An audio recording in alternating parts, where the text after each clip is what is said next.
Bartender Cheryl Richter is suing her former best friend, clerk Debbie Parker, for a series of unpaid loans. Debbie says the money was never a loan. Order. All rise. Shh.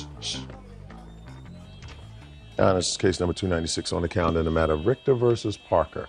Parties have been sworn in, Judge. You may be seated. Ladies, have seats, please.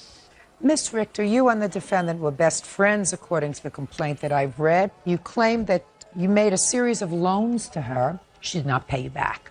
As a result of that, you didn't have enough money to allow your daughter to be on the cheerleading squad. Ms. Parker says that you always made more money than she did. You were best friends. There was never any loan. You did things together, and you paid for it because you had more money. Yes. How long have you been friends? Approximately 8 years. And tell me about the first loan that you claim to have made. Well, the first loan, I was approached in May of 2001. Debbie needed to attend a wedding out of state, and her credit cards were maxed out, so she needed to use mine to purchase the tickets for the airlines. Who was supposed to go to the wedding? Debbie and her daughter, Jessica. Only the two of them? Yes. Was this correct. a wedding that you were supposed to attend as well? I was approached about attending the wedding a few months earlier, and I had let Debbie know that I would not be unable to attend. At the time you put her tickets on your credit card, had you already told her that you weren't going to the wedding? Yes, I had already told her weeks before that I would not be attending. And how much were those tickets? The airline tickets were $500. Let me see.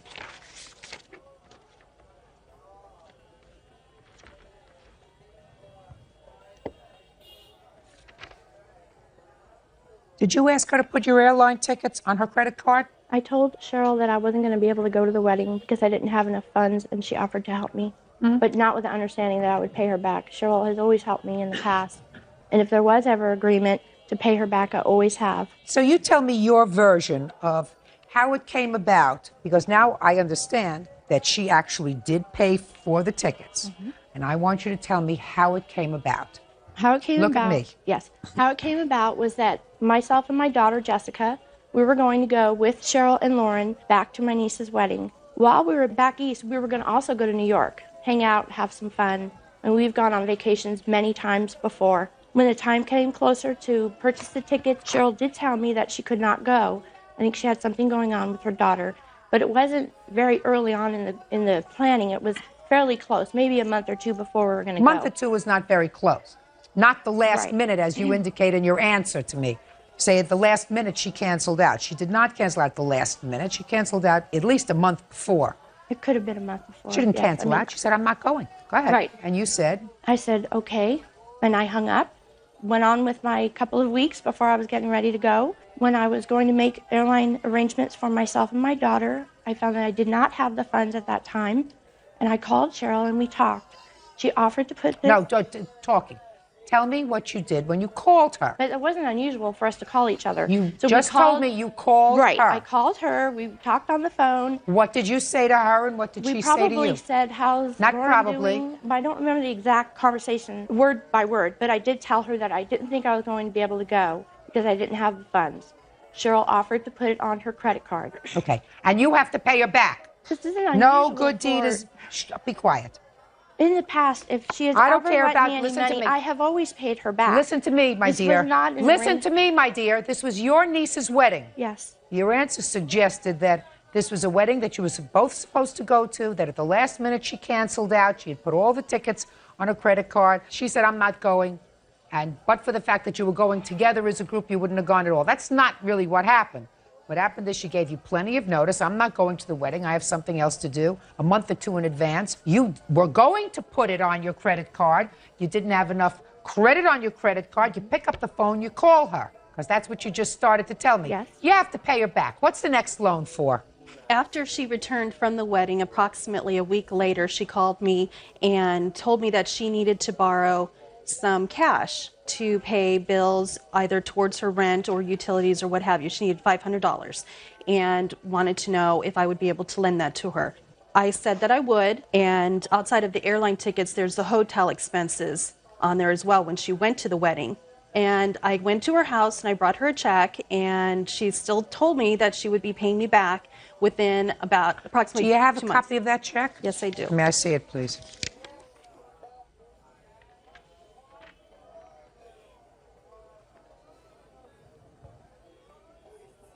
Okay.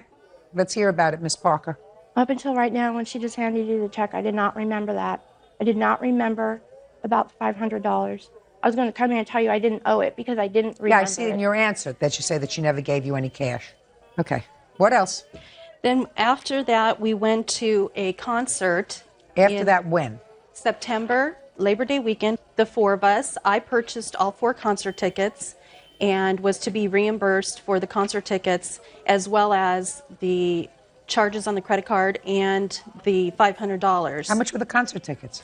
Each ticket was $56.25, so it was $102.50 for the 2 concert tickets. What about the concert tickets? In August, we met at Islands to celebrate my daughter's birthday. She told me that weekend she had tickets to go to a concert, and she invited us to go. We went. She never said anything about paying her back. She was a good friend of mine. Was a good friend. A good friend doesn't borrow money Well, and then not why pay didn't it you ever back. say anything? I mean, our children talked online for a year, and she never said anything to me about this. And also, they invited us to her house for 4th of July. And what was that? Judge Judy continues in a moment. I don't have that kind of money either, so I had to use the fundraising. We could have raised the funds to pay. You could have asked. Listen You to could me. have just said something to me. Ladies. Instead of waiting a year and then Miss doing this Parker. to me. Real cases, real people. Judge Judy. Cheryl Richter claims former friend Debbie Parker owes for several unpaid loans. Cheryl says her daughter can't be a cheerleader until Debbie repays the money. Miss Parker, let me ask you this question. What do you think I don't precipitated know. this? Maybe it was because she felt taken advantage of.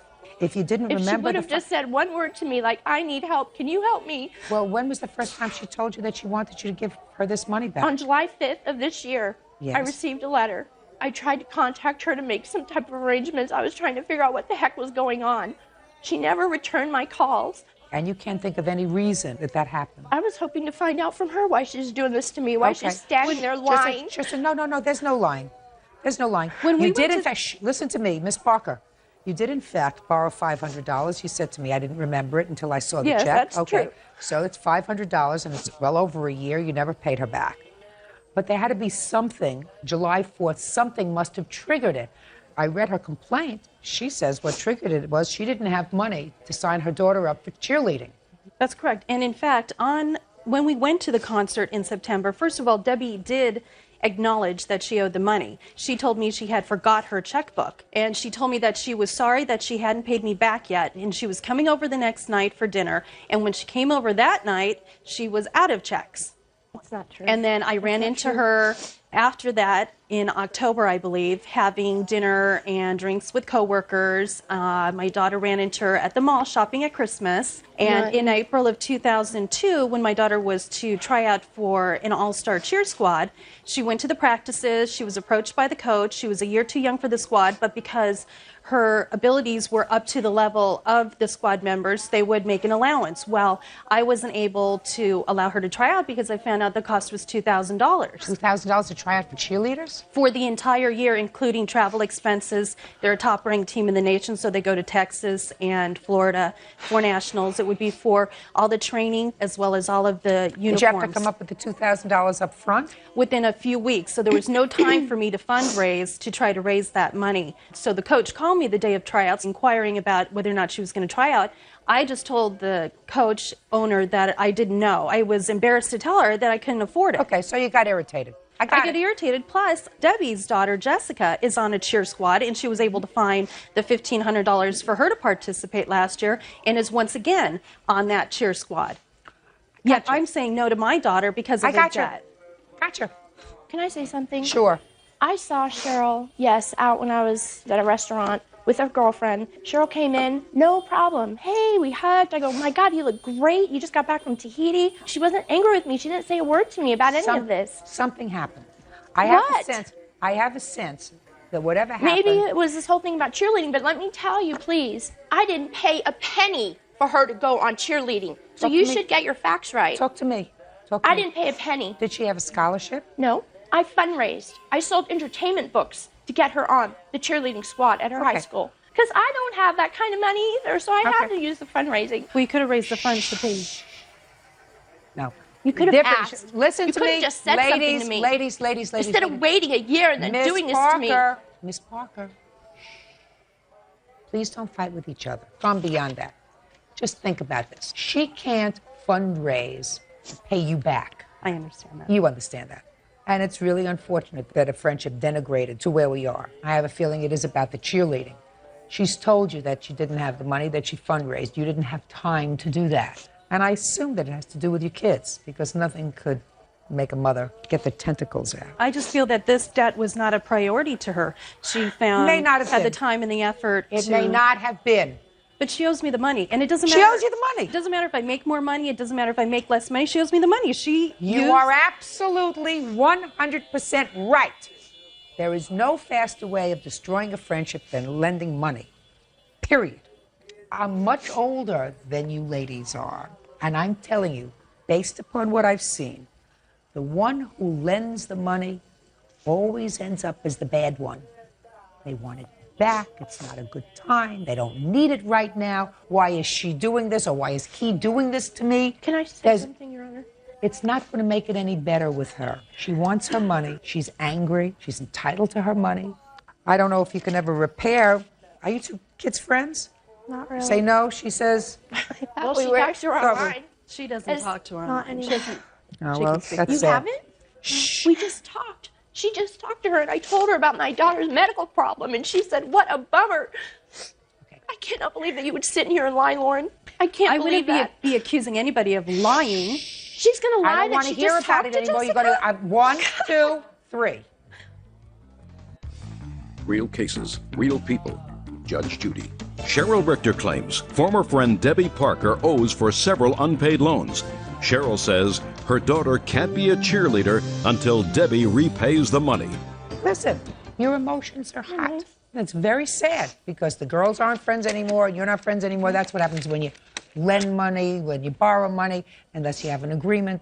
I've always said, if you're going to be a lender, at least put it in writing. Then everybody knows the parameters. Don't be embarrassed. You have to say, listen, Judge Judy Sheindlin said, even though we're best friends, even though we're brother and sister, even though we're cousins, we really should have a writing. That way, everybody knows where they're at. Do you understand? Because they're sad. They're unhappy. They used to be friends. And it is sad.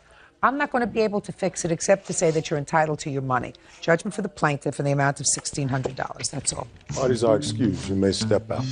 I don't like this because me and Jessica aren't friends anymore because our parents have a disagreement. Well, me and her were like best friends, and I don't know, it's just unfortunate that we're not going to be able to be friends.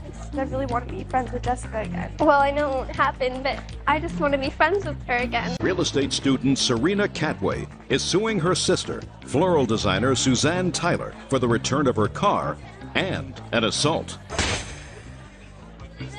Order. All rise.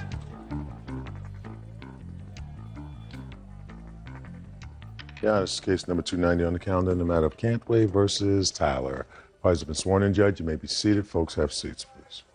Ms. Cantway, the defendant is your sister. Yes. According to your complaints, she has a car that belongs to you that she refuses to return. And at some point in a dispute over the use of that car, your sister assaulted you. Your sister says that the car is hers, you gave it to her, and that she never laid a hand on you. If anything, she was trying to protect you from yourself. So, Ms. Cantway, tell me how it came to be that your sister actually had possession of your car, because clearly the car is in her possession. Yes. Last year, July 30th of last year, we decided to write up an agreement. I needed to borrow some money. I was having financial difficulties due to a personal situation, and we were going to write up a financial agreement that she was going to loan me the money and use the car. There were other circumstances behind it that she needed help. Listen to me. Relax. You're going to have a turn to speak. Do you understand? So sometime last year, you were going to write up an agreement. We did write up an agreement. Can I see it, please?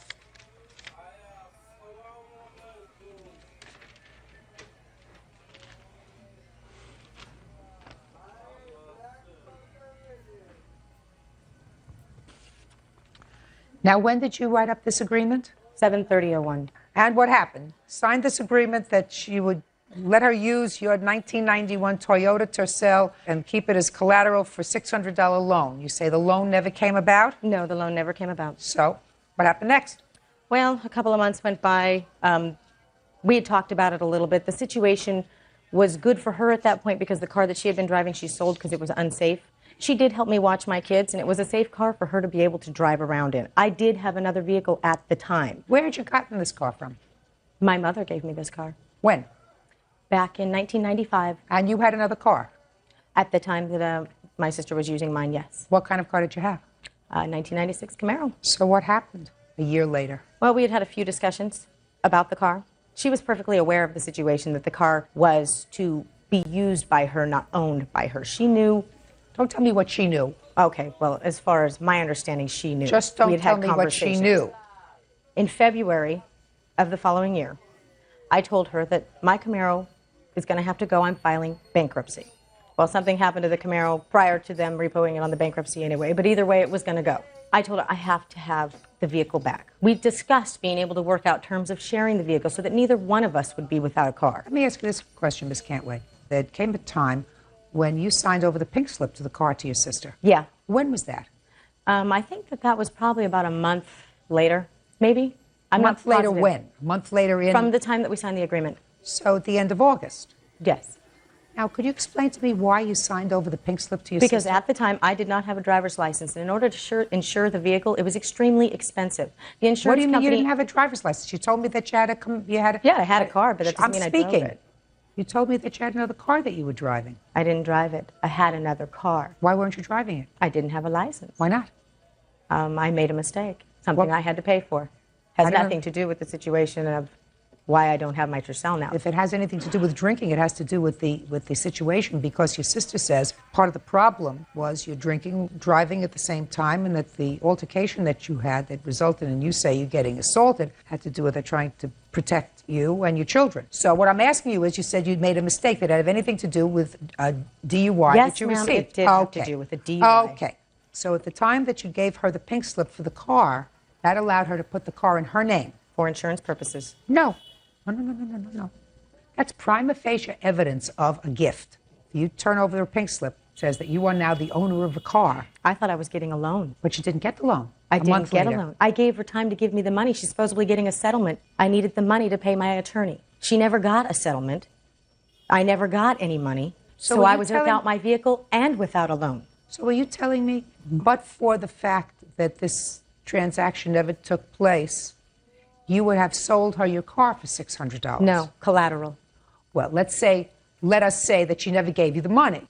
Which never happened. You never took your collateral back because you had already turned... Right. I tried. Okay, now let's move on. Let's move on to this assault that you allege. July 4th, my sister, I knew, was going to the Baptist church with my mother for the fireworks show, so I called and said that I was going to come and use the car in order to take my children to the fireworks. I received a phone call back that I am not allowed to use the car unless I ask nicely. So I drove over to the house to find out what was wrong, what was going on. We ended up getting into an argument about the agreement, about the car. She grabbed her keys, grabbed her purse, and went down the stairs to get into the vehicle. I sat in the passenger seat, and I turned it off. I said, you're going to... No, just a minute. She ran downstairs, and you followed her. I walked downstairs, followed her, yes. Go ahead. I turned off the ignition. As I did that, she reached over, grabbed my hand, scratched up my hand right here. I threw the keys out the window as kind of just a response to being grabbed. She started to claw at me. I threw up my hands, grabbed her wrists, and asked her to stop. What are you doing, is what I said. Okay, Miss Tyler, I'll hear you. When we did the agreement, I was the one that did that. I said, Serena, I want to give you something for the car. She said, look, I'll sign over the pink slip. I really don't want the money. But I went ahead and did that anyway. No. That's not what happened, Miss Tyler. Just pay careful attention to me. That's not what happened. Not unless you can show me that the pink slip to the car was signed over on July 30th. This was signed over on September the 14th. Right. Yeah. Okay. All right. Right. So it wasn't signed over on July 30th. Well, let's get your story together. Okay. So anyway. Now let's start from the beginning so that you can hopefully get your story together properly. Your best defense is the truth. I want you to understand that. Judge Judy continues in a moment. He got really belligerent with me and said something about my son who was brutally murdered 5 years ago. And she started punching on me, and then she threw the keys out the window. Real cases, real people. Judge Judy. Serena Catway says she used her car as collateral for a loan from her sister, Suzanne Tyler. Serena says the loan never happened and Suzanne won't return the car. Serena also claims Suzanne assaulted her. You signed this piece of paper. Right. You signed it. Right. This piece of paper says you're getting this car as collateral towards a loan for $600 in which I will repay her at $25 a month. That's what this says. Oh, that is not the one. I don't have a copy of that. Really? Oh, show this No, to her. I'm I don't. sorry. I don't, Show that to Your her, Honor. please. You have that? This is not the one, Serena. Oh, wait. Do you have? No, I don't have a copy of this. No, not. Do you have a copy of any agreement that you No. signed? No. Okay, but you never signed that. No. Good. Can I have it, please? That is the agreement, Your Honor. Okay. I There don't is know no that other at all. agreement. I don't know that at all. Go ahead. So on September the 14th, my sister signed over the title of the car. Tell me about the conversation that you had I with her. did tell her I did want to give her some money for the car. This was before she signed this over. I said, I don't feel right about it. But she said, don't worry about it. Mom got the car for me, and it's like a family heirloom. I'm going to pass it down to you. That's not true. Okay. Can I see the pink slip? I've Can I see never called the title? car a family heirloom. Go ahead. So then after this, I was always driving her kids around because she had 2 DUIs. So I was doing that for her. And then I think it was a few months after that, Serena had mentioned that she was behind on her Camaro payments. And so it was not too long after that that she totaled the Camaro. And I didn't total the car. Yes, you did, Serena. Ms. Tyler, just talk to me. She Don't told the interrupt me. Camaro Fine. she didn't have any insurance. The car was going to be repossessed. So she hid the car in the garage for 3 weeks. And she went down and she got an insurance company to insure the car. When her boyfriend got back from Spain, they went and they told the insurance company that he was the one that was driving it, so she Your wouldn't Honor. get in trouble because she didn't have a license. So then I was she filing made bankruptcy. I'm sorry, but I was going to lose the car. I did not wreck it. Go ahead. Ma'am, okay. Then after this, it was like a few weeks after that, her and her girlfriend came up to the house. You're talking about the incident in July? No, July ma'am. 4th? She's talking. This was in the spring of 2002 when she wrecked the Camaro. Okay, she wrecked the Camaro. Right, Go and ahead. it was like 2 weeks after that. I was sitting on the front porch, and her and her friend came over, and a friend of hers was outside talking to me, and Serena went in the house, and she said, "You need to give the car back to Serena." And I said, "What are you talking about?" And what did you do to her? And I said, Miss "What are you-" Cantway, I'm sorry, I don't ma'am. want to hear you. I'm sorry, ma'am. I said, I says, "What are you talking about?" And she says, "You need to give that car back to Serena." And I says, "This is an agreement between me and Serena. It's really none of your business." And I asked her to leave. And then she got really belligerent with me and said something about my son who was brutally murdered 5 years ago. So I called the cops and asked her to please leave. Who said that to you, the friend? Yeah, her Okay, friend of a hers. friend. Keep going. So then I asked, Serena was there, and I came out. I said, "Serena, what is?" I called the cops because I said, "You got to get this woman off my property." Okay.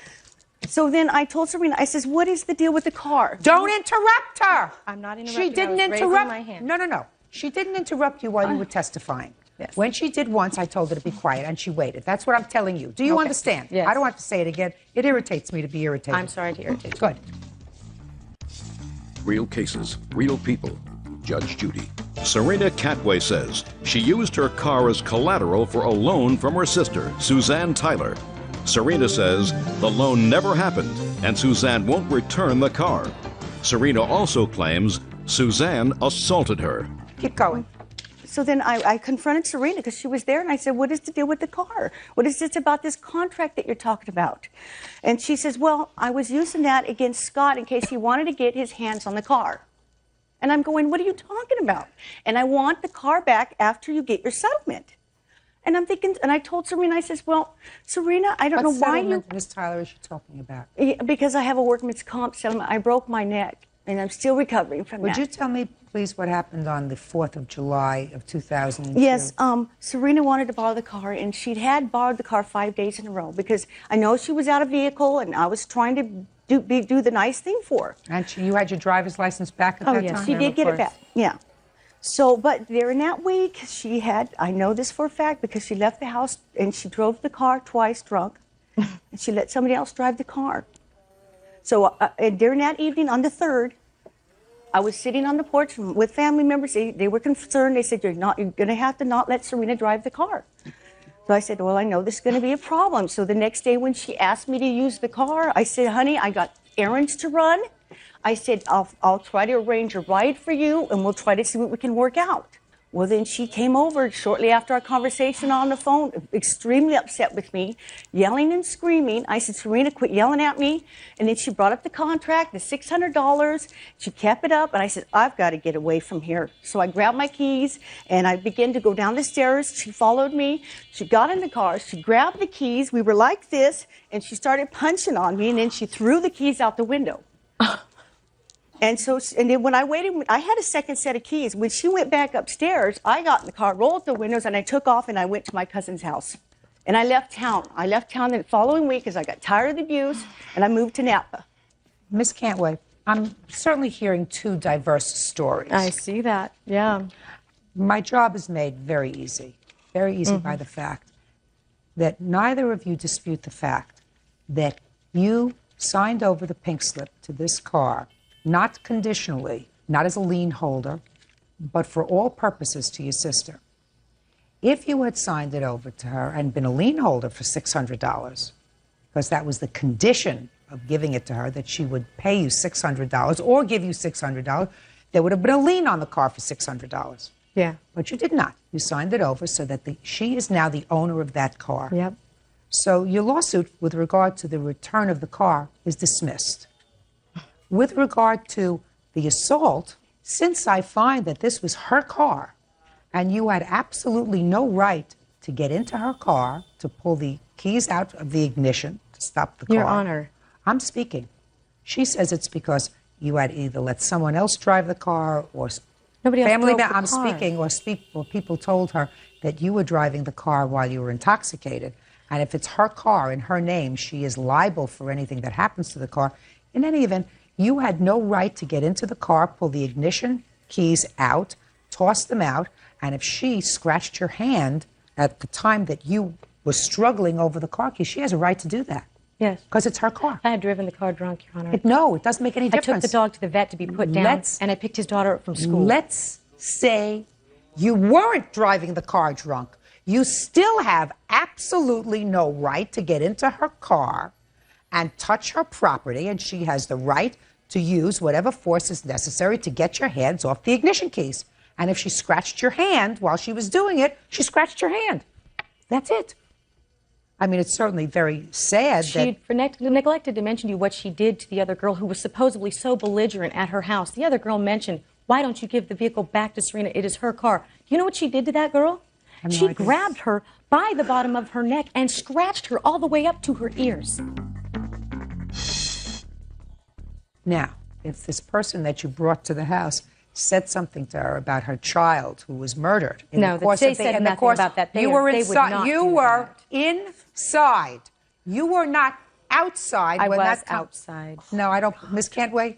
The porch I is don't right believe there. a whole lot of what you're telling me. What I do believe is that you gave your sister your car because you had another car. You had no use to have for this second car. You had a newer car. I wish the I was newer, that I'm rich. speaking. The newer car got repossessed. You said, I want my car back. She said, I'm not giving you your car back. She said, but I'll share it with you. I'll share it with you. You use it when you need it, and I'll use it when I need it. And then you had an argument. No. And you want a court to resolve it as a family dispute. I don't intend to do that. Case is dismissed. That's all. Oh, no excuse. You're going to step out.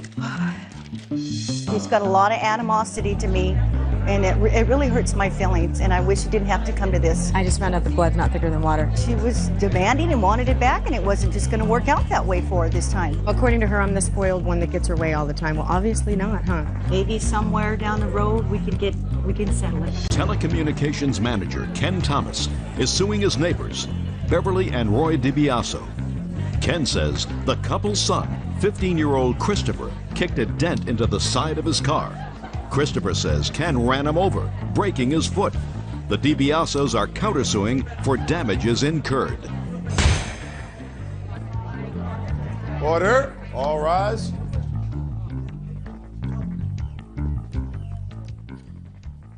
Yeah, this is case number 362 on the calendar in the matter of Thomas versus DiBiaso. Parties have been sworn in, Judge. You may be seated. Folks have seats. Mr. Thomas, you and the defendants live on the same block? We're relative neighbors, Your Honor. I Okay. drew a sketch of our neighbor. Just listen. Okay. You live on the same block. Yes. How many houses apart? About a half mile apart. It is your claim the defendant's sons have these motorized bikes Yes. and were riding up and down the street and had been at an excessive rate of speed. Yes, you they were have doing- young children. I assume that this is one of your children. Mm-hmm. And on one particular day, after confronting the boys, one of them kicked your car, causing a dent. Yes. You want the defendant, father, mother, to pay for that, the damage to the car. Mr. and Mrs. DiBiaso say that, yes, it's true that one of their sons did kick your car, but it was only after you ran over his son. That's ridiculous. Sorry. Only after you ran over his son, breaking his foot, crushing his foot, that son kicked your car. That's correct. Correct. And they are countersuing for all of the medical bills and pain and suffering. Is that right? That's correct. That's what you say. Yes. So I want you two to sit down. And I want these boys to stand up. Put that down. I'm not interested in that right now. I'm not very good at those things.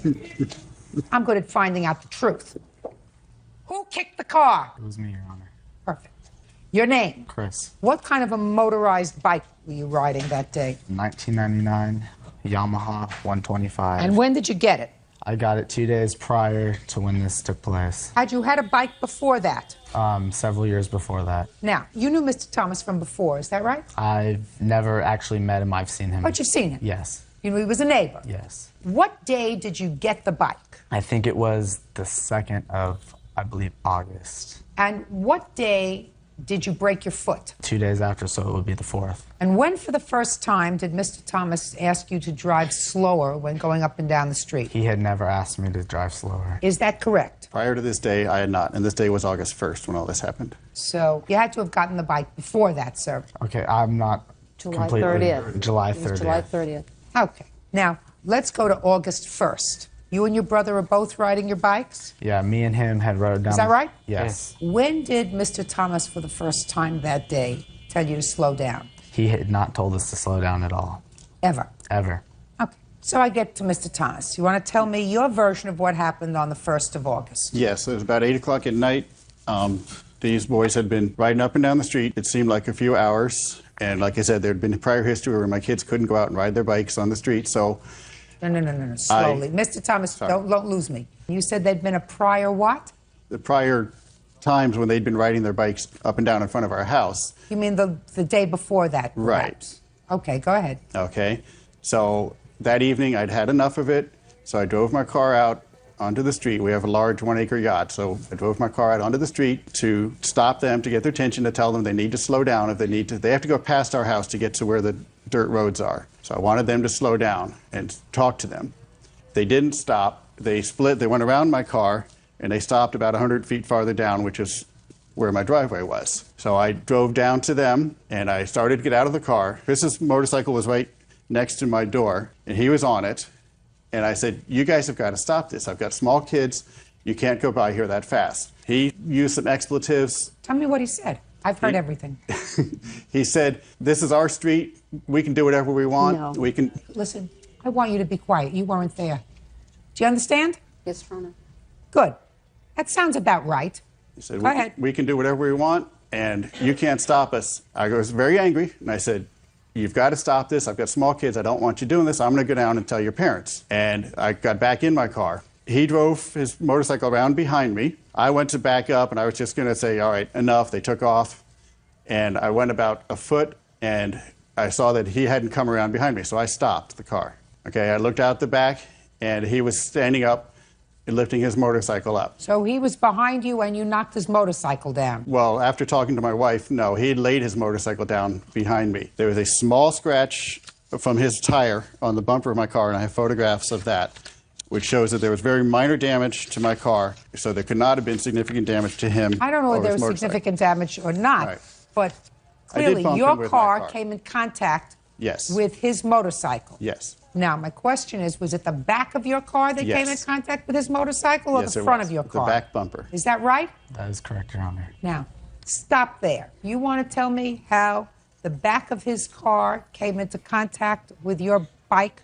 Me and my brother had rode down the street going towards Mr. Thomas's house because our friend lives at the end of the street, which is the dirt road where we usually ride at.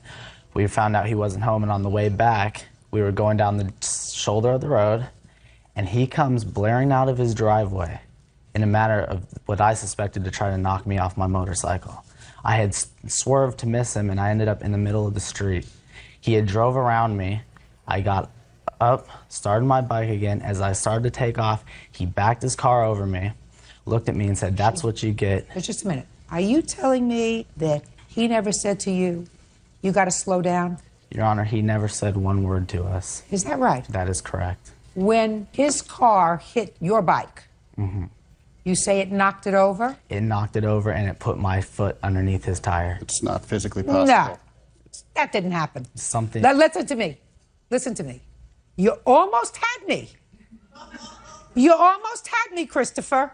But I'm telling you right now, if you lie to me about something, and I don't care what you told them or what you decided to testify to today, I don't care. You almost had me. But if you lie to me, and I don't believe anything that you say. Judge Judy continues in a moment. He was in my face with his finger. He was mad. He had had it. He got in his car and had threatened my dad to a fight. He's too old for me to deal with. He's already cooked. You're not. Real cases, real people. Judge Judy. Ken Thomas says neighbor 15-year-old Christopher DiBiaso kicked a dent into the side of his car. Christopher says Ken ran him over and broke his foot. Listen, he was, up until a moment ago, in my mind, not telling me the truth. Do you understand? Yes, Your Honor. About not having a discussion with you. Now, he knocked your bike down with his car. Yes. And what did you do next? After he pulled forward to get me so I could get up, I picked my bike up, pushed it to the side of the street, started up, and proceeded home. So you got on your bike. Yes. You put your feet on the pedals. It's Kickstarter and pegs, yes. You put your feet on the pedals. Yes, Your Honor. And you drove the bike home. I rode the bike home. And then what happened? I limped in the house to get my dad, and my dad came out to ask the guy what his problem was, and he was in my face with his finger all over my dad's face. He got in his car and had threatened my dad to a fight and drove away. When did you kick the car? As he was driving away, Your Honor. Now, my question to you, sir, what foot did you kick his car with? My left foot. And you injured your right foot? I injured my right foot. So you were standing on your fractured foot, is that right? That is correct. You put all your weight on your fractured foot in order to kick his car with the other foot. That's correct, Your Honor. I don't believe you. I don't believe you. See? If you tell me the whole truth, he's too old for me to deal with. You see, he's already cooked. He's cooked. You're not. I believe that you broke your foot. I believe that you broke your foot when you kicked his car. That's what I believe. That doesn't excuse him from tearing out, which I believe he did. And I don't believe he tried to knock you over because that would be stupid. But he was mad and he had had it. And he has a temper, and that's what happens when you have a temper. And I believe that the bike went down. I don't believe that your foot was under his car. I believe that the bike went down, but not with you on it. Can I see a picture of the dent? Yes. There's several pictures of the overall car. It's not a small dent. Oh, this is not a small dent. This is enough of a dent to break your foot, Christopher. So I'm disposing of your counterclaim very fast because I don't believe that your foot was broken in any other way but kicking his car. So your counterclaim is dismissed. Clear? Now, the only thing that I have to determine is whether or not you caused this damage to his car. No question you did. There's no question you did. Yes, I did, Your Honor. Okay. How old are you? 15? 15. And you? 14? 14. Let's talk about when you have a motorcycle or a moped or whatever else it is that goes fast. Okay. And let's talk about being responsible. You see that child over there? Yes, Your Honor. Okay. What do you think would happen if you hit that child while she was playing in the street when you were going up and down the street with your motorcycle? I would feel terrible. No, what do you think would happen to her? She would get hurt extremely bad. Right. Now, How old do you have to be in order to get a driver's license in the state of California? 16, Your Honor. So that neither you nor your brother can get a driver's license. Is that right? That's correct. There is a reason why the state imposes certain restrictions on people having the ability to have a machine that can cause serious injury. And that is because children at age 14 and 15 lack judgment. You put a 14-year-old on a machine that can go, how fast can your bike go? Probably about 65 miles an hour. 65 miles an hour, and they got all this testosterone, and they got all this puberty stuff going on, and they got all this hormone stuff going on, and they have no other way to take it out, so they take it out on the road. Well, if you're going to entrust a machine that can go 65 miles an hour to your children, then you have to be prepared for the consequences. If you want to give them a machine that can go 65 miles an hour, then you put the machines in a truck and you take them to a deserted area where that is not residential, where they can drive, and there aren't other children, and there aren't other dogs, and there aren't people, and there aren't anybody else that they can frighten. And if you choose not to do that, then you are responsible. Do you understand? Yes, I do, Your Honor. Let me see the estimate to the damage to your car, please. That is one of these right here.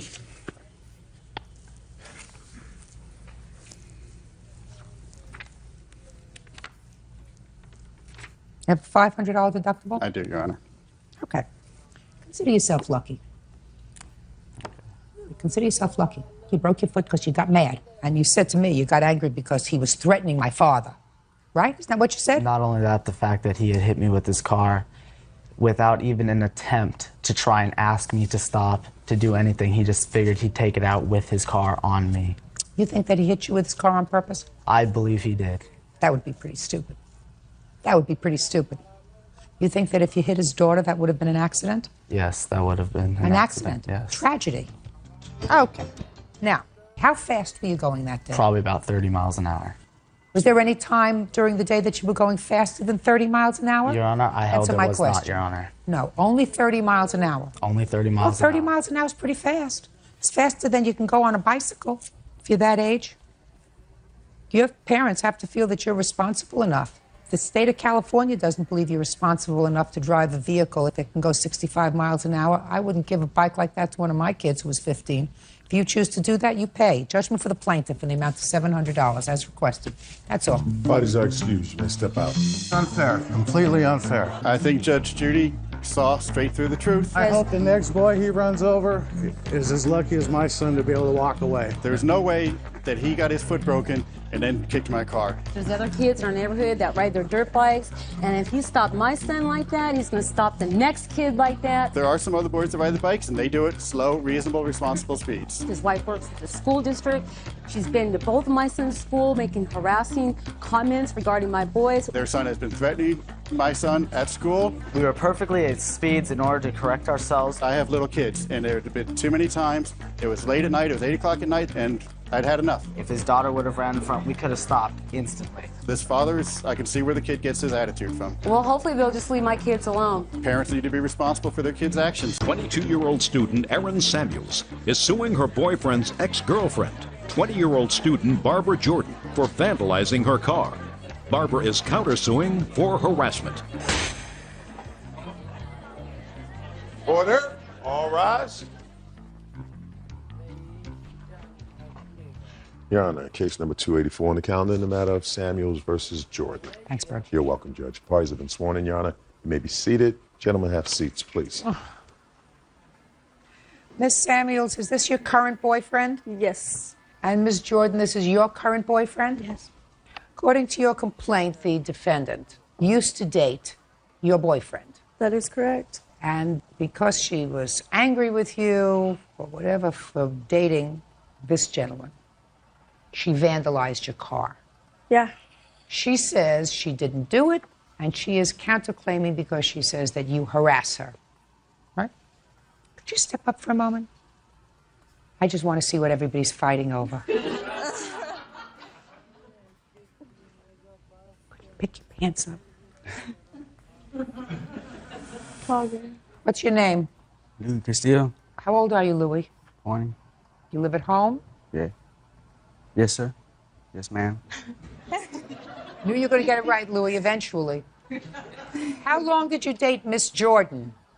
Probably for like 3 years. Whose idea was it to break off the relationship, yours or hers? Both of ours. How long have you been dating Miss Samuels? She could pick up her pants, too.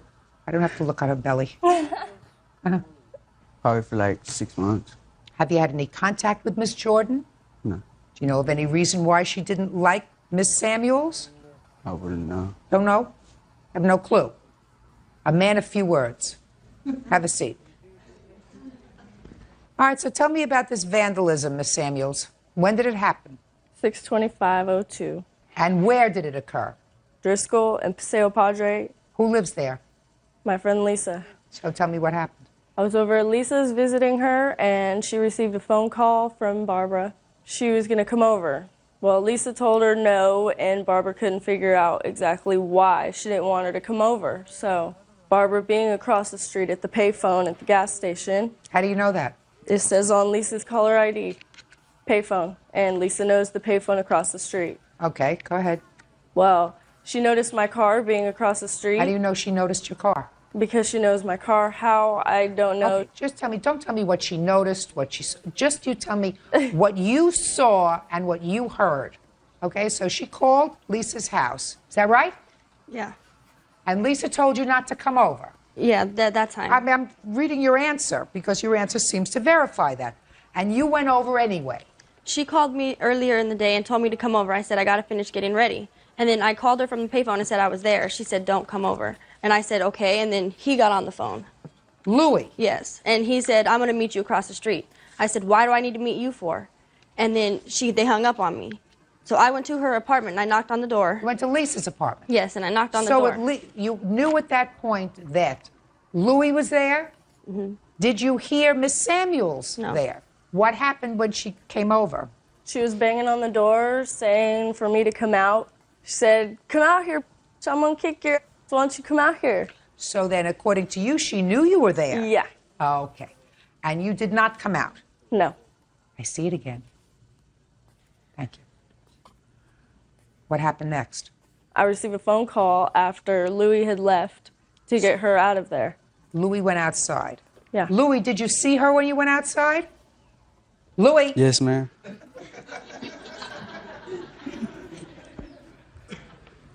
Yes, ma'am. You went outside. What did you see when you got outside?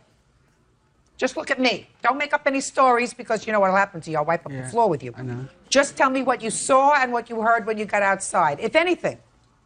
I seen her. Basically, I was just telling her, you know what I mean? Why are you starting trouble? You know what I mean? I'm out of here. Just get out of here. You know what I mean? Could you try to speak clearly? You know. So you told her basically to get out? Yeah. That, you know what I mean?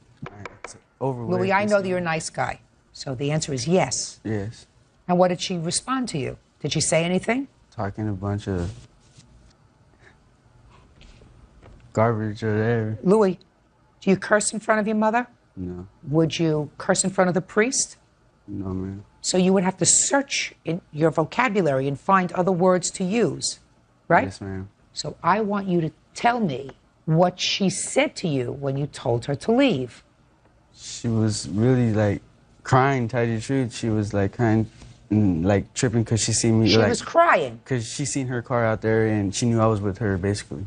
Don't tell me what she knew. I want you to tell me what you saw. You saw her crying? Yeah. Did she say anything to you? There were mostly cuss words. That she said to you? Yeah. Did she finally leave? I thought she left because my sister lives in the same apartments. And I went to my sister's house and I came back out and she was at her car. You saw her at her car? Yeah, because her No, car... no, look at me. You actually saw her near Miss Samuel's car? Look at me. Yeah, it's right there on the corner of Driscoll and Paseo Padre. How close did you see her to the car? From where you are to where? The microphone. How long was she standing that close to the car that you saw? 15 to 20 minutes. Because I was trying to have her leave the apartment complex. I left and went in my sister's house and she was gone. But when I came back, my brother-in-law had told me that she was out there still. Did you see her when you came out there again? Is that when you saw her at the car, or did you not actually see her at the car? I seen her at the car. When? The first time. The first time? Yeah. As soon as we left the apartment. Down, Louis. Now as clear as mud. Fog is not lifting. Okay, when had you parked the car there? I would say not even a half hour before I was just there. About a half hour before Miss Jordan came over? Yes. When did you see the car again? After I was clear that she had left. I'm not about to go out there after she said she was going to kill me. Judge Judy continues in a moment. How come you didn't say, I was in the car, I saw what happened, I didn't do it, somebody else did it? I said that I was there. Oh, no, you didn't. Real cases, real people. Judge Judy. Erin Samuel says her boyfriend's ex, Barbara Jordan, vandalized her car. Barbara says she didn't do it. Did you have any further conversation with Miss Jordan? She had called my cell phone and told me to come out and look in my car. She called you on your cell phone? Yeah. After When? the incident happened, right after she did it and left. Okay, good. And then you went out and saw what damaged the car. Let me see it. This is of the windshield, and the police report says how they examined the vehicle themselves and took pictures, but I don't know how to get those pictures.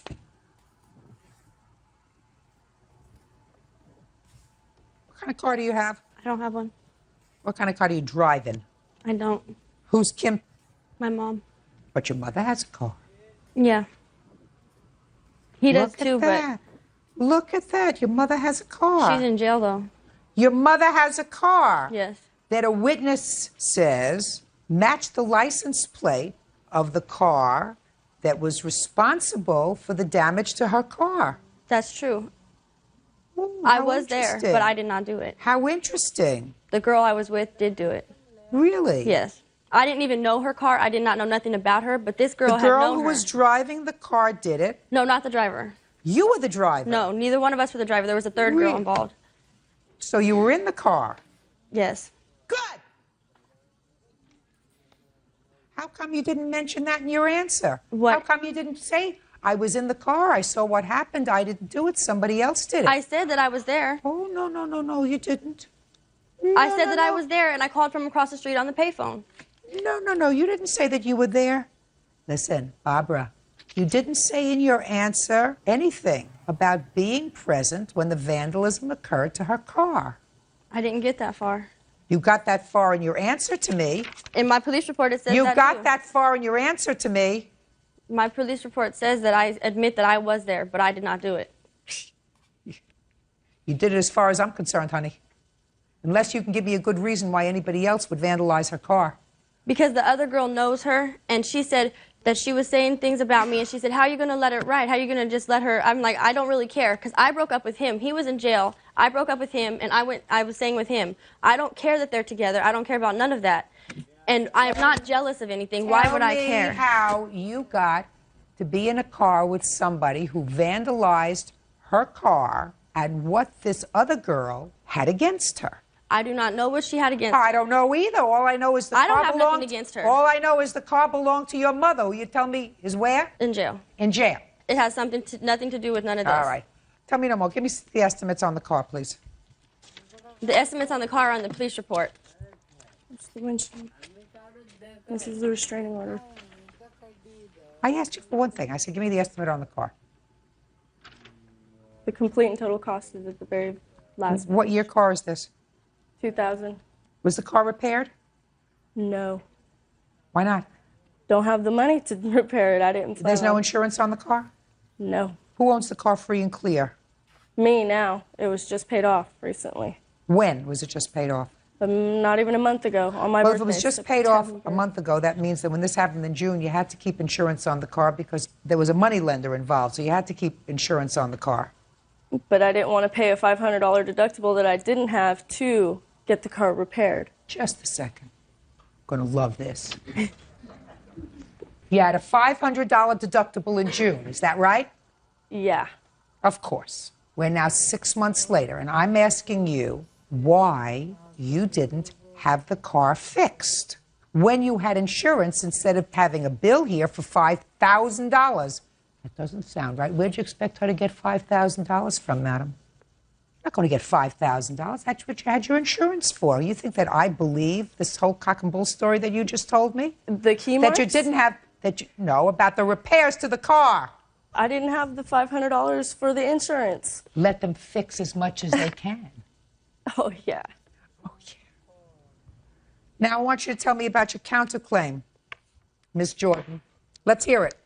Okay, she has a restraining order on me, and on rightfully so. On the 11th of this month, at 5 o'clock in the morning, the same girl, Lisa, calls my house saying that she's outside. I go outside, and she's hiding in the car, too. And they give me a paper to say that they're going to sue me. I called my attorney, and I told him that she had came there, and I said, she has a restraining order on me. What can I do about it? Because he said I could go to jail because she has the 100-yard restraining order. And I went back inside, and on my answer machine was a tape of her and Lisa laughing about the whole situation. They're all F the cops, this and that. Well, you can hear the tape. Sure, I'd like to hear the tape. Bert, could you bring it up here? Maybe it's Mike here.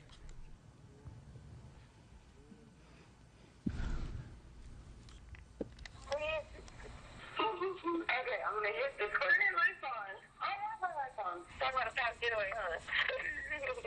They're all laughing. I can't. Oh my god. Oh my god. No. Does it get better? It's just basically how they're laughing, how they came to my house. They're laughing. They came to your house. They should serve you with a small claim summons. And she's not even supposed to be on our property. It's just a minute. You don't have a protective order against her. Is that right? Shh, listen to me carefully. Do you have a protective order against her? Not yet. I'm in the process of getting it. Who handed you the summons? Lisa handed it to him. So Lisa never served you? No, but they were at my house at 5 o'clock in the morning. Fine. They can be at your house at 3 o'clock in the morning. No, they can serve you with a summons. Yeah. Your counterclaim is dismissed. It's not harassment. In any event, and on your claim, listen to me carefully. You should have had your car fixed when you had insurance. However, I'm not going to penalize you for stupidity any more than $4,500 worth, because I am awarding you $500, which would have been your out-of-pocket expenses had you had your car repaired when you had insurance in June, when this incident happened. Do I make myself clear? Yeah. Good. Goodbye. All these are excuses. You may step out. I have papers saying that my vandalism has been dismissed, saying that I did not do it. She was seen by people in the apartment complex. They called the police before I even got out to the vehicle to call them, and the description fit her. Manager Candace Spencer is suing the father of her child, cruise line reservationist Keith Drever, for unpaid rent and for unpaid charges on a cell phone. Keith says he would have paid his debts, but Candace had him thrown in jail. Order. All rise. Please. Thank you. Yeah, this is case number 369 on the calendar in the matter of Spencer versus Drever. Parties have been sworn in, Judge. You may be seated. Thank you, Bert. You're welcome, Judge. Ms. Spencer, Mr. Drever is your former boyfriend. You have a child together. Yes. According to your complaint, he owes you for a month's rent and a phone bill, a cell phone bill, from well over a year ago. The reason you waited to sue him was because he was incarcerated for the last year based upon an incident that occurred about a year ago with you. Yes. Mr. Drever, according to what I read, you were on probation for something else. There was an argument. She alleged that you hit her. You were ultimately convicted of that. Is that right? Yes, ma'am. Were you incarcerated for the year on that conviction or on the parole violation? Both, Your Honor. What had you been on parole for?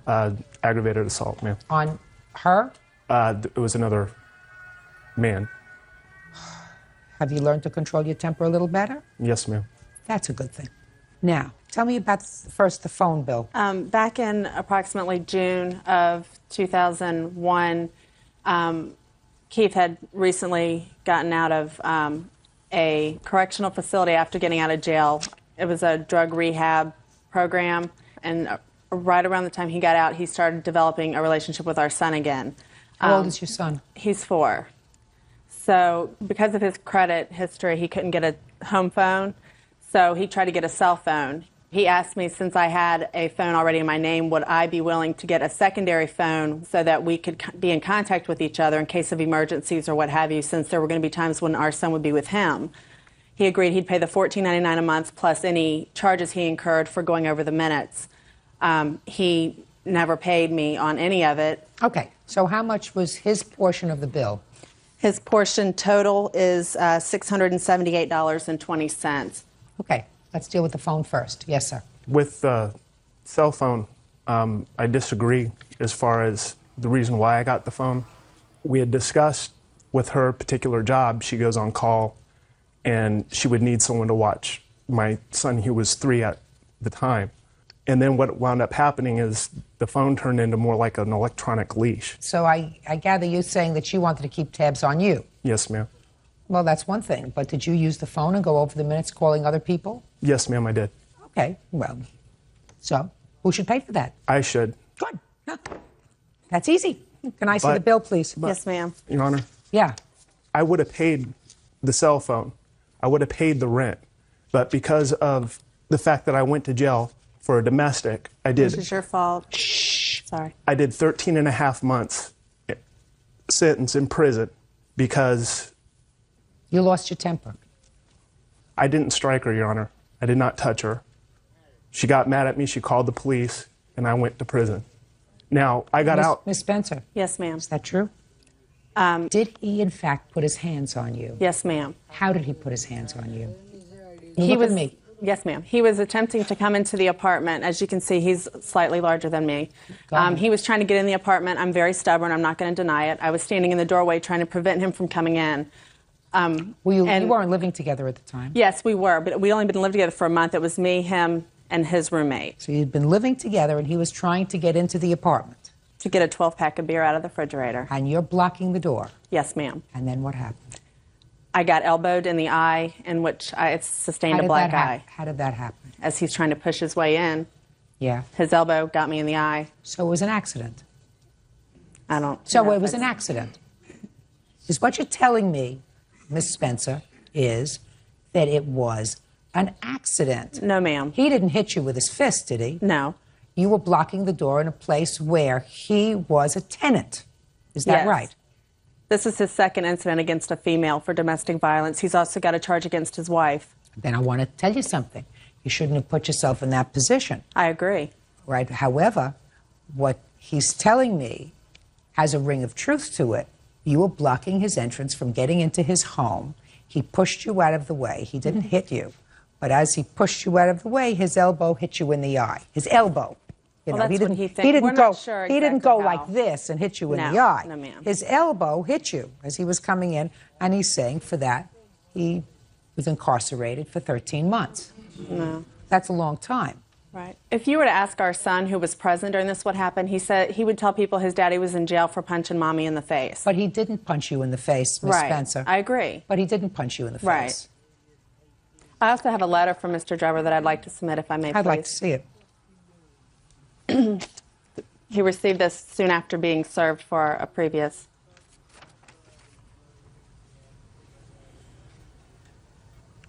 Well, it's a nasty letter, but he spent 13 months in jail for something that really has some mitigating circumstance to it. Did you have a trial? Well, ma'am, the way the situation worked, I had 3 days. Did you have a trial? No, ma'am. I had a plea bargaining hearing. What was the plea bargain? 13.5 months, or I would On the old case and this case? in this case to get it cleared out. If I would have taken it to trial, and even if I would have won the trial, they were going to send me away for 7 years. On the parole violation? On the probation violation, correct. Your Honor, he also has a copy of his arrest history with him. If you could look at that, you would kind of get an I idea. believe, listen to me, Miss Spencer. Yes, ma'am. My dear, I believe that Mr. Drever has a very bad temper. Mm-hmm. Whether he has resolved his very bad temper, I don't know. But you and I both know that you precipitated this altercation that happened in September of 2001 by blocking the door. First of all, by moving back in with him. He moved in with me. You permitted that. Right. You knew his history. You permitted that. And if he was going inside to get a six-pack of beer and you decided you didn't want him to do that and you stood in his way, he's allowed to go into his home. Well, there's an incident that precipitated that I didn't get a chance to say. I had left. We got into an argument. I had left and gone to my friend's house. When I came back, my son was dressed, sitting on top of a suitcase, and said that him and Daddy were going back to Lenny. That's his ex-girlfriend. So I was trying to keep him out of the house because I didn't know that he wasn't going to take my son and leave. Judge Judy continues in a moment. He owes me over $7,000 in child support. You mean for this past year as well? Yeah, but the state of Ohio doesn't overlook it because he was in jail. They don't care. I care. I care. And later today, she said, well, I need the money. She said, because I got to pay bills and feed my children. I said, well, I don't have it right now. She said, well, you better get it. You're a hustler. I'm a hustler. You're a hustler. I'm gonna buy as much hustler. You're a hustler. Real cases, real people. Candace Spencer says the father of her child, Keith Drever, owes for rent and a cell phone bill. Keith says Candace had him falsely arrested and thrown in jail for 13 months. Just a second. You left and left your son with him. And a roommate. I left to give him a cooling off period. But you left your son with him, so Right. clearly you were not concerned for your son's safety. You knew he was with his father and he was going to be okay. So you both cooled off for a while. Right. Why did you prevent him from going back into the house? Because he had started yelling and screaming and threatening me in front of our roommate, and I was afraid that he was going to do something to me or my son, so I was trying to keep him out of the apartment. I was trying to close the door, and he was trying to get back in. Do you see your son now, Mr. Trevor? Yes, ma'am. How often? As much as I can. You have a court order of visitation? No, ma'am. He has a court-ordered child support that he hasn't paid. He owes me over $7,000 in child support. Well, just a second. You mean for this past year as well? Yeah, but the state of Ohio doesn't overlook it because he was in jail. They don't care. It's the state of Ohio child support. I agree. I care. Well, I understand. Good. But you see your son. Yes, ma'am. Mr. Trevor, I want you to understand this, sir. I think that what you have to do is you have to put a period with regard to this bad feeling. She lets you visit with your son, even without a court order. I think that you ought to pay her this money. Clearly you owe her the money, and the reason that you say you're not going to pay her the money is because you're angry that she had you incarcerated for 13 months. Yes, ma'am, I am. Right? Part of that responsibility is yours. You were in that position. Had you not been on parole for a very serious case, you wouldn't have been facing 7 years in jail. Is that right? That's correct, ma'am. So, and nobody put you in that position except you. Yes, ma'am. So, it's unfortunate. But I think that you got to pay her this money for the phone. I don't think, however, that you have to pay her the money for the rent, and I'm going to tell you why. She blocked your entrance to your home. She refused to give you entry into a premises that was your home. She not entitled to any rent for that month. Do you understand? Mm-hmm. Good. Judgment for the plaintiff, not in the amount requested, which is $880, but $678.20, which is the amount of the phone bill. That's all. Parties are excused. You may step out. I can be thrown in jail for doing nothing, basically, and then lose a year income and then still have to pay her money. I'm a bigger person, and I allow him to see our son without the fact that he hasn't paid me any child support, so I'm going to get along with him as best as I can for the sake of our son. And now the next case. All parties in the matter of Kine versus Cameron. Step forward, please. 19-year-old telemarketer Janae Kine is suing her ex-boyfriend, 24-year-old landscaper Wade Cameron, for crashing her car by pulling the emergency brake while she was driving. Miss Kime, according to your complaint, you were driving the defendant's car home from some sort of an event because he was intoxicated and couldn't drive. You got into an accident. You caused a great deal of damage to another car, and you were ordered to pay restitution. And you believe that the defendant should pay that restitution because it was his fault, because he pulled the emergency brake. Correct. Which caused you to skid out of control and hit the other car. Mm-hmm. The defendant says he did, in fact, pull the emergency brake, but he pulled it because you were driving erratically. That's your defense. Yes. How do you know each other? We're dating. How old are you? 19. And you? 24. What was the date of the accident? January 3rd, 2002. Where were you coming from? We were coming home from a party that night. Had you gone together? Yes. Just the two of you? No, there was 3 other people with us in the car. Were the other 3 people in the back of the car intoxicated? Yes. But you were not? I was not. Real cases, real people. Judge Judy. Janae Kine says ex-boyfriend Wade Cameron caused her car to crash when he abruptly pulled the emergency brake. Okay. Now, tell me about the accident. I was driving his car home from the party. Everything was all right. We were like 2 houses down from his house, and then all of a sudden he pulls up the emergency brake, and the car that I'm driving slides into this parked car, and the owners of the car were sitting in the car at that time. And so I pulled the car around the block and parked it at his house, and then we all went down to make sure that everything was okay. And I was in shock when this all happened at the time. you know, because it was such like a dramatic experience that I went through, and it brought back memories of... Don't give me your memories. I'm not interested in your memories. Okay. So you went back to see if everybody was okay. Right, and Wade had told me at the time that he had insurance on his car, so I figured everything was taken care of. I was in shock, so I left, and... You left before the police arrived? Right. And I called him the next day, and I asked him what was going on. He gave me the number of the officer in Boulder that was handling the case, so I called her and let her know that I was driving the car, and then a couple days after that, I went up there, she wrote me a ticket, and then I went to court after that. How did you contact the police, sir? How did I contact the police? They contacted me. Did when? The following day, or that evening. So what did you tell them that evening? I told them basically we were coming back from the party, and they were assuming that I was driving, but I wasn't, and because the person that was driving left the scene of the crime, so they were trying to direct it towards me. But I told them what happened, that she had taken off, and they wanted a description of her and everything, and then that once that I'd gotten contact with her, to have her contact them. Let me see the police report.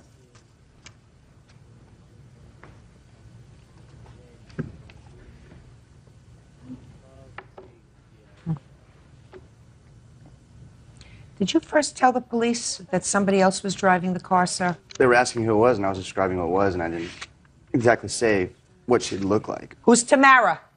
I was a made-up person. So you lied to the police? Well, I didn't know her name exactly at the time. Like, you didn't know whose name? Well, I was drunk, so I was just mumbling out words. Hey, don't try to get over on me. I'm smarter than you'll ever be in your whole life. Bird, do you have a piece of paper there? I do. I want you to give her a piece of paper and give him a piece of paper, and I want each of them to write down, prior to today, when the last time was that each of these people saw each other, spent any time with each other. Do you understand my question? Prior to today. Okay. You need a pen? You need an extra pen? I want them to do it independently. Thank you.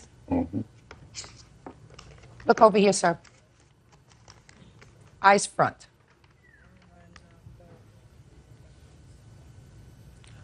Write down the date. The exact... Write down the date that each of you remembers that you spent any time together prior to today's date.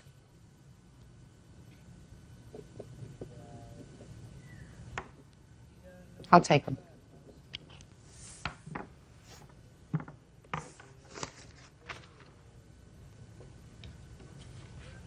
Thank you. His, hers, yours. Thank you. Mm-hmm. Okay, very good. Now, what did you have to pay restitution for, by the way? I had to pay restitution for $6,839 for the whole damage to the car that I hit. Because he didn't have insurance? Right, and yet he told me he did. When did he tell you he did? He told me he did that night before I was going to drive his car, because I was planning on driving them home anyways. And I was like, you have insurance, right? He's like, yes. Oh, sure, you asked him, do you have insurance? Oh, do I believe that? I really did. Do I believe that? I really Sure, I do believe that. You said to him, I'll drive your car because you're drunk. By the way, do you have insurance?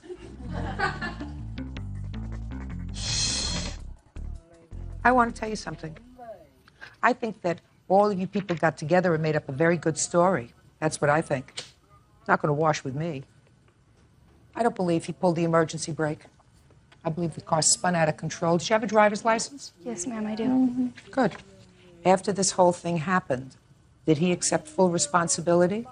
We had had conversations, about this happening, and he promised that he would pay me $200 a month for all the restitution bills, because I have to pay $200 a month for the next 4 years for this car that he wrecked. How much longer did you date after this incident? We didn't date at all after this. The only time that we saw each other was just to converse about this, about the case, and about what Really? happened. Where were you? It had been maybe at his house a couple times when I go up there. At his house a couple of times? Yeah, when I would go up there to go try to get the money, because I couldn't get a hold of him because he was avoiding my calls. Okay. And when was the last time you saw him to ask him for money? Last time that I saw him was a couple months ago. The last time I asked him for money was a couple weeks ago probably about 3 weeks ago before I went and filed the case in Boulder. And where were you when you asked him for the money? I was at my house on the phone the last time. When was the last time you saw him? The last time that I saw him was At his house, at your house? At his for house? Coffee, something. No, I just asked him for money. It was probably about 2 months ago. And when was the last time you say you saw her? Last time I saw her was when we went to court for that. Which was when? When I don't know the exact date of when that court date was, but we had the same court date, so that's the last time I saw her. And did you tell the judge in court that you had pulled that this was all your fault? Basically, just to get it was already on I'm the asking court. you a question. Yes. Did you tell the judge in court that the accident was all your fault? The answer is yes or no. Yes. What did the judge say to you? That was it. Were you ordered to pay any fine? No. Any restitution? No. Interesting. Well, one of you say that the last time you saw each other was February 28th. One of you says the last time you saw each other was January 10th. It's interesting, isn't it? So Isn't it? Very interesting. Case is dismissed. That's all. Parties are excused. You may step back. That's all. Felt that she was about to wreck the car, and I wanted to stop the car so that we wouldn't wreck, and then actually we ended up wrecking anyways. Sometimes it doesn't really pay to be a good person because obviously things don't come out of it, right? Sure, she might have been the designated driver, but maybe she's a little crazy that night. And now the next case. All parties in the matter of Nealon versus Miller. Step forward, please. Elizabeth Nealon is suing her boyfriend's wife, student Desiree Miller, for the value of a truck and for the return of a down comforter. Miss Nealon, you have a boyfriend. Yes, I do. And what's his name? And also happens to be the defendant's husband. That's correct. I assume you are separated from your husband. Is that right? Yes, we are. How long have you been separated from your husband? Off and on, about 3 years. And how long were you actually living together? Well, we've been married for 10. So you lived together for 7? And you've Correct. been separated for 3. According to your complaint, Miss Nealon, you and your boyfriend had a truck. The defendant took the truck and sold it or junked it. He needed some money. You want to be reimbursed for the truck as well as for a comforter that was in the truck. I assume that that's the comforter in question. Mm-hmm. Defendant says she had a right to take the truck. It was purchased 6 years ago when they were still living together. It was her husband's truck. She needed money. She had a right to take it and sell it, even though it wasn't in her name. That's your defense. Pretty much, yes. Let me see the title to the truck. Your Honor, I also have papers here that show that they were legally separated when the truck was purchased originally. Doesn't make any difference. Where did you take the truck from? From my father-in-law's house. How did you get it? I went over there and drove it because he had messed with my car. My car was inoperable. So therefore, when he got incarcerated, I went and picked up the truck. I had legal right to do so. It was community property. Oh, no, you didn't. Well, I got court ordered to do so. Oh, well, let me see the court order. I don't have it on me. Well, then you don't have it. Then you don't have it. If you don't have it with you, then you don't have it. Now, this car is registered in her name alone. Prior to the registration being due, my husband had warrants out for his arrest. I don't care. The car is registered in her name alone. But when I took the truck, it was not registered to her and her alone. How do I know that? Well, she mumble-jumbled some paperwork around so she could take it out of his name so that she's sole registered owner, so then she could turn around and try to press GTA charges. Wait just a against second. me. Let me see the former title to the car, madam.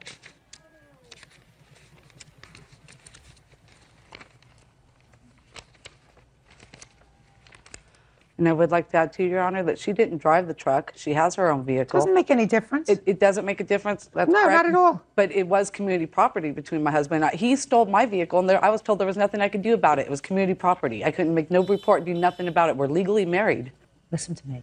You don't know, and the law doesn't know, whether or not he sold the vehicle. Let us say, instead of transferring the title to her, he sold the car, which Okay. was only in his name, to a third person. He sold it to Bird. Put the papers away, please, madam. Sorry. Under your theory, you had a right to go to Bird's house, take the truck, and junk it. No. Under your theory, you said it's community property. He has no right to transfer the title to somebody else. I had already had possession of the vehicle when his name was removed and her name was the sole registered owner. I had already had possession of the vehicle. On what date? I don't recall the date. Give me the month. I don't know, last month, a month and a half ago. Give me the month. The month, well, what's this, October, so I'd say August. Is that when you took the truck from your father-in-law's house? Yes. What did you do with the truck when you took it from your father? I drove the truck, and within For how maybe, long? Maybe a month, about a month, somebody had filled the gas tank. I mean, completely filled the gas tank with sugar. On top of that, we paid $1,600 for the truck 6 years ago.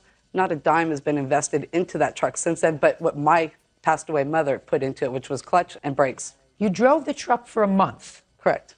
And then it was rendered inoperable. Is that what you're telling me? What did you do with it after it was rendered inoperable? Well, I gave it to the tow truck company for a ride home. The truck was completely worthless. When the engine was, and the body was shot out, and the truck was worthless. Now, what do you know about this truck? Did it end up in a junkyard? That's what I understand, but it's all hearsay. I really don't know what happened to it. Did you ever check with the junkyard? I called several junkyards and never was able to locate the truck. Now, how much money did you pay for this truck? $2,500. Show me.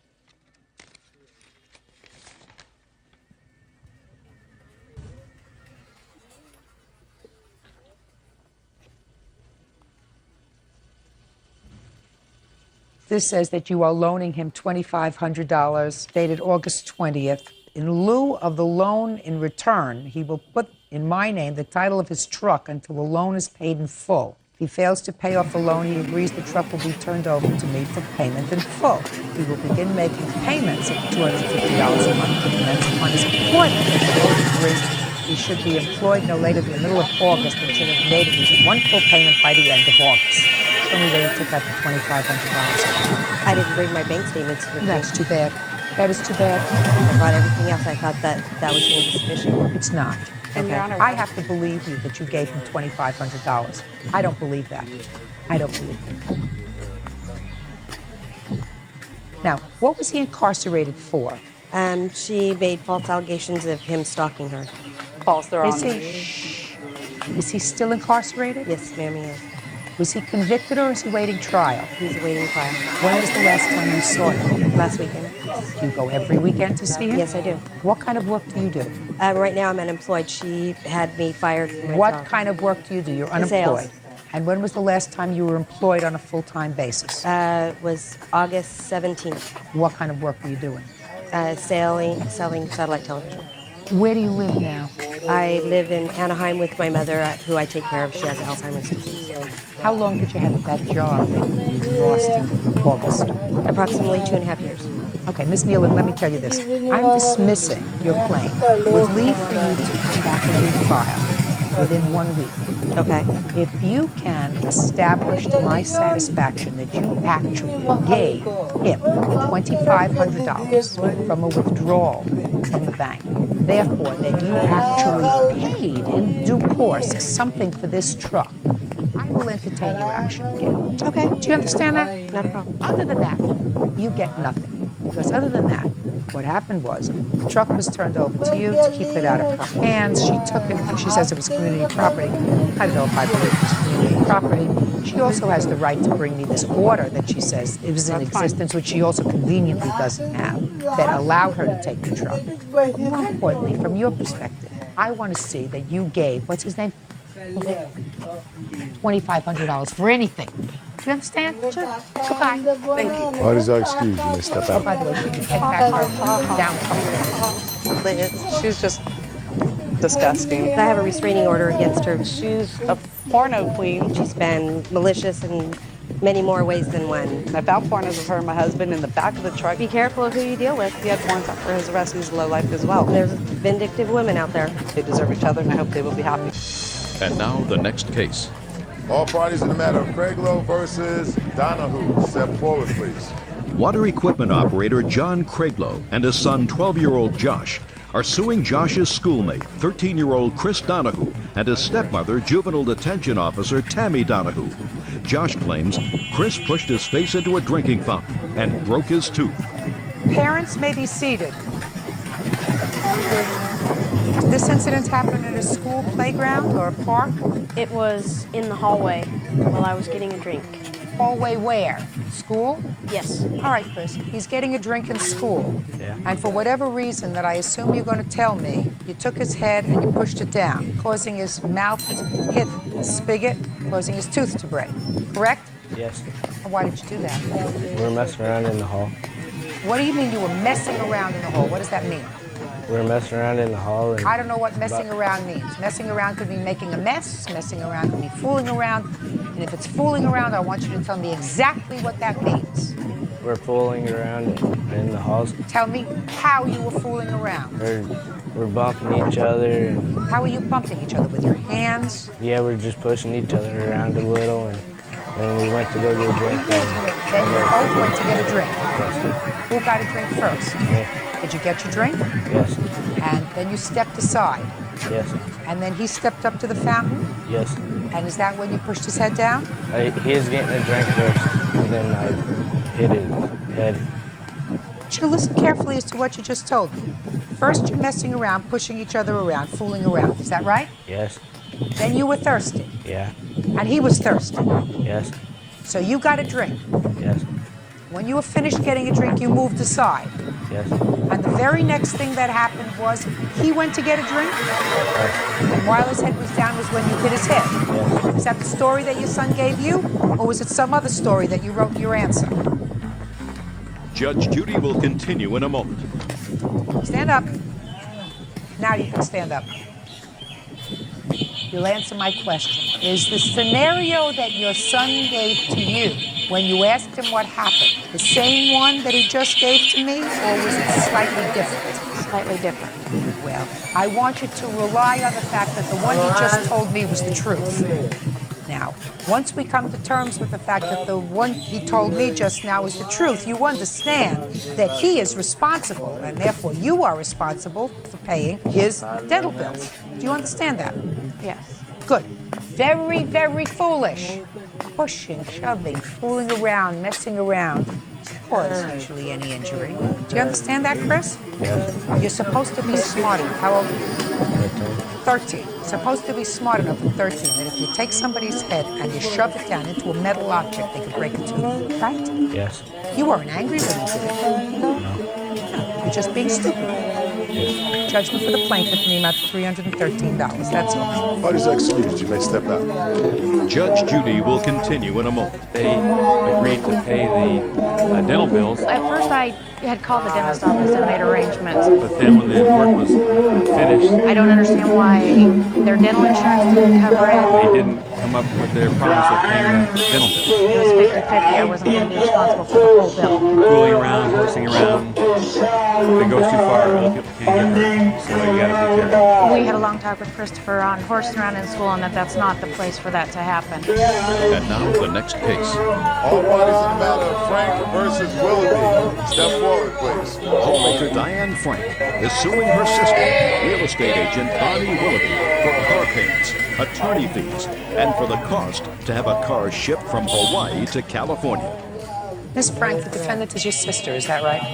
And you co-signed a loan for a car for her. And the agreement was that she was to make the payments on the car. Yes. Is that right so far?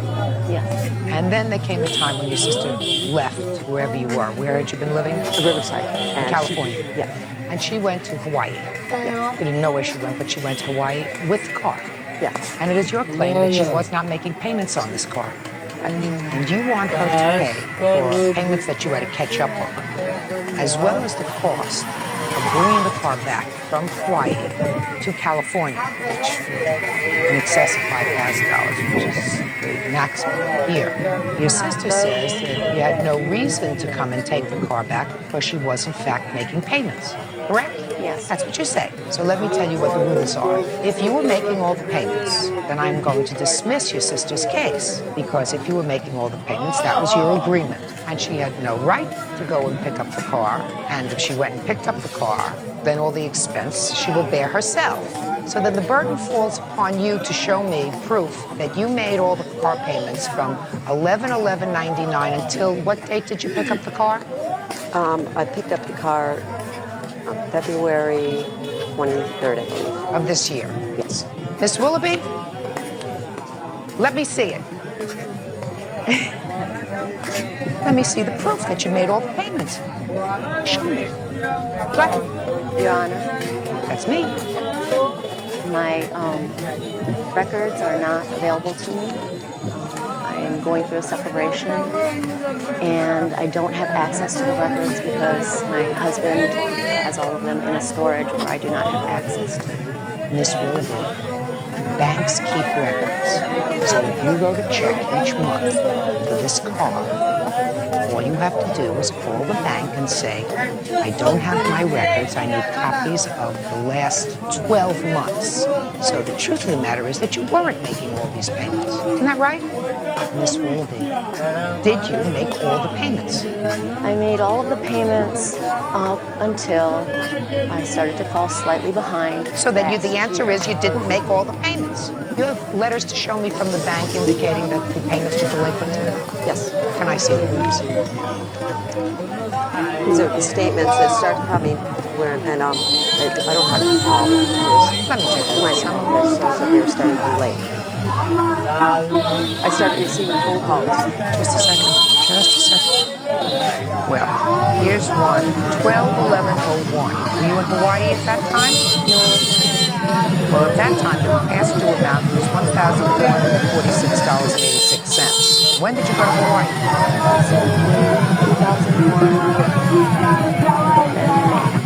Your Honor, I was not able to find the car for 8 months. I begged on email, please tell me the car is. I couldn't get insurance on the car because I didn't have possession of the car.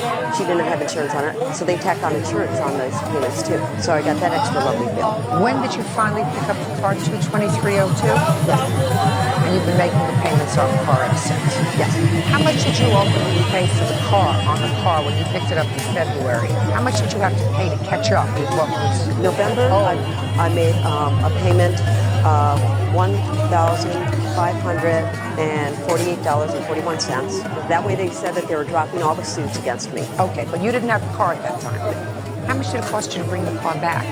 It cost me $871 to ship it, and another $250 was mandatory. They made me get marine insurance. The WFS would not release it without getting the marine insurance. That wasn't required when I shipped it to Hawaii. WFS had no requirement. You had money to ship it to Hawaii. Did you make any other payments on the car when it wasn't in your possession? Yes, I did. How much? I made the December, the January, and the February. Let me see. Miss These Willoughby, ones. And I also why do made you some. think this isn't amusing? Do you think I had no. No, I don't think it's amusing. I think it's just sad when a sister can't solve something between her sister in private. We both have the same history of problems. How much did you pay her? $50 a month towards this back money? How much did you give her since she's been laying out all this money? $25 a month? Since she has had possession of the car? No, before. In order to keep her credit reasonable when you weren't making the payments. She damaged my credit. I'll show you. How much did you give her? You can call her up and say, listen, I can't give it to you all at one time, but I'm going to send you $100 a month, $50 a month. I will catch up as soon as I can. I've had the expense of $3,197 of rental car bills because she's had my car the entire time. Before, you didn't hear my question. Miss Willoughby, before she took back the car and you weren't making payments, did you call her and say to her, I'm sorry I had to make these payments for me, but I'm going to send you $100 a month, $200 a month, $50 a month, just to show you that I know it's my responsibility? I know that it's my responsibility. No, I asked you whether you called her and said that to her. My mother did. Judgment for the plaintiff and the amount requested costs far more than that, but your sister's not going to get it. Do you understand? She doesn't get it. She doesn't get it that it's her responsibility, not her mother's responsibility, nobody else's responsibility. She took off the car, paid the car, another jurisdiction. She says, I have other bills to pay. The onus fell on you because you did the wrong thing. You co-signed or you signed as a primary on a car for somebody else. You never do that. I didn't sign as a primary. She worked for the place, and they switched my name. Listen, you went there, you recognized the fact that they switched you as a co-signer. I didn't know it. Well, then It's my mistake. That's your mistake. Then you have to read it more carefully. She's got the car, and you got the lousy credit. It's ridiculous. Judgment for plaintiff in the amount of $5,000. That's all. Parties are excused. You may step out. I think it's a shame that family can't help out family and care about family when they're in need. We can put this behind us now. It's a real sad statement when people can't help out people these days, especially when it's family. It's been awful. She's been in times of need as well, and we've helped her out. It's been an absolute nightmare. She doesn't believe me. She doesn't trust me. I will never co-sign for anybody again. And she's had a bad history with men. I learned my lesson. They just contribute to her distrust. They contribute to her lack of love and fear. Willing to help her out again. I have another car that I'll probably let her use. She told me to come get a car, and I came, and I waited 22 hours for her to produce a car. She never did. Hopefully we can regain our relationship. I pray to God that it is possible. We'll see what happens. I just believe in forgiveness. Sierra Shelton is suing 22-year-old construction worker Ryan Lutz and his friend 21-year-old dairy farmer Corey for damages to her car and for sexually assaulting her 18-year-old daughter, Jamie Swanson.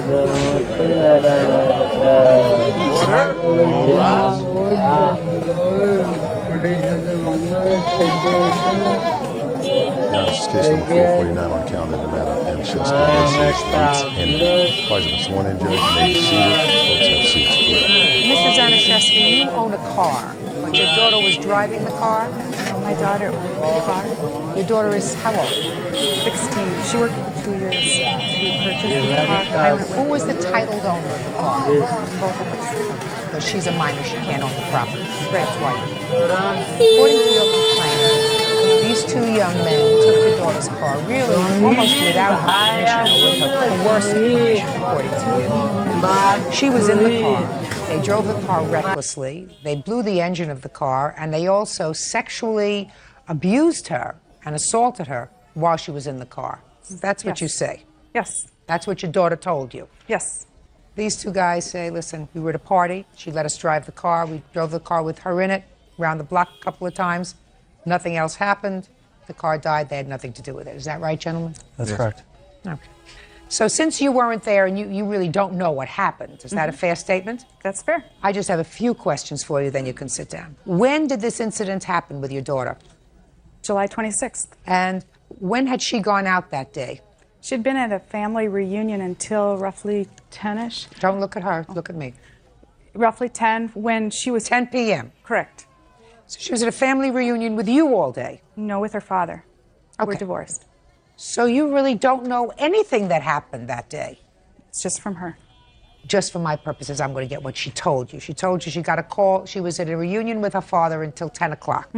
Then she got a call from some people and she left. Correct. And did she tell you where she went? To be a sober driver for this party. Now you can sit down. Step up. Tell me your first name. Jamie? Ryan, How old are you, Ryan? 22. Corey, 21. What time had you arrived at this party? Around 7 o'clock, How many people were there? probably 10, 12. And whose house was it at? Friends, Mike, What time did you see her at the party? it's been 8:30, 9 o'clock. Is that right? No, it was later than that. How late? It was around 10:30. What were you doing at the party? Anna, a friend of mine from high school, had called me and she was drinking. Called you where? On my cell phone. I was on my way back home and asked me to drive her because she had been drinking. So you arrived at this party. Had you known about the party that day? No. You had no idea that there was a party at Mike's house? Exactly. Did you know Mike?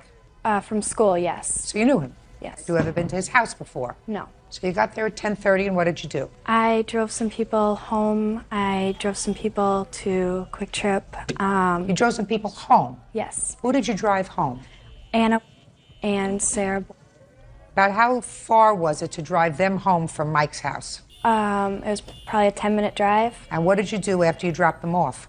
Well, we went to her house and were there for Who's Anna's house, sorry. Went to Anna's house, just the three of you? Right. And we were there for about a half an hour. Her mother asked if she had driven. She said no, I was the sober driver. And I talked to her mother. And then she decided she wanted to go back to the party. So I took her back. That was pretty stupid. Yes, it was. So you took her back to the party. Where was her mother when you decided to take her back to the party? She went to sleep. So, Jamie, I'm not stupid. Maybe your mother's willing to believe all this nonsense that you told her. I'm not.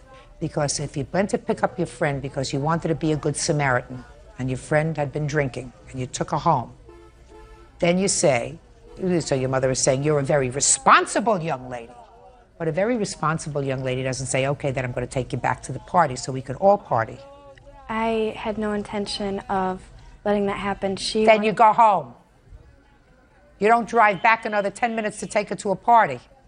Now, when you took her back to the party, what was your intention? Everyone seemed like they were staying there, so I wasn't needed anymore. What do you mean you weren't needed anymore? You went to pick her up because she had been drinking too much to drive home. You take her home. She decides to go back to the party to drink some more, so you decide that she doesn't need you anymore, and you were leaving. My main goal was that nobody drove drunk that night. Then you shouldn't have taken her back. I'm telling you, madam, your mother may believe this nonsense that you told her. I don't. If your main goal was that nobody should be drunk and driving, then you leave your friend at home, at her home, and you say, I'm going home now. So then you drive her back to the party, along with the other girl, I assume. Yes. And then you were leaving. Yes. So what happened? As I was walking out, they stopped me, Corey and Ryan, and wanted to drive my car. I said no, I was tired. I worked in the morning. I wanted to get home, but they insisted that they at least see it. So as they walked me to my car, they kept pressuring me into letting them drive it, and finally I decided it would just be easier to let them. I didn't want them to not like me. I felt kind of peer pressured, and so I let Ryan drive the car, and as I went to get into the passenger seat, Corey then got in first and pulled me onto his lap, and Ryan started driving very fast into these country roads. And they began fishtailing around gravel road corners, doing 93 miles an hour and screaming that the car would only go 93 miles an hour. And while they were doing this, I kept asking them to slow down or stop, and they wouldn't. And? And as we went back into town, the car started making some funny noises, and they told me it was a belt and it would probably just straighten out. And I was worried. I knew that wasn't right, but I was tired and I felt really violated, and I just wanted to get home. Why did you feel violated? Because while Ryan was totaling my car, Corey continued to try to grope my breasts and to get his hands in my pants, and I kept trying to have to fight him off, and he wouldn't stop. Judge Judy continues in a moment. She kind of started making moves with me and Ryan. I want you to show me with Ryan. Ryan's next to you. How she rubbed up against you, sir. Kind of like this, and then, kind of back and forth, and sitting on my lap. She was rubbing my leg and stuff like that. Real cases, real people. Judge Judy. 18-year-old Jamie Swanson claims former friends Ryan Lutz and Corey Henry damaged her car during a party. Jamie also says Corey sexually assaulted her. What time did you get back?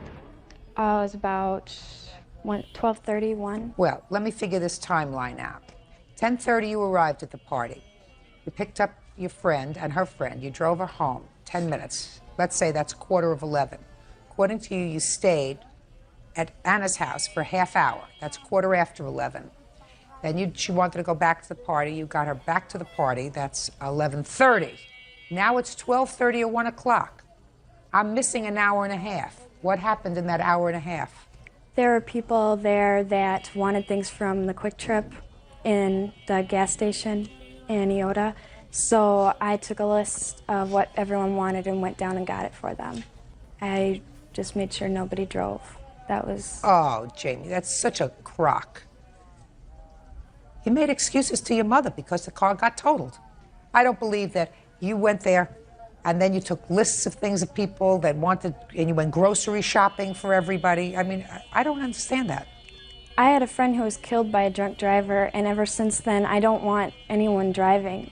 Jamie, if you don't want anyone driving, then you drove your friend Anna home, and you leave her there. You don't take her back to the party. Can I say something? No, you weren't there. You believe this story? I have a letter from someone that saw her. You believe that, saw her do what? That saw her at the Quick Trip with the other kids intoxicated. What does that have to do with that? I believe she went there. I believe she was part of this party. Whether it's because she wanted to be accepted or whether she wanted to be part of the group, she went to the party. And you believe this story that she took her friend back to the party because if she didn't take her back, somebody else would have? You believe that? I don't think it was a smart thing to do, but I believe her, yeah. Then you'd be responsible for your own car. Take off the blinders. I'm not finished with you. We haven't even started yet. Who was driving? I was. Why? I just wanted to take the car for a ride. Why? Just never drove that kind of car, and I guess we just wanted to go for a ride around the block. You had been drinking. Had probably 2 beers. I don't care what you say you had. If you got there at 7 o'clock, Yes. by 10:30 or 11 o'clock, you had more than 2 beers, young man. Now, you decide you want to take the car out for a spin. Is that what you say to her? Can I take your car for a ride? Yes. And what did she say? She gave me the keys, and we all hopped in the car and we went around the block. No. I want you to take it step by step, Brian. Let's do a step by step. You had the keys in your hand. Yes. You got into the car. Yes. What happened next? And we got in. I got in, started up the car. Corey got in. She got in and got on his lap. Why did she get on your lap, sir? I got in and she wanted to come along, and it's just a 2-seater car, no bench seat. Oh, it's just a 2-seater. Yeah, so I'm cramped There's up. no back seat? No, it does have it's just bucket seats, but it's got a back seat also, yes. So she wanted to come along. She didn't want to sit in the back? I guess. How much had you been drinking that night? About probably 3-4 beers. And what about the plaintiff? Did you see her drink anything? I did not see her, but I did not get there until 11 o'clock. Where were you up until 11 o'clock? I was working until 9, and then a friend come and pick me up. All right, well, that's not. You're working until 9. Where were you between 9 and 11? We stopped in Dover and talked to a couple people, and then we went to another place, and then we arrived out there. So you went to a couple of parties first? Yes. See how I made that simple for you? Yes. You know, sometimes young people think that older people, not old people, but older people, they have this lapse and they were just born old. It's really not true. Bird remembers what happens when he was young. Right? Oh, yeah. Real cases, real people. Judge Judy. So she got on your lap. Yes. And then what happened? And then we proceeded to leave, and as we were going out of town, she kind of started making moves at me and Ryan. And How did she make moves at you and Ryan? Now, I want you to be very careful because, you know, I'm really good at this. You know, started rubbing keep me up here because I'm gorgeous. They keep me here because I'm really good at it. She started rubbing up against me, and How did she do that? You know what I want you to do? I want you to show me with Ryan's next to you, how she rubbed up against you, sir. I want you to show me that. She was kind of like this, and then kind of, rubbing on my shoulder. I want to see. Going like this and rubbing my arm and leg. And she was rubbing your arm? Yes. Yeah? Yes. Well, she must have had her arm around your arm. Is that right? Correct. Show me how she had her arm around. Kind of like this, and then, kind of back and forth, and sitting on my lap. She was rubbing my leg and stuff like that. Yeah. Go ahead. And, I said no, I didn't want nothing to do with it. I didn't know her. Just a second. Shh, please. Please. You said, I don't want nothing to do with that. That is correct. And what did she say to you? She didn't say nothing. Did she stop? Yes, she did. How fast were you driving? 60, 65, 70 maybe. I don't know. I couldn't see the speedometer. Fast? Not out of... 60, 65, and 70. You weren't on a highway, were you? There was... You weren't on a highway the entire way, were you? No, not the entire way. What happened when you got back to the party? After we got out, I realized that we were kind of blocking this neighbor's driveway, and I'd mentioned that to Ryan, and he proceeded to get back in the car, and they wouldn't start. And after that, we tried to pop the hood to see if we could see what was going on or try and get it started, and we couldn't do that. So now the car doesn't start. You had the car towed, is that right? Yes. Now, at what point, Jamie, did you call the police and tell them that you had been sexually assaulted by Corey? The next day after it happened. Can I see the police report, please?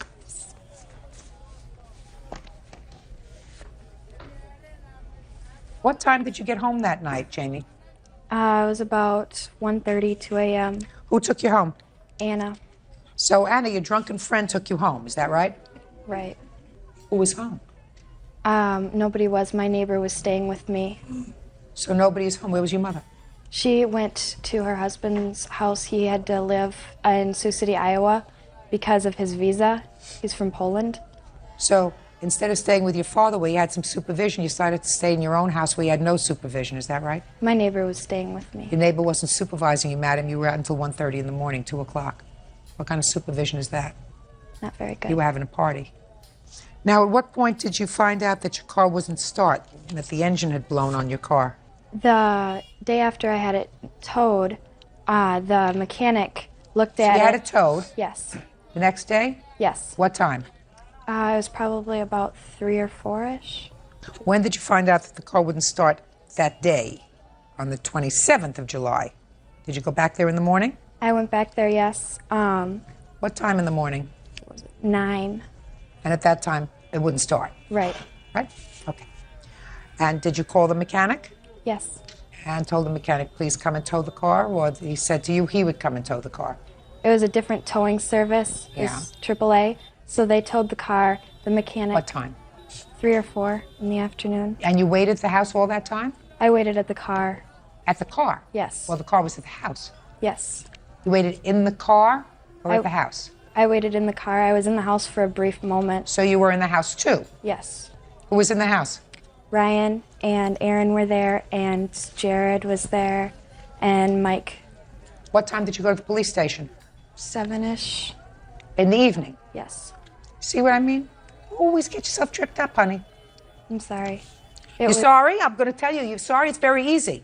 If you have been sexually assaulted, you don't hang around with the guys who were responsible, at least one of them who was responsible for your being sexually assaulted the whole day, and then go to the police station in the evening to report it. I was very, very upset after it happened, and then you go to the police station right away. You don't wait until after you find out that your car's got a blown engine and then start looking for a story. When the police asked you if you wanted to file charges with regard to the sex assault, what did you tell them? I told them I didn't know yet. My mom was trying to make an arrangement so that I wouldn't have to deal with any of it because I was really emotional at the time. No, this is what you told the police. You told the police that you didn't know whether you wanted to file charges or not because your mother had already contacted the 2 suspects' parents, and if they pay for the damage done to the motor, they won't file charges. She was looking into my best interest so that I wouldn't have to see them again. You saw them. You spent the day with them the next day. Real cases, real people. Judge Judy. Corey, what's your last name? Henry. Case is dismissed as relates to Corey Henry. Sit down. I don't believe a word of what you say about being sexually assaulted by this young man. But I do believe that you took a car, and I do believe that you drove it recklessly, and I believe that you took it with her permission. So that means that both of you were responsible for what happened to the car. You're responsible and you're responsible. Now let me see the bill for the damage.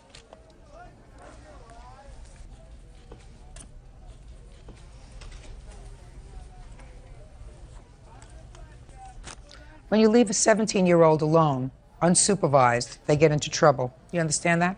Yes. This is a bill for therapy. She's been in counseling ever since, and I have a letter from her psychiatrist stating that. It's your bill. Next time you stay home with your daughter. You paid $2,600 for the car.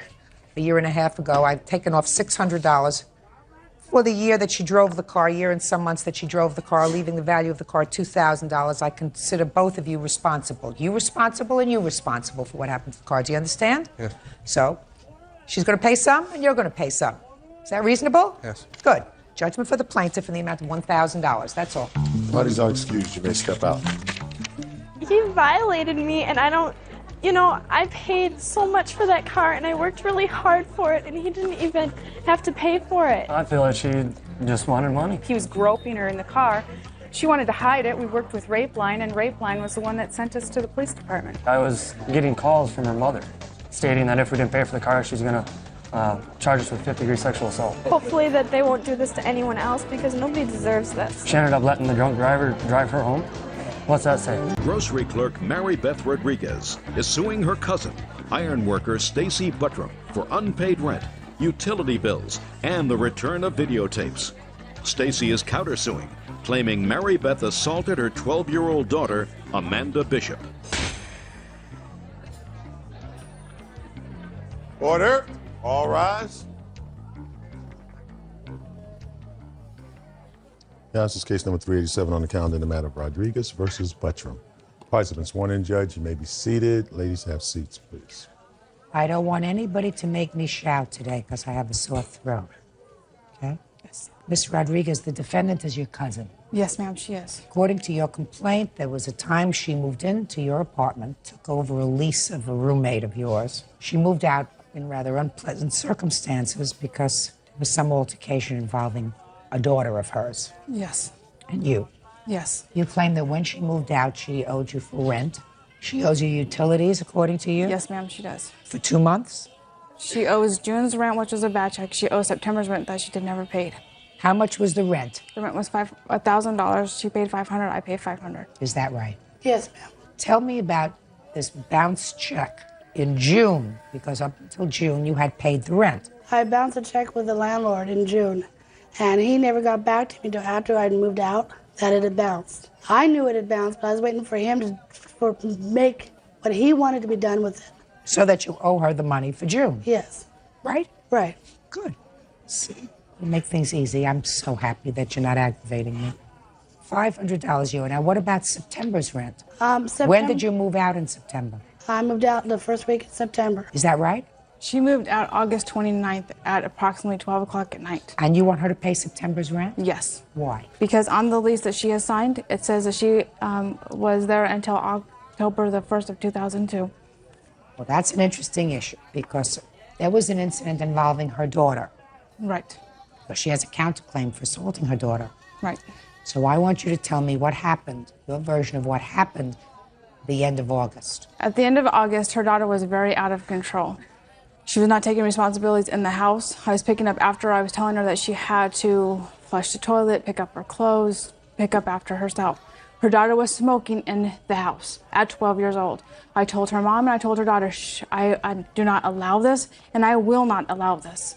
So Amanda said she was getting ready and she was all dressed in black. She had black lipstick on, black mascara.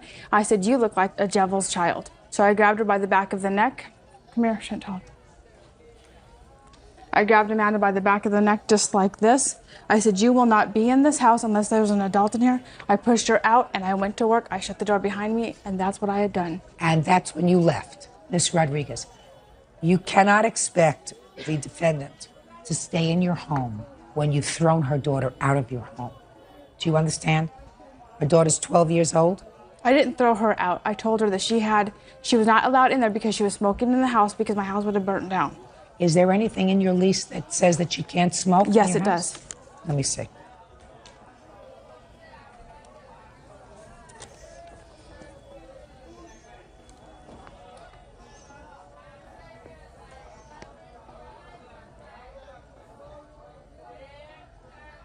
Okay. Did anyone else smoke in the house other than her daughter? Stacy smoked, but she smoked outside of the house, so no. Now, go ahead. On this piece of paper right here, when we moved out, you give 30-day notice, they give you a letter. Well, in the letter where her daughter Amanda was in the small bedroom, there is smoke damage to the windowsill in the house and on the floor in the bedroom. But that's not why you threw her out on that day at the end of August. You threw her out because she was wearing black lipstick, a black No, hat. I threw her out because she got very verbally with me, and she wasn't... She's not responsible for September's rent, madam. You threw her daughter out of the house. She can't be expected to remain in the house while her daughter's out of the house. The only other thing we have to address are the utility bills.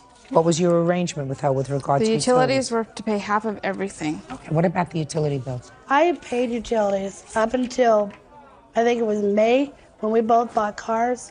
And we decided to get insurance together because it would be cheaper. And they were going to take it directly out of my checking account because Mary Beth did not have a checking account. Mary Beth, pay attention. Don't play with your papers. She's telling me why she didn't pay the utilities after May. When they were supposed to take $320 out of my account for our insurance, and they ended up taking $520 out. She said, just pay it, and I will take it out of your payment for the utilities. Does that sound familiar? I told her for May's, not to worry about May's, that I would pay May's utilities, and I did.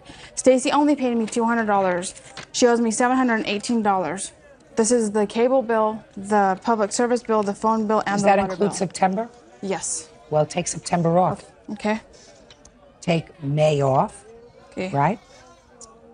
$534.37. How much were the utilities a month, madam? Utilities ran between $30 to $50 for the water bill, $70 to $100 for the phone bill, and between $100 to $50 So for is what public you're service. doing when you come up with $534 taking the high end or the low end? The high end. Now I want you to tell me about your counterclaim. Well, when she threw my daughter out of the house, she physically threw out of the house. I have a picture of the marks that she left on my daughter. Step up. Tell me your name. Amanda Bishop, How old are you, Amanda? 12, gonna be 13 in 7 days. Tell me how you do in school, Amanda. Lately, I've been getting lower grades because I haven't been working that hard. Miss Beltram, are you satisfied with your daughter's performance? She's a little lazy at school lately, but for the most part, What about her friends, Miss Beltram? she has no friends. Why not? She's just at that stage in her life where she's exploring, she's become a teenager and she's... What about her smoking, Miss Beltram? She was smoking in the house, and when I found out she was smoking in the house, I dealt with it. What about smoking at all when she's 12 years old? Well, I don't like her to smoke, but I'm not with her 24 hours a day. There's no way I can completely stop her. Is this your only child? No, I have a 22-month-old baby, too. Other than smoking, do you take anything else, Amanda? Ever experiment with any drugs, Amanda? What kind of friends do you have? I used to have a friend named Emily. She had a mohawk, and Mary Beth didn't like her. I don't have her anymore. I have Brittany, and that's about it. You feel as if, Amanda, that you could benefit with some counseling? Maybe. Did you ever talk to your mother about that? We went to counseling. It was for me and her because we were not getting along well, but we got that taken care of. We have. Yeah, but now you're not doing so well. I'm working on it. Judge Judy can come over.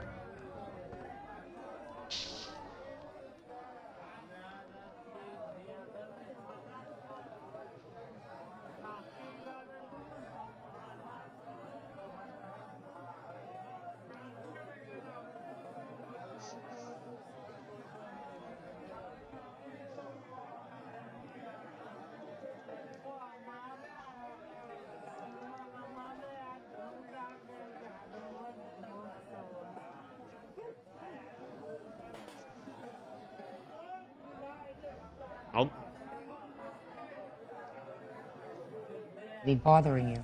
Who are you working that out with? My grandma. I talk to my grandma a lot. We're really close. She live close by?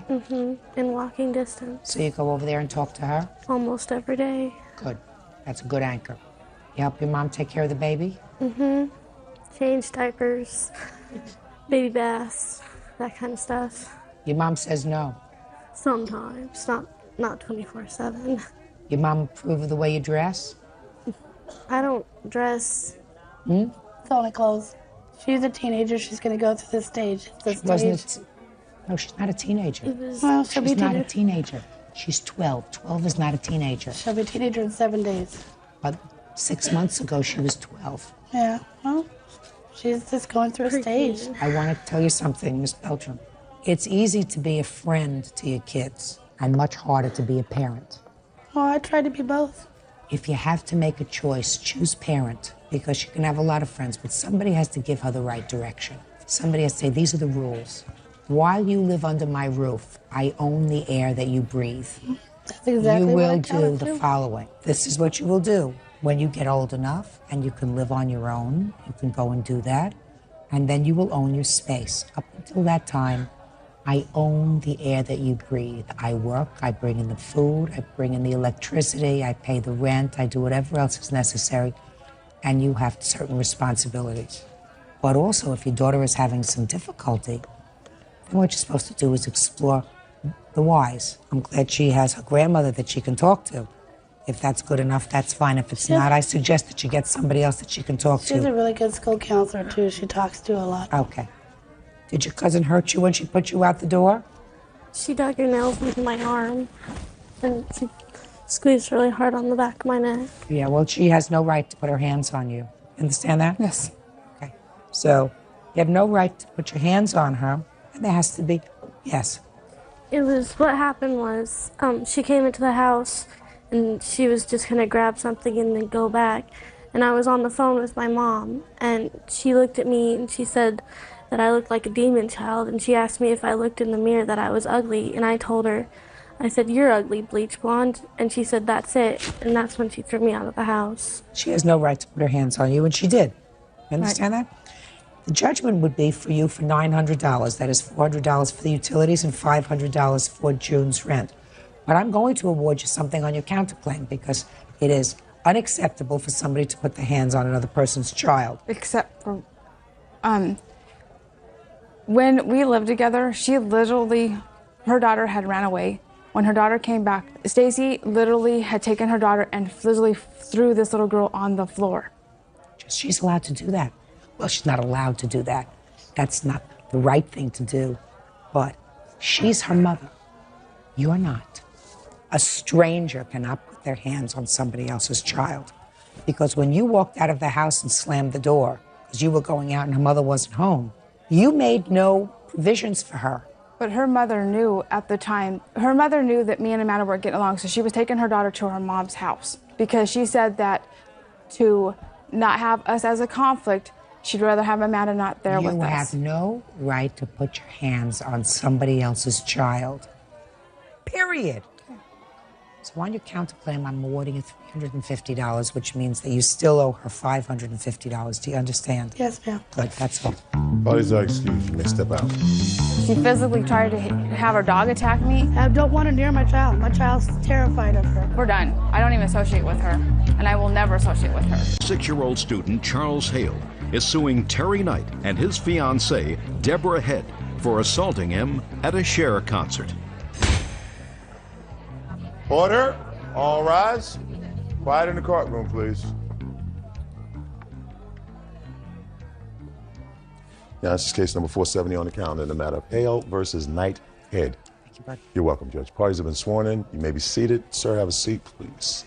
Mr. Hale, you and some friends, and clearly the defendant and his wife, were at a concert, and it is your claim that they assaulted you. You want to be compensated because you were injured. So you want to be compensated for your pain and suffering and for the concert tickets. The defendants indicate that you started this, what turned out to be an altercation, and that it's your fault. So what kind of concert was it? It was a Cher concert. And who did you go with, sir? I went with Brad and 2 other friends. Where were you seated? Probably in the second top tier of the arena, so kind of high up, about mid-arena. Were you sitting in front of or behind the defendants? In front of, row down, about 3 feet down below them. One row or two? Just one. So you were seated immediately in front of them? Directly in front of them. Is that right? In front. Yes, ma'am. Okay. So now tell me what happened. Out there probably about 7:15, found a place to park, and on the way to the concert, found just a little place to stop and have a bite to eat. Had a beer.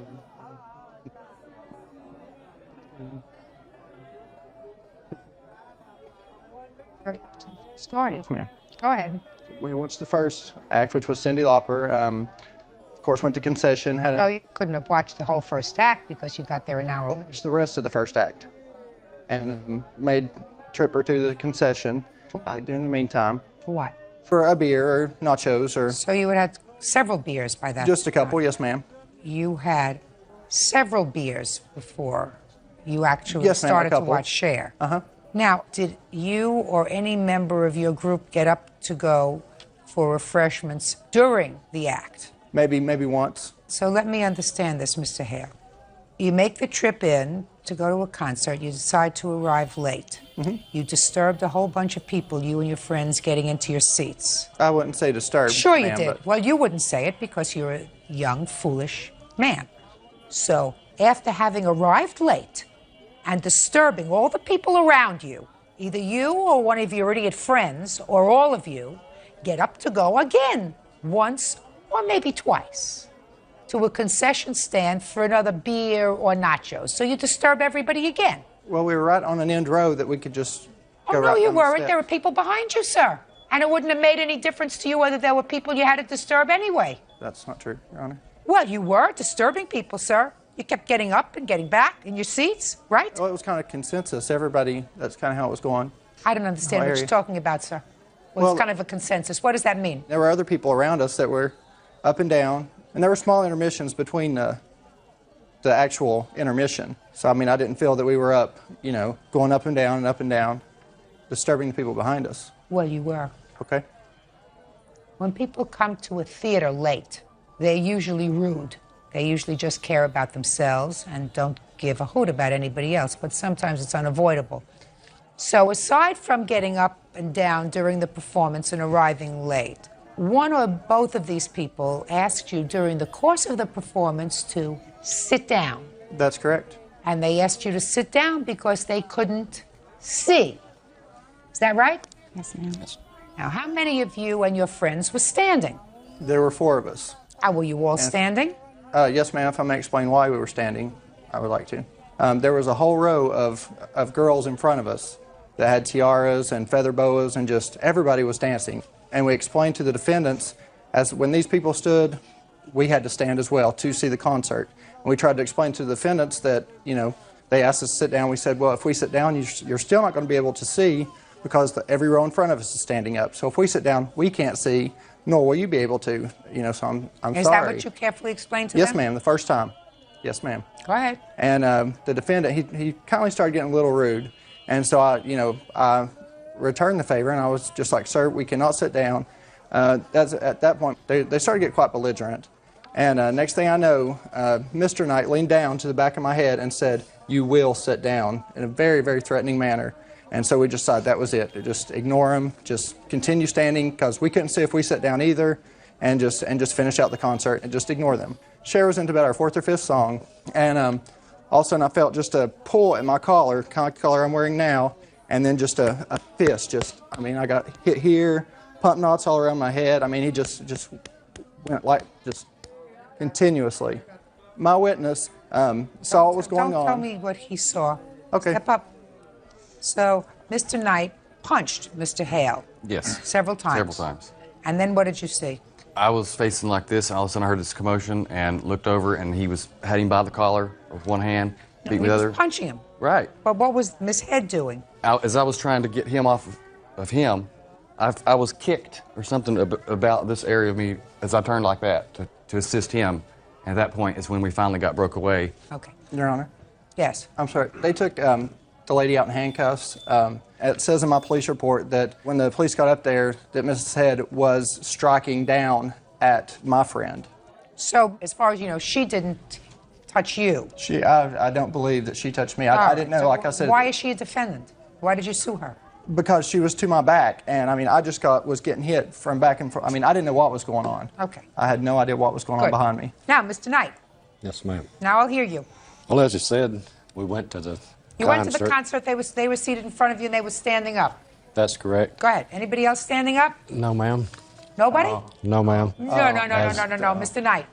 Mr. Knight, that's not true. Just because I was on his case, I don't want you to think you have a friend in me. When you go to a Cher concert and everybody's doing their thing, there are a lot of people standing up. So don't tell me that there weren't other people standing up. I saw no one standing in front of him when they were there, except for them standing up. And I did ask him to sit down. And you punched him? I punched him after he pushed me, yes, ma'am. Several times. No. There was no pushing. Mr. Knight, you punched him. He didn't assault you first. You got frustrated because he was ignoring you. No, ma'am. Tell me how he pushed you, sir. He's sitting in front of you, his back is towards you, and he's had a few beers, so he is feeling pretty good. Yes, ma'am. You tell him you will sit down. No, ma'am. Yes, I asked him if he would sit down so that the people behind him could see. Right. No, you did that the first time. Yes, ma'am.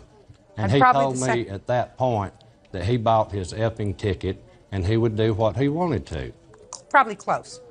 About the third time. Quiet. Go ahead. Then I leaned forward. I did not touch him whatsoever. I said, buddy, if you'll look around, there's no one else standing. That's not true. I don't want to hear you. It's ridiculous. I don't want to hear you. Sorry. You are rude. Okay. Go ahead. And at that point, he turned around and looked at me and pushed me in my chest and said, F you. I caught myself at the back of the seat. When I turned back and looked at him, I don't know his intoxicated state or what, but it looked aggressive like he was going to hit me. I'm sorry, Your Honor. And so when I stood back up, I did punch him, yes, ma'am. And I punched him several times. A young lady that was with him was trying to attack Debbie. I was in between them. There was no other altercations. He went and got security while I stood there between the lady that was with him and Debbie. Security came. They did escort us out. We were issued a citation for disorderly conduct. They were allowed to go back inside to the concert. I guess we missed the last 3 songs that Cher sang. We went to our car and went home. As far as I was concerned, The evening was a bust. yes, ma'am. Judge Judy will continue in a moment. And later today, When we were dating, it was long term and I wanted her to move down with me, and she also wanted to live down there with me as well. And when she moved down, everything was fine until people found out on campus. real cases, real people. Judge Judy. Student Charles Hale says Terry Knight assaulted him at a Cher concert. Terry says Charles was blocking his view. I'd like to see the police reports, please. Would you like pictures too, or?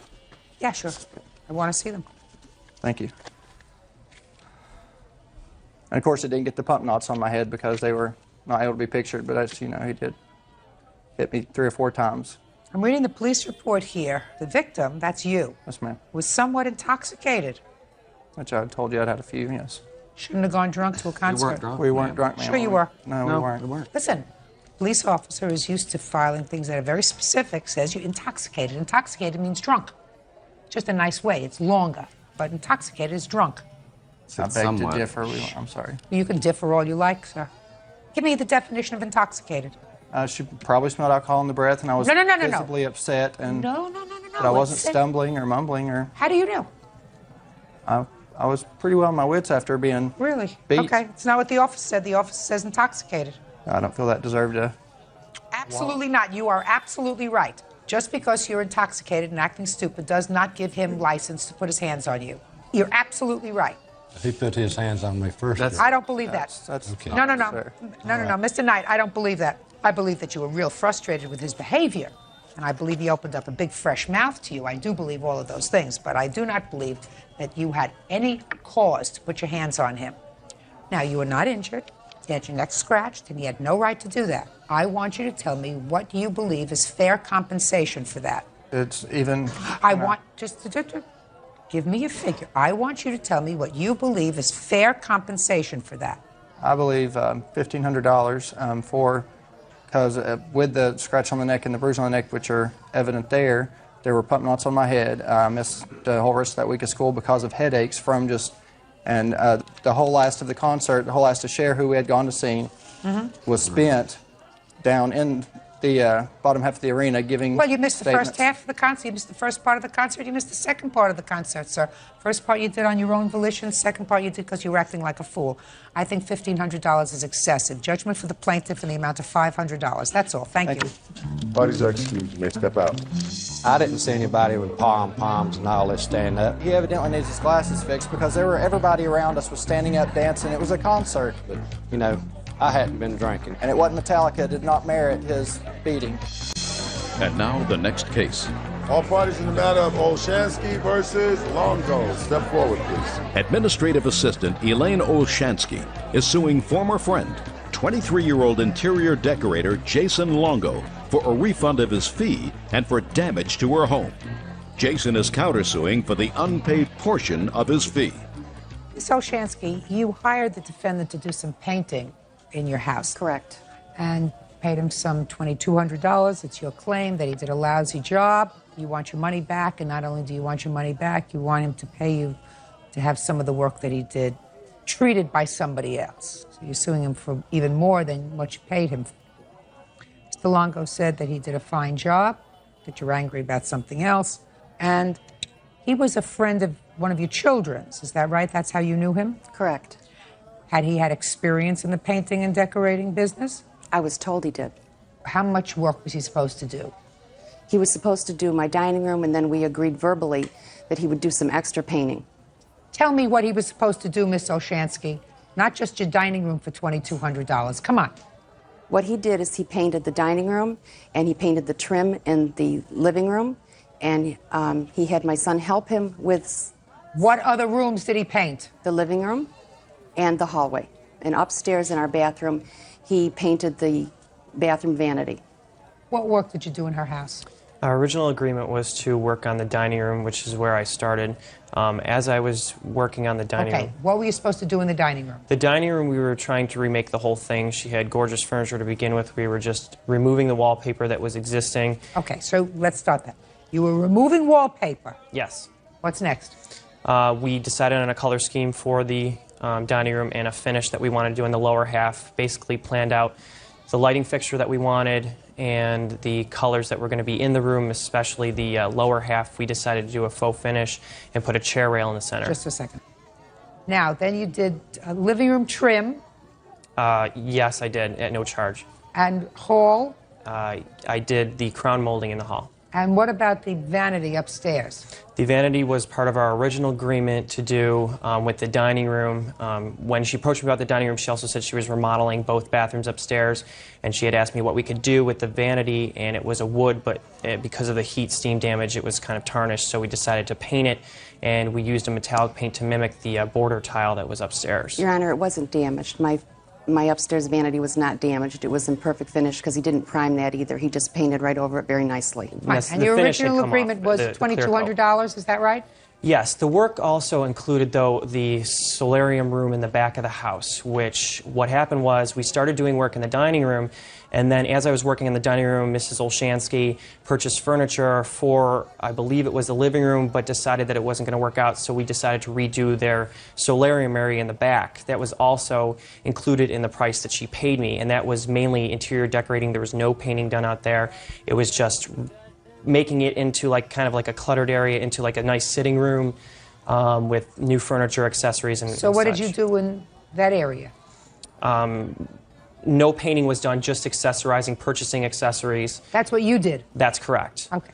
So that sounds like a reasonable amount of money, $2,200. So what are you complaining about? The paint is all peeling everywhere see. he painted. I have many pictures. Let me see where it's peeling. Your Honor, I also have pictures of the before work and the during stage process work. I was not allowed to photograph the after work. The plaintiff did not allow me back into her home to do so. You never asked. Shh. This is an outside picture, is that right? No, it isn't. That's the That's back the porch. solarium. Those are the wires hanging where he did wiring, and it caught on fire because he only used electrical tape and wired 3 wires together, and it caught on fire. Your Honor, that's not true. Yes, it is, Your Honor. It's true. Your Honor, I have a degree in fire protection technology, and I've been in school and been with the fire service for 6 years. It's not true. Who did the wiring, Okay. Jason? You have a fire marshal's report? No. We just Okay. unplugged it and put the fire out. I have no idea where you say the paint is peeling.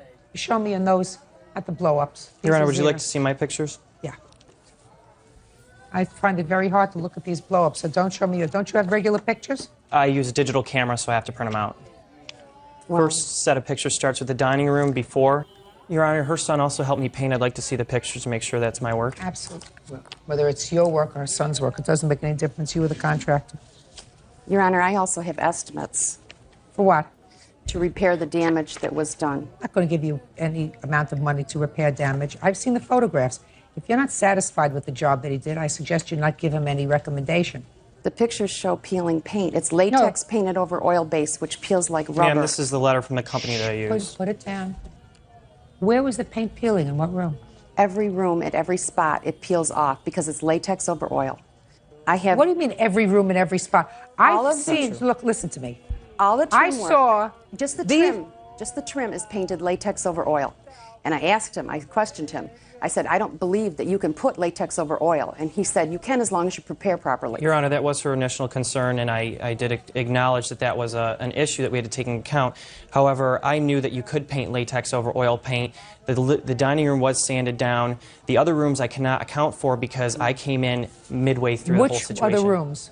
The dining room was the only room I personally painted myself completely. No, you painted all of the trim in the living room, and you had Peter, without charge, help you get through painting Right, and the I was hallway. also without charge helping the hallway and the living room. You know, charges. Just a second. Is that true? If That you- your original estimate was for the dining room and the upstairs vanity. Correct. And the other And the decoration trim is that solarium. he did either helping you out with your son or whoever else was helping him out. Was it your son who was helping him? Yes. And that was as a favor? No, the work wasn't as a favor. That's a lie. He agreed to paint in those rooms also. That is not true. Yes, it is. No, it's not.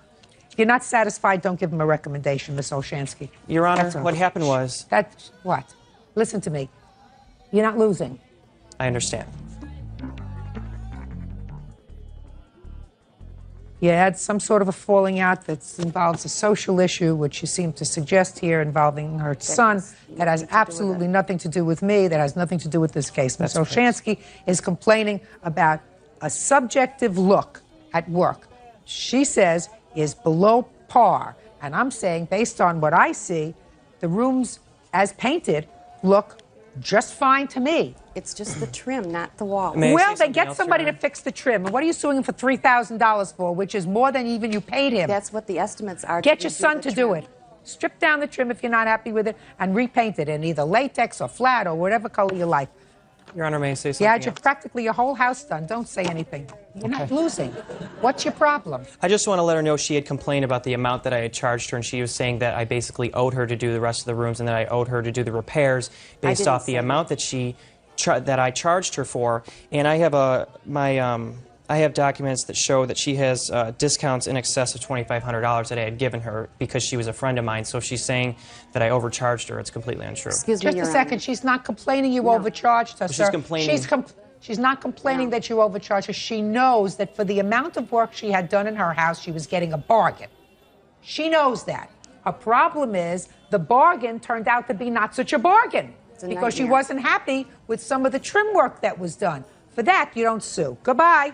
Parties are excused. You may step out. I offered to make repairs in Mrs. Olshansky's home, but she denied me the right to come back into her home before the date that she had set. In person, my home is a shambles. As far as I'm concerned, there's nothing else I could have done. We never will have him work in our home again, and he's not welcome. And now the next case. All parties in the matter of Massey Colbert versus Travis. Step forward, please. 20-year-old military cadet Destiny Massey and her boyfriend, 21-year-old construction worker Jack Colbert, are suing Jack's sister, 22-year-old homemaker Paula Travis, for stealing their personal property. Amy Duckowitz is suing holistic technician Bonnie Maskery for misrepresentation and for an assault. Amy is seeking a refund for Bonnie's services. Order. Come to order. Your Honor, this is case number 346 on the calendar in the matter of Duckowitz versus Maskery. Parties have been sworn in, Judge. You may be seated. Young man, why don't you have a seat, please? Miss Duckowitz, according to what I've read, back in 1994, you were having some grief issues, emotional problems, and you opened up the yellow pages, looked in the yellow pages, for someone to talk to. Yes, Your Honor, I did. And you found the defendant's name. Yes, I did. And she was your counselor from 1994 until 2002. Yes. Your complaint is severalfold. You've discovered sometime in 2002 that she lacked credentials. You had some sort of a problem with her in April where you say she came to your house uninvited and assaulted your son and damaged some property. You're suing her for breach of confidentiality because she divulged some information about you to your husband. And you want, as I said, all the money back that you paid her from 1994 to 2002. The defendant's going to have an opportunity to respond to all of that, but she says that she never held herself out to be anything other than what she is, which is now sort of a wellness counselor. Is that right? Yes, ma'am. Do you have the advertisement that you saw from 1994? Yes, I do, Your I'd like Honor. to see it, please. I actually have 1994 all the way through 2000. No, I just want to see the advertisement that you used to pick her out of the phone book, because that's where you say you got her from. Let's start back there.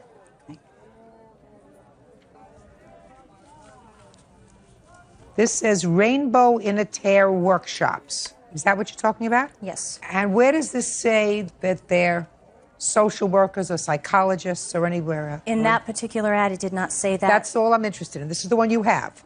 Yes. So he or she or anyone else did not hold themselves out to be anything other than a rainbow in a tear workshop. I don't know what that means. Tear. Excuse me? Rainbow in a tear. Tear. Say tear. Rainbow in a tear. Thank you. Rainbow in a tear. Absolutely right. Now, can you tell me what credentials the defendant held herself out to have when you arrived there? That she was an experienced grief counselor. She made mention of the fact that she also did divorce counseling, marriage and family therapy. You were there for grief counseling? That was what I went for. Okay. You didn't ask her what training she had to be a grief counselor, did you? Not at that time, I did not. When did you? I began to question. There was a period of time where I did not see Miss Mascari. I moved to the Midwest. I saw her in 1994. I did not see Miss Mascari again until 1999. At that point in time, we had changed our insurance. I'm sorry? Why did you start to see her again in 1999? I was still dealing with grief issues with my daughter's death. It seemed to me a comfortable relationship. I did not want to start all over with somebody new. Okay, well, it was comfortable enough for you to go back to her. So I did go back to her. You seem like an intelligent woman, so that if you made a judgment, she helped you some in 1994, and you wanted to go back and continue in 1999. So go ahead, 1999. So in 1999, I approached Miss Mascari. The first visit was around the anniversary date of what would have been my daughter's birthday. Also at that time, having subsequently had a set of twins, a young son growing up as well, we did begin to include other family members in the sessions. Some of the sessions were myself. Some of the sessions were Miss Mascari and my husband and the children. Okay. You went, your husband went, so clearly there was not a problem with her. There were a number of times where I very much disagreed with what was being You're allowed said. to disagree. And then there were some ethical issues that started to come up. Well, you want to tell me what happened and when? Because so far, as far as I'm concerned, she didn't hold herself out to be anything other than a counselor. She didn't hold herself out to be a psychiatrist, psychologist, social worker, or anything else. So far, you have no case. Actually, Connecticut changed its laws in 1995, adapting an approach to the licensure requirements for MSW and LCSW licensing. What you had to have in order to be able to have any type of counseling program whatsoever available to the public. I found those laws, went back through some journals that I had been keeping. I can't even say that this was a professional relationship because there was no regard for profession. The suggestions that were made, and then when I followed through on suggestions, I got laced out in lavender. Give me an example. Okay. I was having a difficult time around the anniversary of my daughter's death. Expressed a desire to be able to get away, to have a break. Her words to me were, you should leave the whole bunch of them. They're no good. They don't treat you right. They're awful to you. So I made arrangements to go and stay with my parents for the weekend. And she laced me out in lavender, yelled at me, told me I was stupid. What do you think you're doing? How could you do that to your family? How could you just walk out on your family and leave them like this? What's wrong with you? If I told you to jump off a bridge, would you follow me too? When was this, in March? This was in March of 1999 that situation occurred. All right. But then you continued to see her all the way up through 2002. On and off, there were times where I did go back to see her, more of the grief issues, but they were compounded by family situations. I don't understand. If you had a problem with her and if you had certain issues and if you were able to look back and smart enough gal to study what the laws were and changes in the laws in the state of Connecticut where you come from, and yet you continued to go to her from 1999 until 2002 until something happened. So something else is bothering you, madam. And I would appreciate if you get to it because I got a lot of things to do today. Okay. I'm not denying that I was very stupid. Well, you don't get rewarded from that, especially by me. Let's go. So, something happened. According to you, what happened in April of 2002. Okay. So you want to cut to the chase. You're not getting your money back from 1994, 95, 96, 97, 99, 2000, 2001, 2002. Let's hear the rest. We had a number of arguments, a number of disagreements on belief systems, and at that time I was experiencing a desire to change my religious beliefs. My husband was not fully aware of what I was doing as far as no longer believing what he believed in. I came home one night in April. Miss Maskery was in my home talking with my husband. I don't really know what went on in that conversation, but she practically ordered me to come in and see her. And I was very upset. I said, no, absolutely not. No, I'm not going to do this.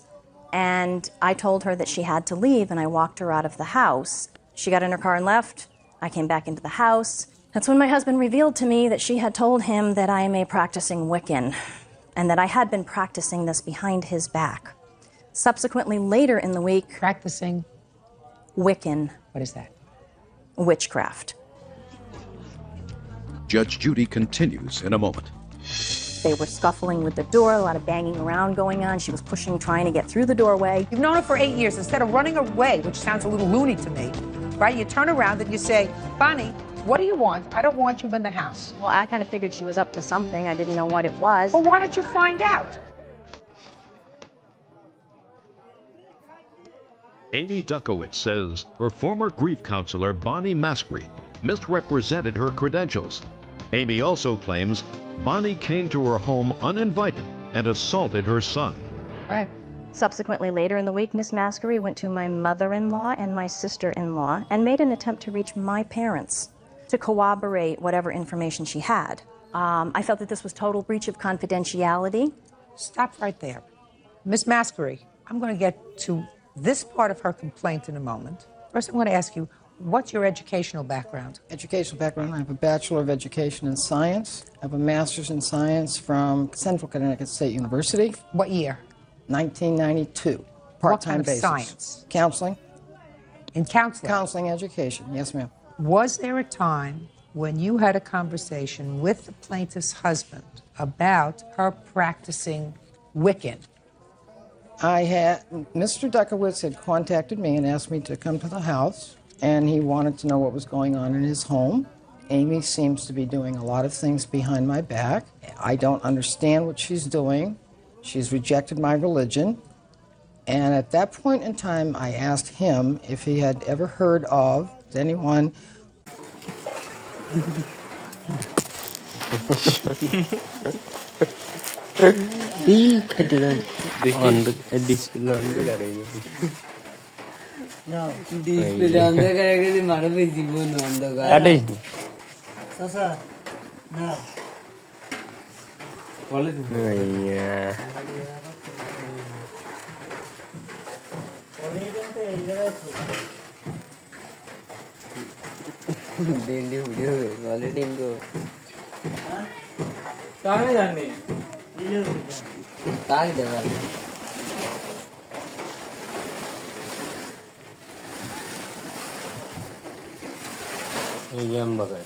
Hello guys, welcome back to my YouTube channel.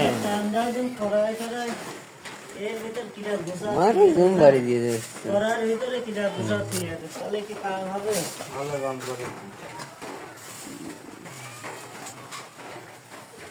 নেলমারে video রাত্রে video দিবা মারবা না দিয়ে দিবা কত দিয়েছি আমি না ওই যে জাগের হচ্ছে প্রথম 18 প্লাস বয়স হ্যাঁ মেয়ে ও হ্যাঁ ওকে তো যখন দিতাম মেয়েরা কিন্তু ভাই এরকম তো আরো দেন ভিডিও এই দিও আরো দেন তো এটাই ভালো লাগে কেয়ার করেছে খুব দিয়েছেন তোমার যে জ্ঞানাস্টিক রাব্বি কোথায় জ্ঞানাস্টিক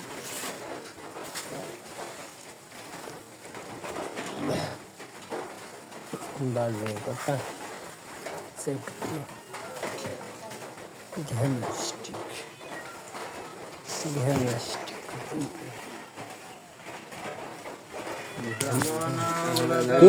ফোন নম্বর ও গুলা বানাই কষ্ট গুলা বানাই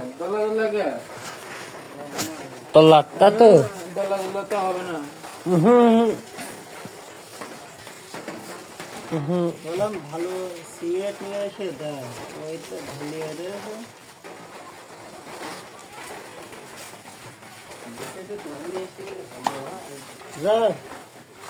কালকে আমার ছোটটা হেভি মজা করিয়েছে এই ক্যামেরা ধরিয়ে ছাগল কিনতে যাইয়ে কাছে চাচা দাম কত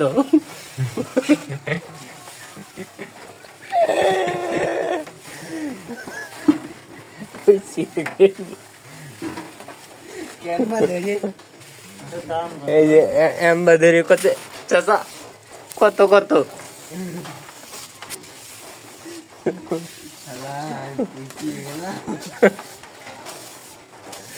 সেই যাই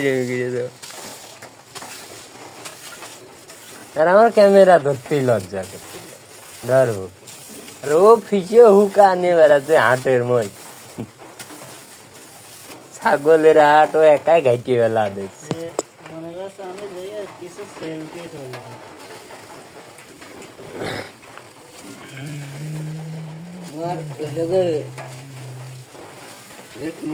যে দিছিলাম হ্যাঁ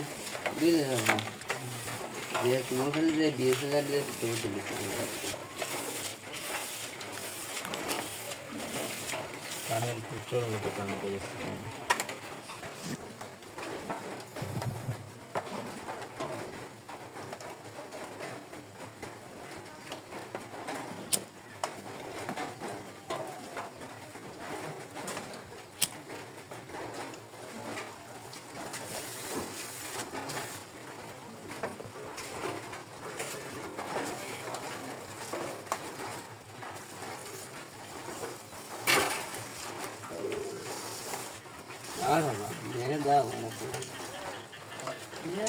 এগুলা বানাস থেকে এখন বুঝলাম না দুইটা লোক রয়েছে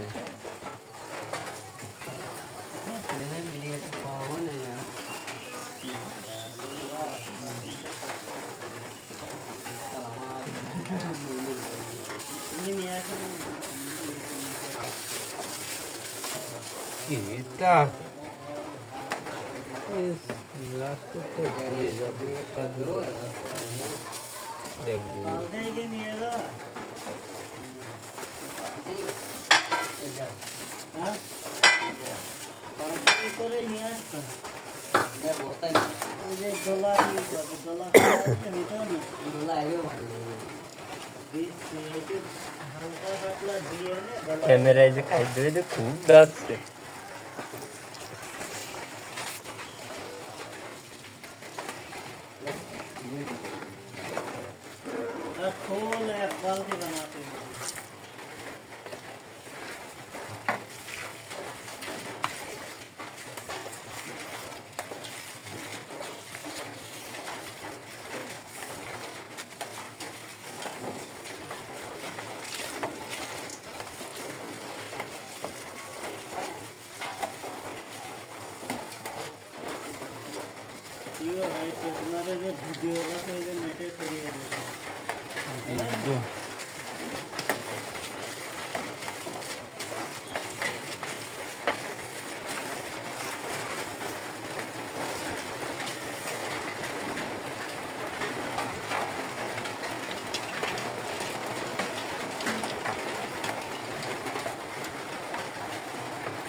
করার পরে একটা ছবি দিয়ে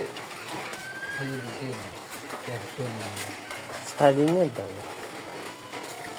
আমি শাড়ি হচ্ছে যে কপিরাইট নিয়ে কাজ করি ওর পিছনে লাগা দিই যাতে নিজের বুঝে কিছু একটা থাকে কোনটা বাদ দিয়ে দিস হ্যাঁ বাদ দিয়ে দিস ভালো রয়েছে করে দে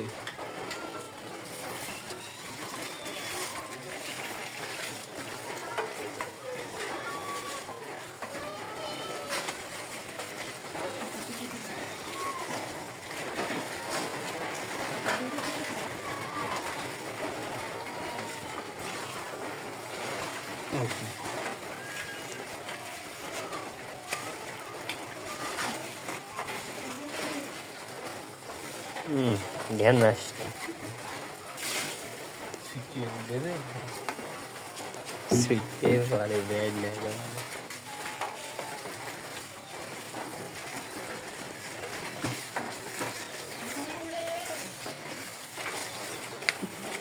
জ্ঞান আসছে কোথায়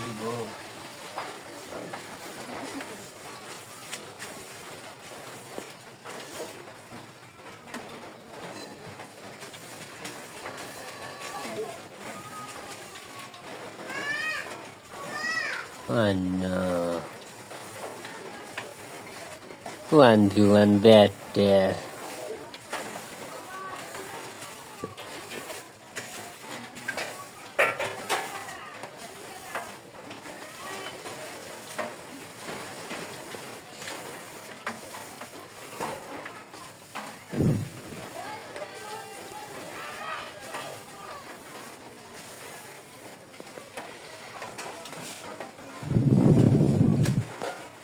Oh no, one doing better. Oh no.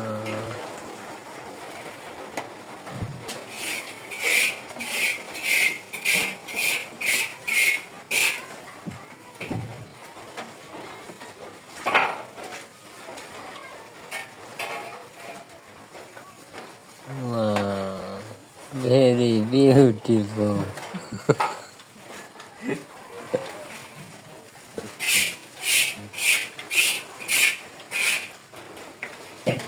Wonderful.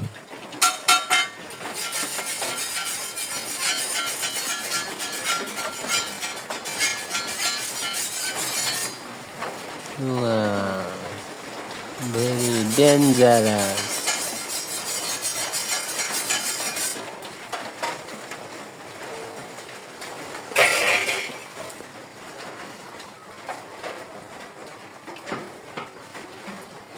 তোর হাতে তো এখন দিয়া যাচ্ছে না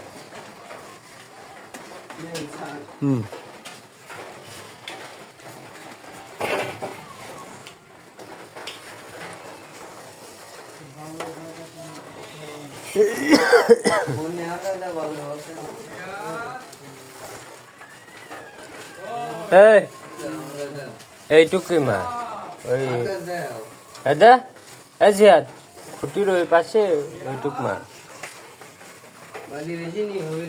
হয়ে যাবে নি এই যে এইটুক খালি এই যে হেনতে এইটুক মারি দি কে নি করার লাগবে থাকবে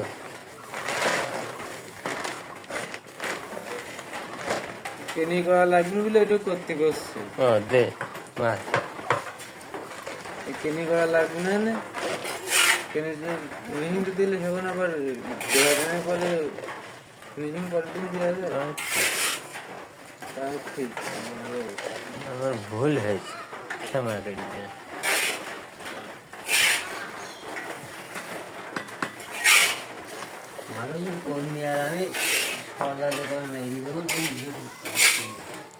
Oh no, 1v1 battle.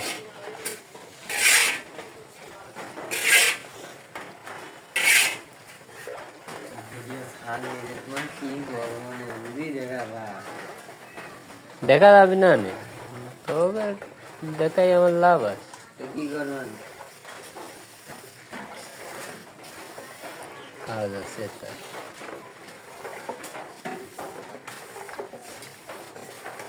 Video তলায় পিড়ে থাকবে তাও মুখে স্টিকার মারা থাকবে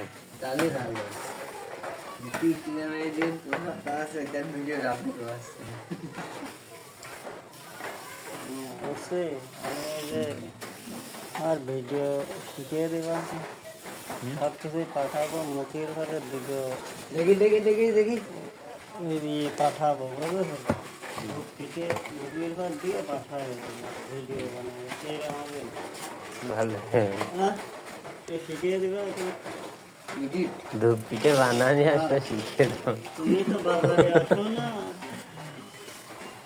বাজারে আমার ভালো লাগে না এই যে রাব্বিক লোকের জন্য আসতাম ওই সুমন্দিরা হচ্ছে কি করে শুনবা আমি এদিক মনে কর যে চাতক পাখির মতন বসে থাকি আর ওরা এসে মনে করে যে হয় তাসে বসে থাকে, এদিক থেকে ওদিক থেকে, এই জন্য আর আসে।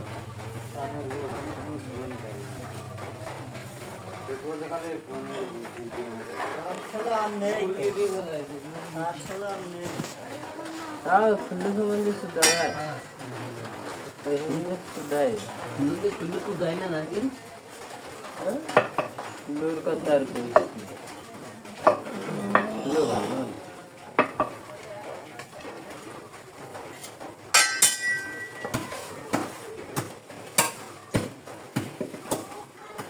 ভালো হালকা একটু মুলাম করে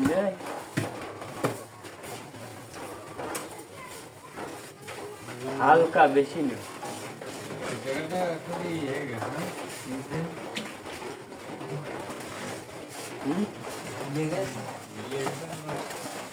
হ্যাঁ সিদ্ধ তো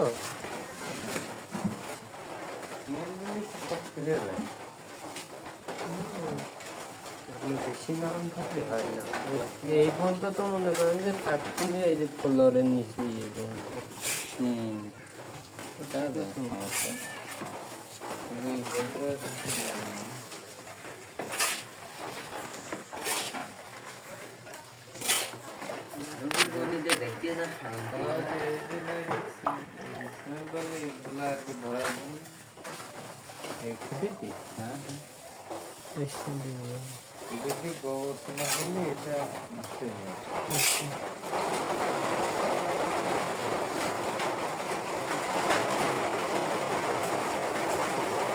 রাখবে এক খুঁটিতে গুলা ডাল দিলে হবে।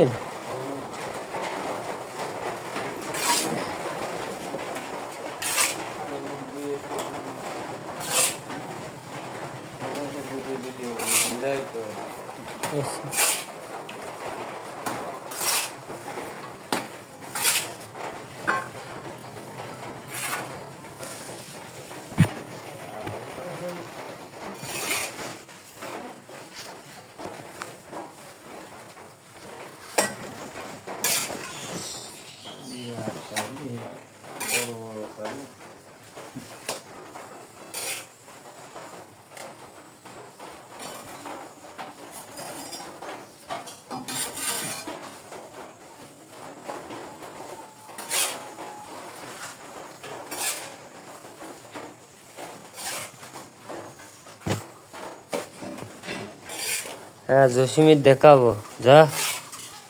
হ্যাঁ কাম শিখে গেছ না এই যে তোরা কাম শিখে গেছ। হ্যাঁ যা করো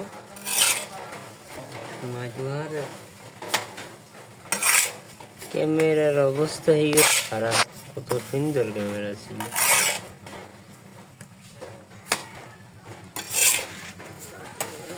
Camera.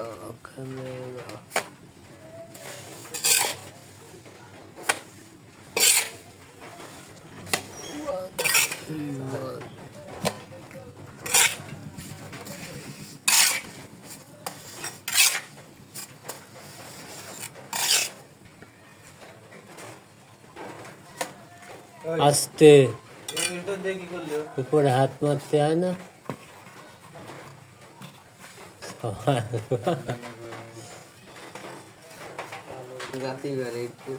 বড় বড় কাজে একটু ছোট ছোট ভুল হতেই পারে। ওকে কি লাগাই দেবো মান্না বেটা দেখি রাম সেটা হইল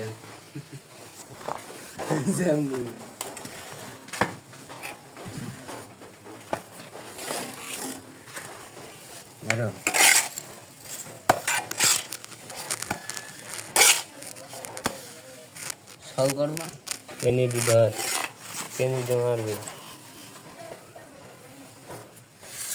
হ্যাঁ দাঁড়া দাঁড়া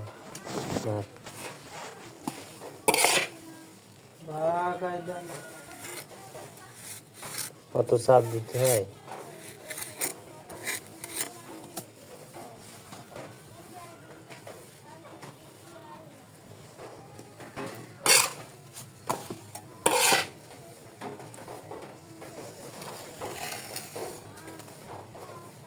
Lazy আসছিস কে?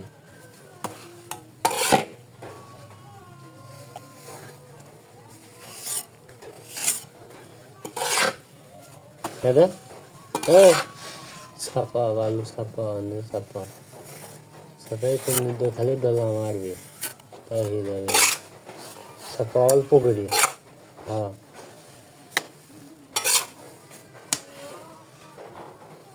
তো এটা আসছে সেইতে আচ্ছা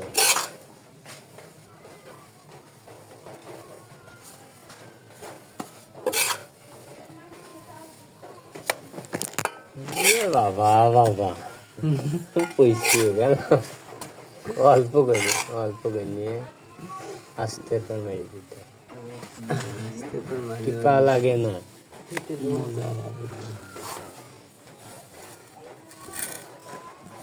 আবার আম্বা টানলে দেখি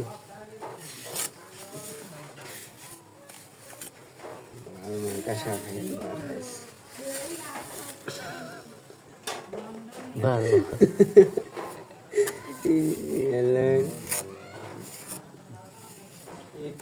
নাকি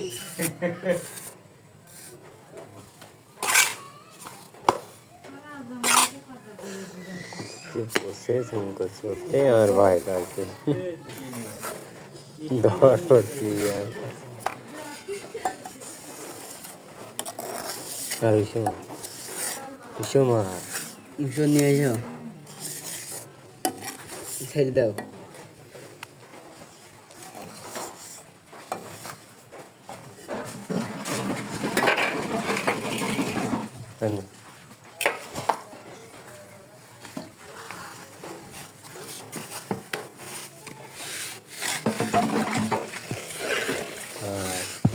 ভাই ঘোরা আমার খুয়া রয়েছে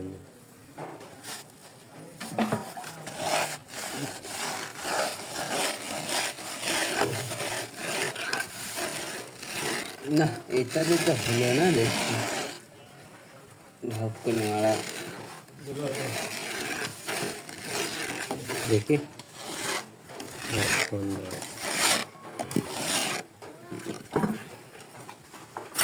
সব এর আপডেট দোষ ও নাম মারতে গেলেও গে আমার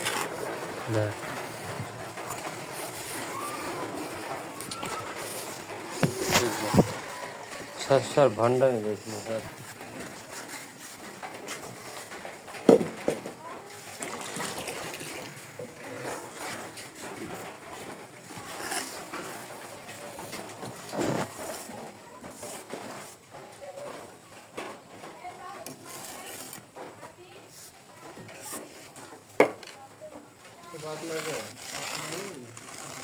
ধরবো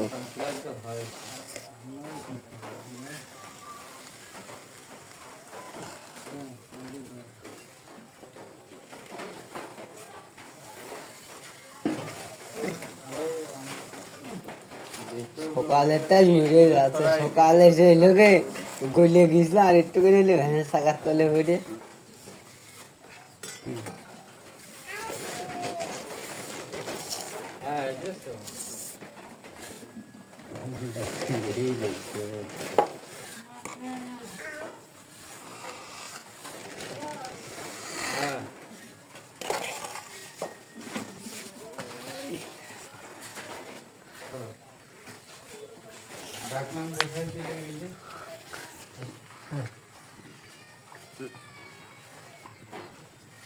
তুই শয়তানি করতে লাগবি পুষিয়ে গেলাম ভাই কয় টাকা দিয়ে ছাগল কিনলেন আজকে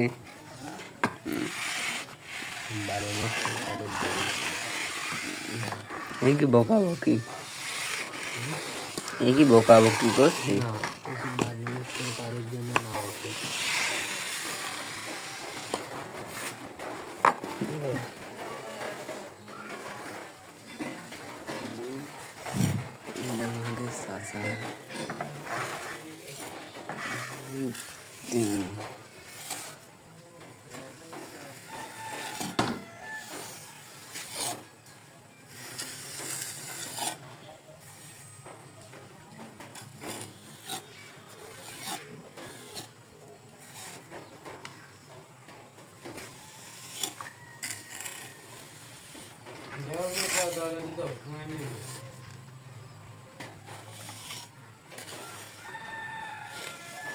বাড়ি ভাবি বসে রয়েছে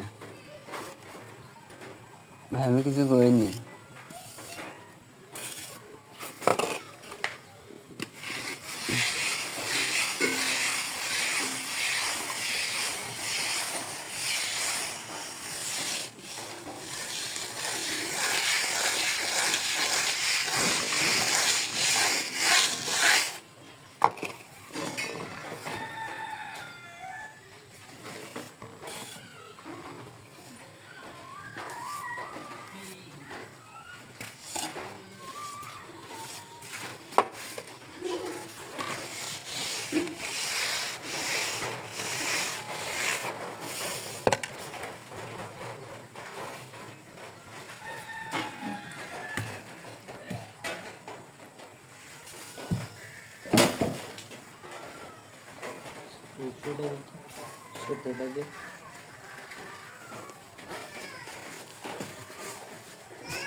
મારા ભાઈ વિડીયો ની દેખી કરવાનું ગો की करવાનું વિડીયો કોપીરાઇટ વિડીયો કરવાનો મારી વિડીયો પીછે એ વિડીયો પીછે નથી ગાનો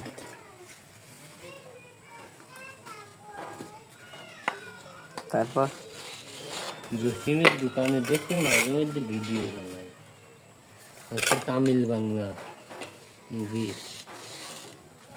ওই যাও ওই মুভি এই কাজ মাঝে মধ্যে তাহলে আর আইডি ব্যান হয় না কালো বালতিটা তো নয় কাছে মুভির কোনো কিছু থাকলে ইউটিউবে শর্টটা হচ্ছে তোমার কোনো একটা ট্যালেন্ট দেখানো লাগবে আমার ট্যালেন্ট ভিডিওর পিছনে ভিডিও যদি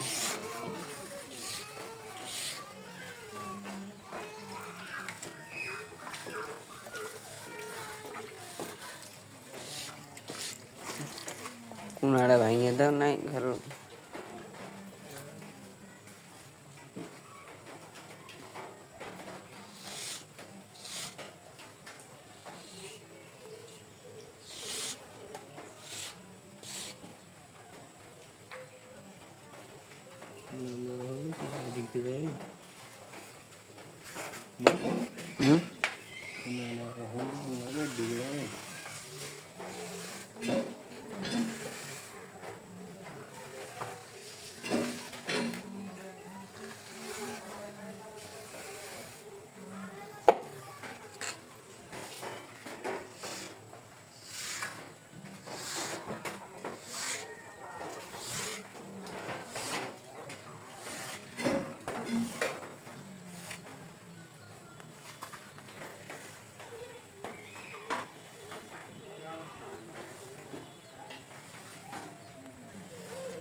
দেখছি দেখছি দেখছিলাম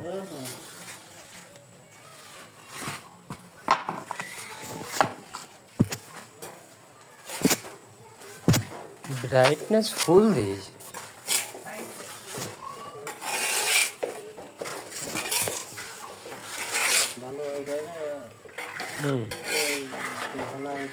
ডালার মধ্যে দিয়ে 3 বস্তা খোয়া হলে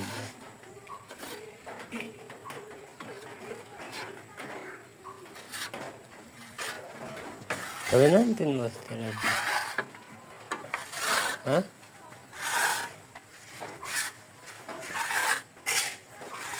হ্যাঁ মুসির জামাই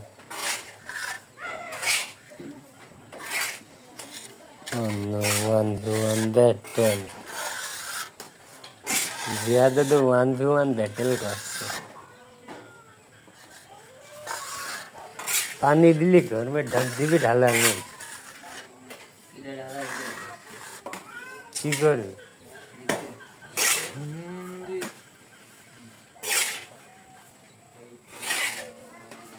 सुमन देखी लास्ट ना के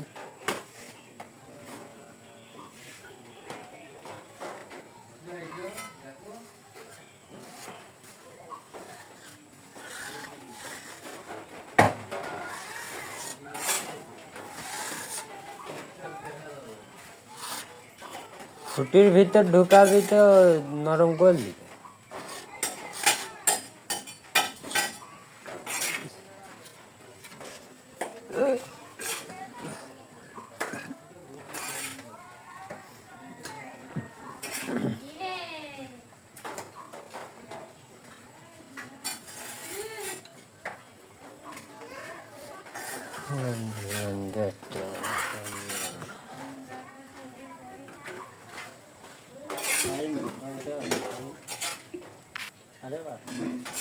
सेक्याट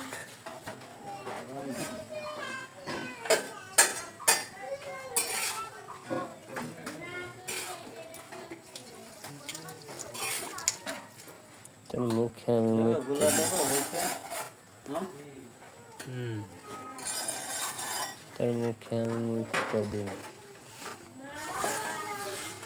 रब्बी रब्बी तर मुख्य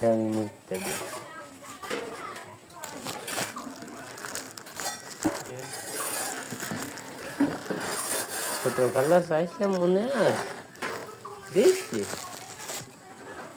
হ্যাঁ এটা আমার সারা জীবন মনে থাকবে সারা জীবন বুঝেছিস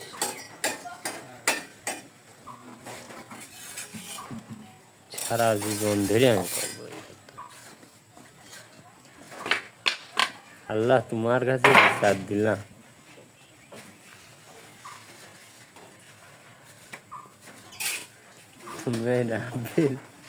দিচ্ছি একটা গায়ে খুঁজা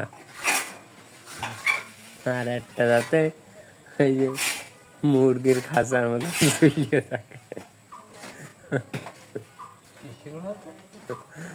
ওই যে মুরগির খিসে ঝুলিয়ে থাকে যেন আমরা ঝুলিয়ে থাকে তাতে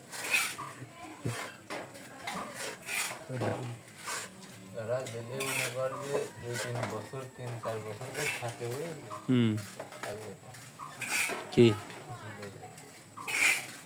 ঝুলিয়ে যায় কে ঝুলিয়ে যায় কে তুই দেখেছিস হ্যাঁ মেডি দিয়ে ওই তো মেডি দেওয়ার ওষুধ মারে খাবারের ভিতরে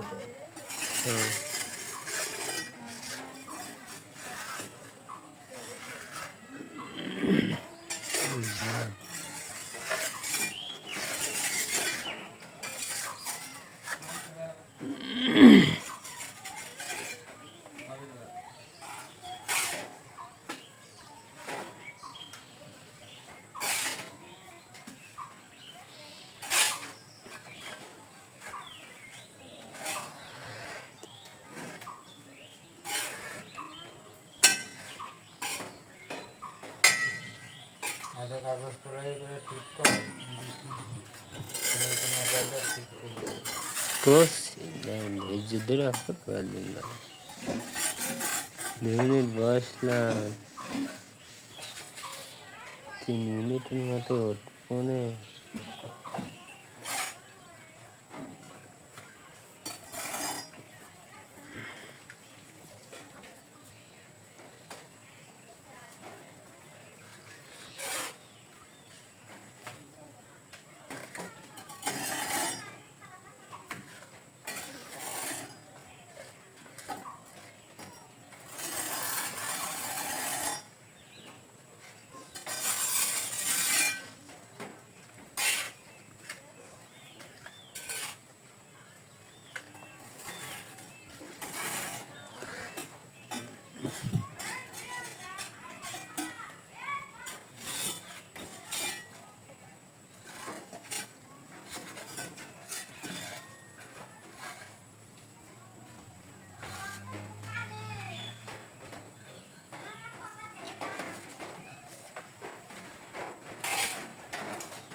कोणता काही नाही पण तुला माहिती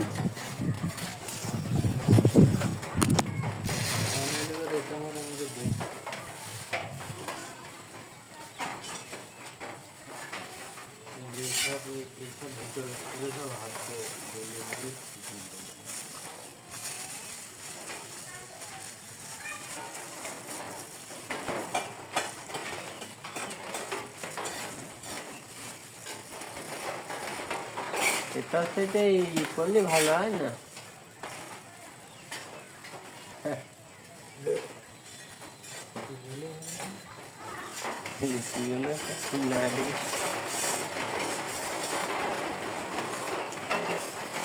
আপের কলর হ্যাঁ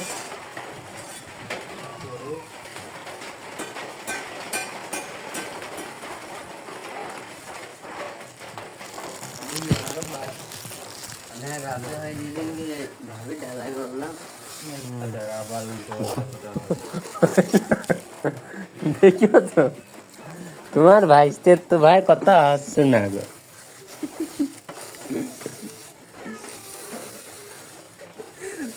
তো ভালো ঠিক আছে তোমরা তো শুনলে না কথা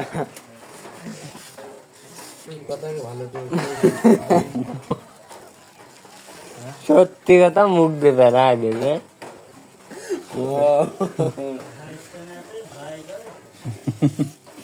না আপনি ভাই খালি খালি কথাটা ধরলে ভালো কথা নিয়ে গেলে কি করতে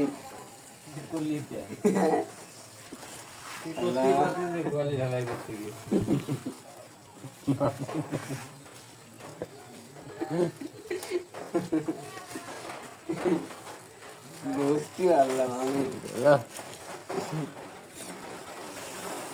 কেউই ভালো না আমি খারাপ কেউই ভালো না সবাই ভালো আমি কে তুমি খারাপ কারণ ঢালাই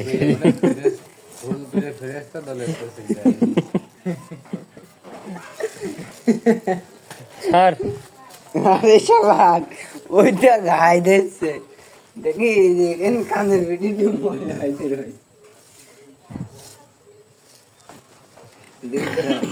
সারাদিন স্যার জরাইস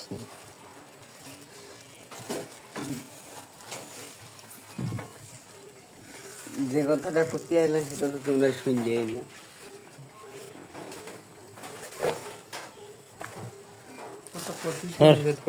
কথার আগে করলেই সত্যি টাকার দরকার বেশি নেবে না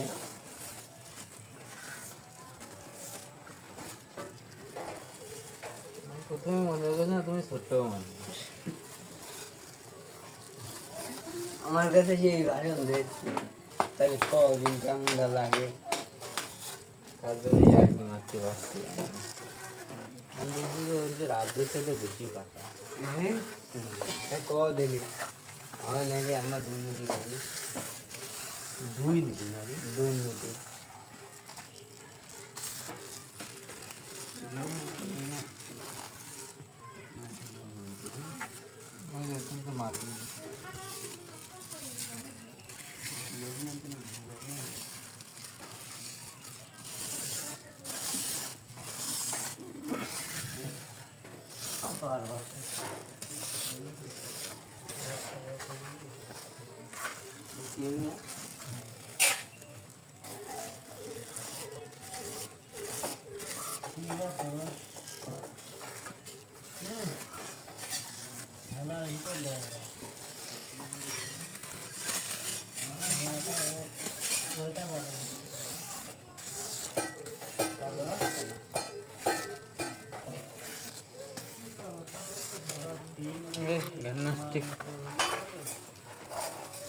ওইটা খুলে নিয়ে ওই জায়গায় মারতে থাকে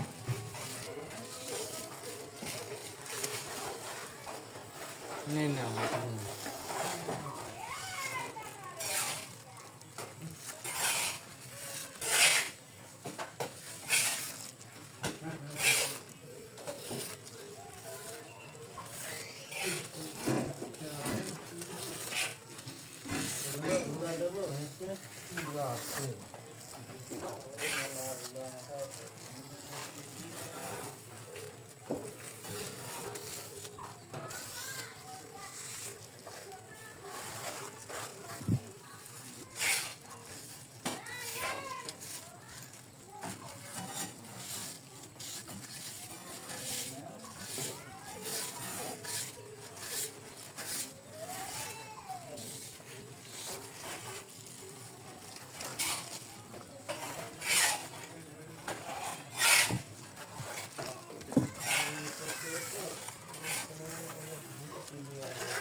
ভিতরে কি স্টিল একটা টান দিবি?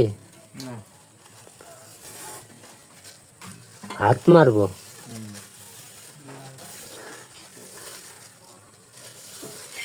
সওয়াল ফলের জন্য একটা কথা শান্তি আছে এই দুনিয়ায়।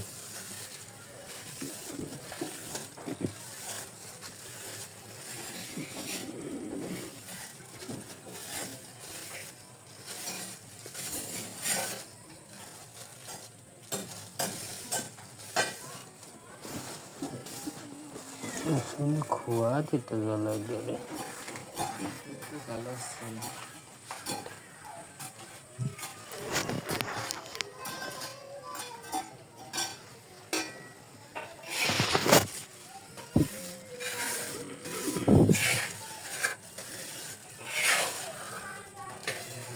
Vale, pues.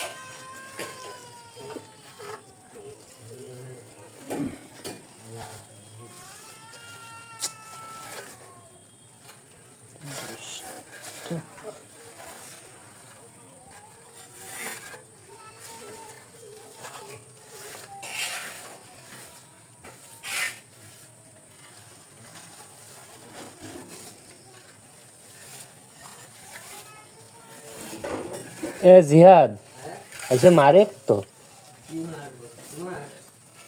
খোয়ার খোয়া খুব জ্বালা আসছে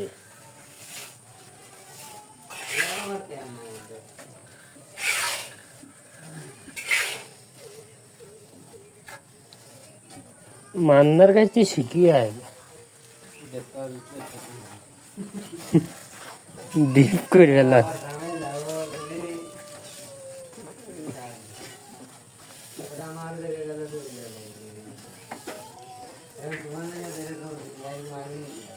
একখানে ডিপ করে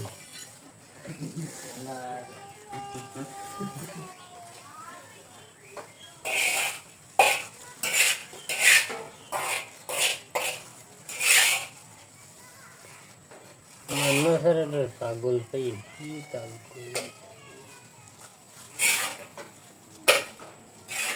তোকের গোষ্ঠীর লোকে কেরাম বুঝলাম না কিছু করলেও না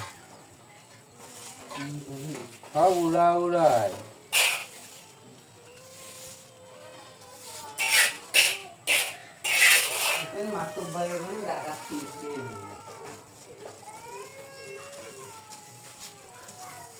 কারিগুলো যে মাতব্বার ওই মাতব্বারের কথা বলছি না আমি তো হুজুরের কথা বলছি না সে সামনের ফাঁদ দ্বারা বললি কেউ আর কোনো কথা বলবে তুমি যা দেখা হবে না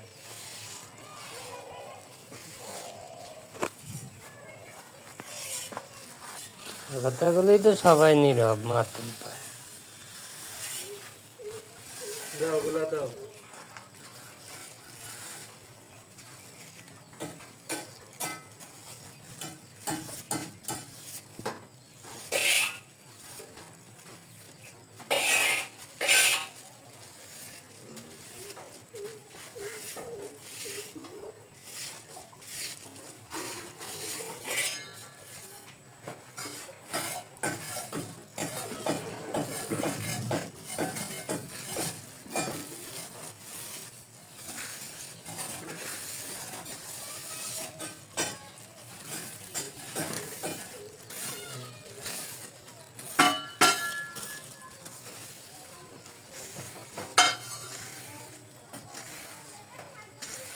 আমি যে ঘড়িকে তুমি নিয়ে গিয়ে না কি বালতি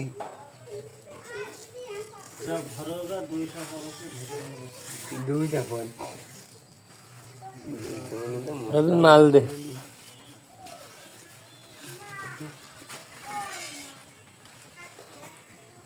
दे दे फिर कर पे माल दे और तो है नहीं कौन 4-5 फटा भरा हाँ की করলে হাতে হাত থাক থাক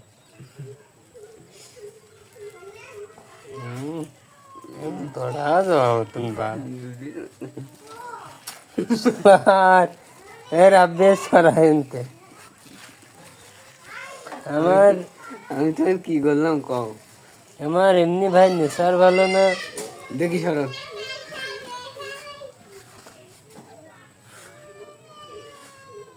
দেখো এম্মা করে করতে হয় তোমার পড়া শিখিয়েছে কিটা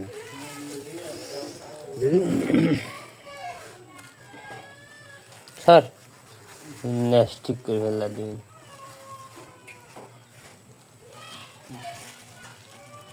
আমার মিস্ত্রির তোমার কাম শিখাইছিল কিনা আব্বে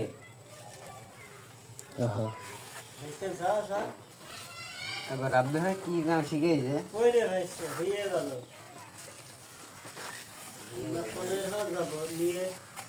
না করলে ভালো মানে ঘরে ঘুরে রাখ দাও ঘুরে রাখ দিই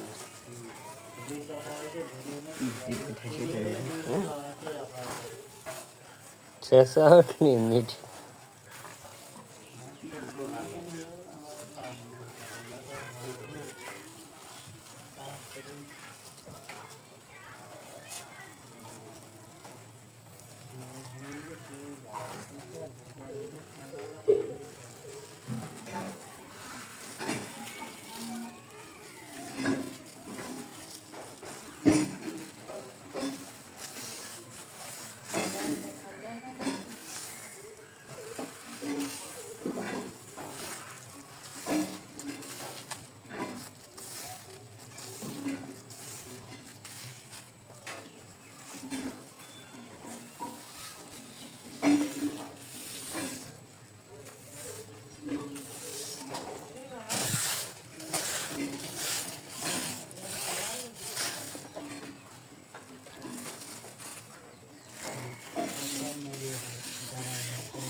আর কি রকম মিথ্যে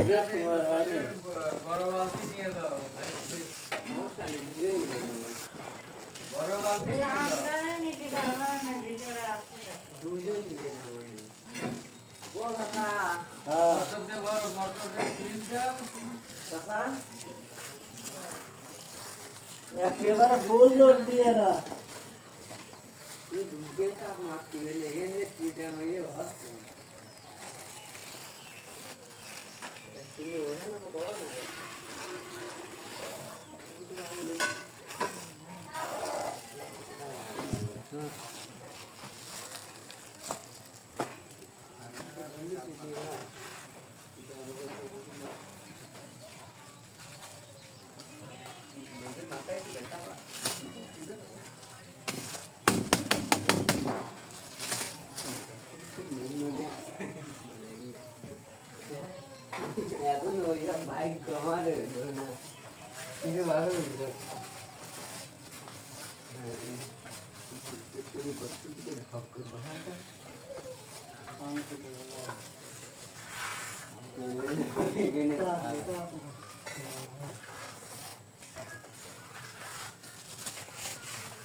पानी की जाते से ana ada namanya alhamdulillah mahal boleh bisa keren dia Allah তুমি তো দেখছি লোক সুবিধার না ভাবে ঢালা যদি নদী তো নেই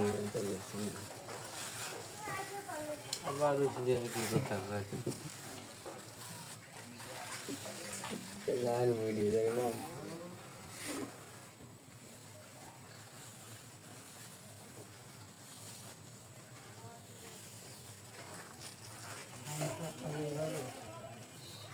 কোন খামসা না গো না তো হয় না তো আমি তো হইনি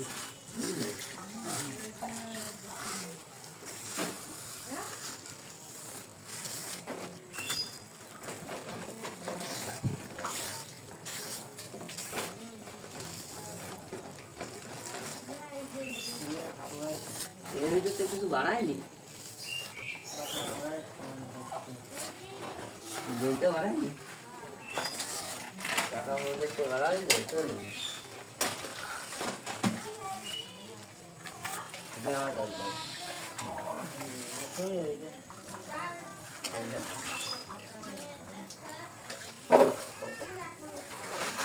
है कौन सीमेंट के जन्म टाका हुआ जो इस सब सीमेंट डालते करते हुए করতে হবে এই সিমেন্ট ভালো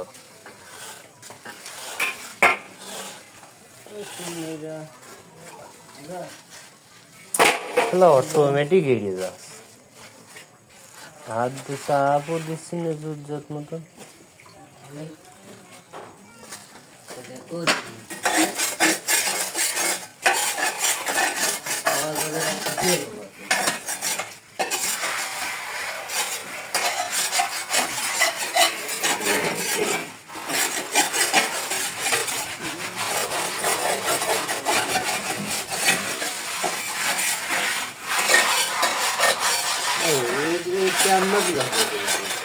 क्या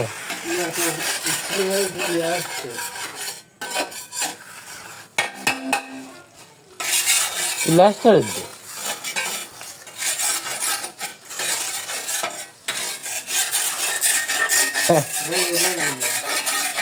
এটা কথা করলি তুই কথা করলি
दिन অনেক কিছু বলছে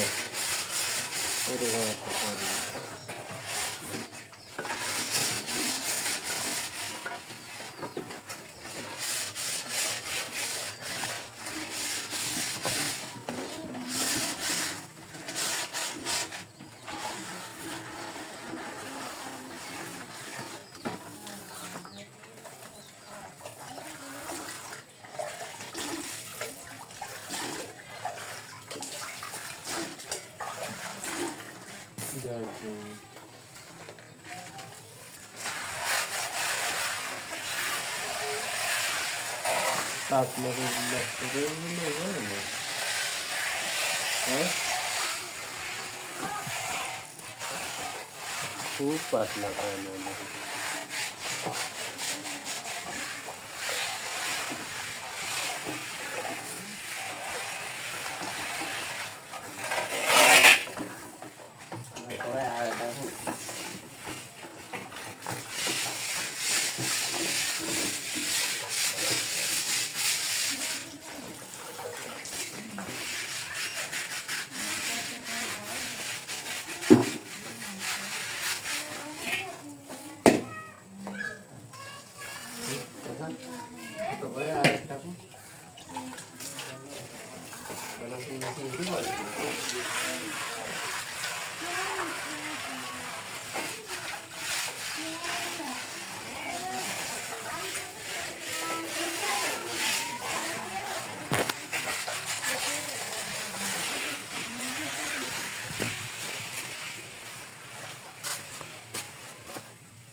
झारखंड बोला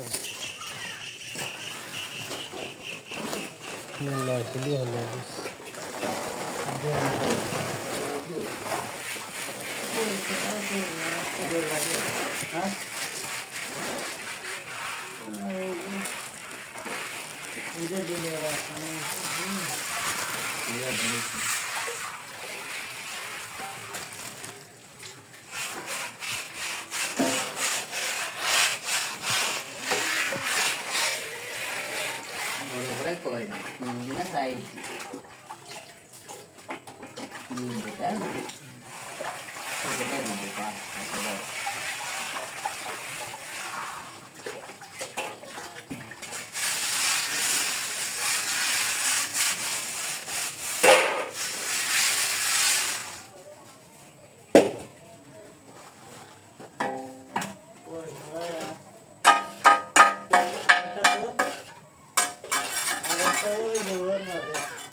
है ना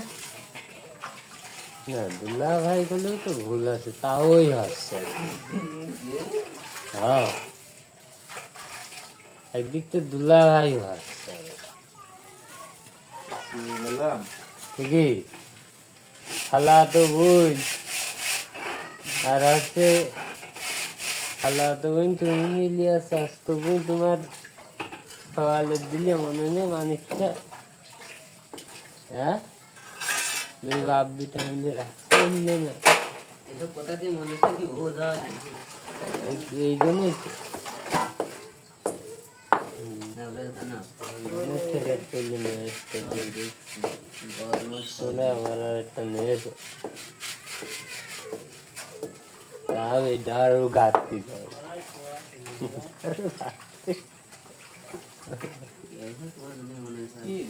কি অবস্থা শোনো অম্বাই হচ্ছে ওই গুলো আমার পাতলা গুলো আমার আমি টানিয়েছি হইল না না না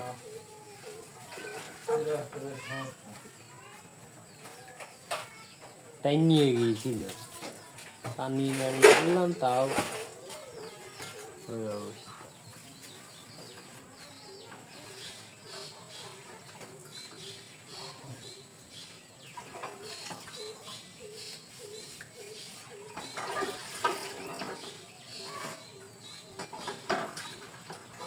আরেকটা তো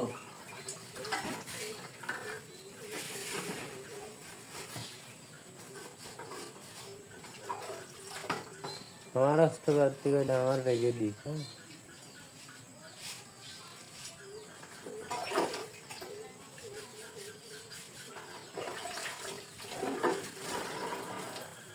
সত্যির দিন নিতে পারে কাজ করলাম না তুই যাওয়ার আগের দিনকে ওই দিন দিয়েছিলাম ঝালের কাগজ পলিথিন তুই দিয়ে যাচ্ছিল আমার কাছে মনে ঝুলিয়ে যাচ্ছে না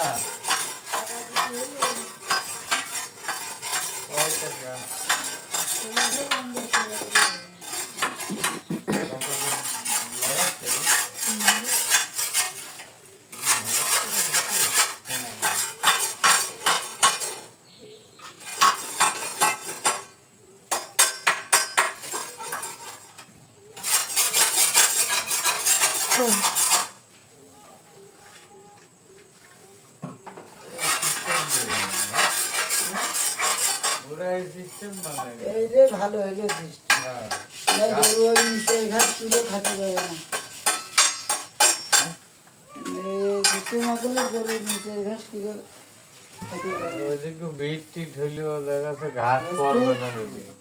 ঝামেলা মিটে গেছে হ্যাঁ বৌমা কর না রাত দিবি না তোমার খালা তো বই না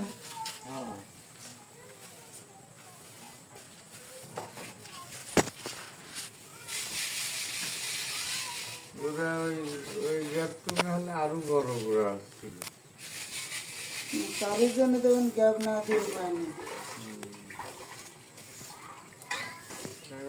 একটু পানি টাকা দয়া করে দিলে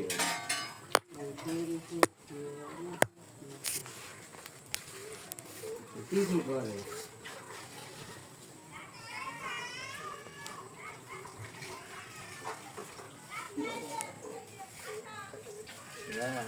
টাকা তো কম দেয় না বসে আছে ফুলাগুলো তো কোনো বসে আছে এখন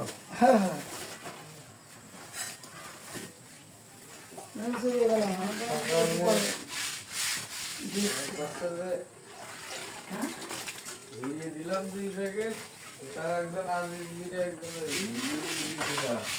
আমার কাছে পাওয়া নাই আমার কাছে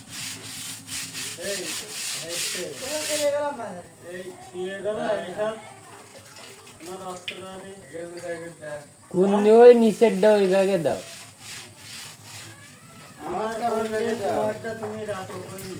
ওই নিচের দাও ছোটটা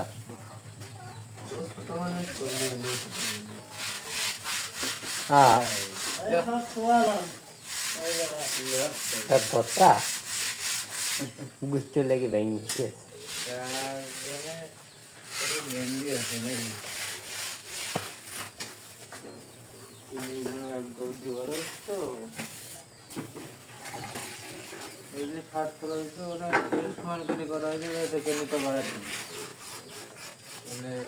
সমান করি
Bari bachelor asari masari kame nutun basta house.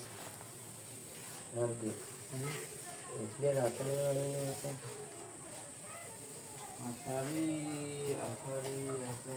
Asari inside this. আমার কাছে একটা আসারি ভিডিও আছে আমার কাছে একটা আছে এই ভাই আমার কাছে তো নাই আমার কাছে একটা জায়গায় নিয়ে যাচ্ছে না ছোট আছে না আমার কাছে নিলে ছোট পড়বি না পড়বি না ছোট মেয়েরা সে মুখ টায়ার যাচ্ছে সাসাদ হ্যাঁ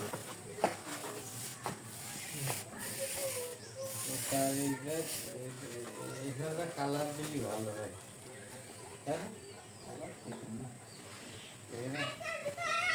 আপনার কয়দিন করেছে ফ্যাকচাই যাবে খুব আমি একটু বুঝতে পারি ওই কাস্টমার কি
থাকার দেখো হয়তো ভাগ করা হয় না এগুলো জায়গা ভাগ করা হয়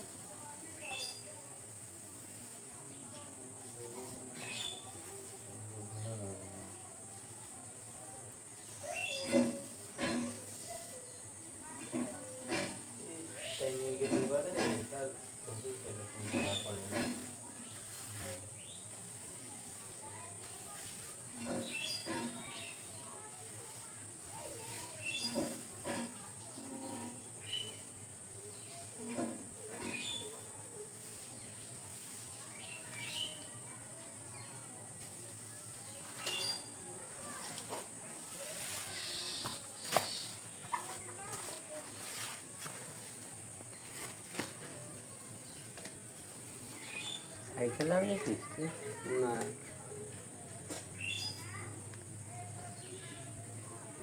সাইকেল আনলে সাইকেলে গাড়ি খেয়ে আসলাম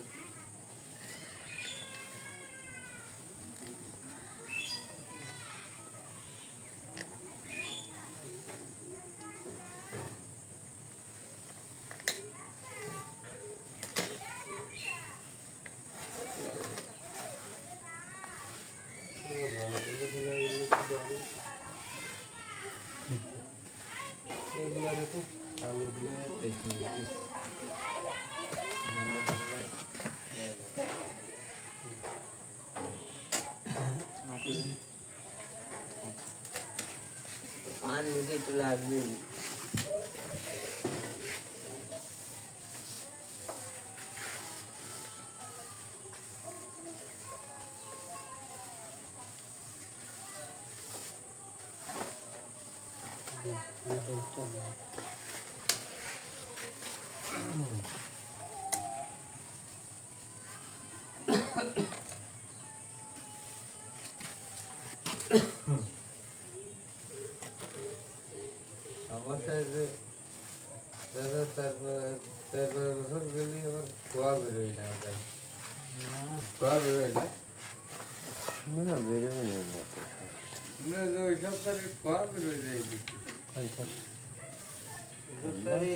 ওইগুলো ফাঁকিরা আর ওইগুলো ফাঁকিরা আর এইটা একবারে ঢালাই মাটি বড় বড় ভালো দেখে প্লাস্টার করে ওই ভালো প্লাস্টার করে প্লাস্টার করে তারপর আবার এদের 3 বের করে মাল দেন 3 বের করে গুলাম তো ওরা কি এটা করে ওরা খালি সিমেন্ট ছিটাই খালি পুঁজি দিয়ে দেয় ঘর খাওয়া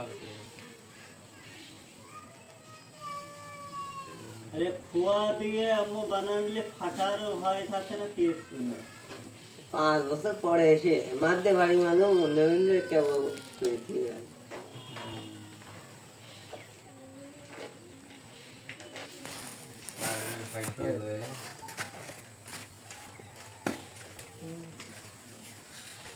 ये फाटार वो सिस्टम में खिला दिया सिस्टम में छुट्टी दिले ना और गुला तो कोई बात नहीं कि गुला उन्हें दिए दिला दे मेरा डोला मारो ऐसे कई जे मारबो नहीं एते मारबो नहीं कोई कथा सारी आलू तो काज আছে একবারে ভর দিয়ে ঢপ করে মার দেব हां मेरा रे दायित्व থাকলে अरे ये तो सुको का কারণ ওই ছুটি আছে ওই সুনা যেই লাগবে না না ওই যে ওই পর্যন্ত করে দায়িত্ব মার দেব তো ফাঁকি দিয়ে হয়ে ছুটি কিনা ছুটি না ওইটা তো ভেঙে গেছে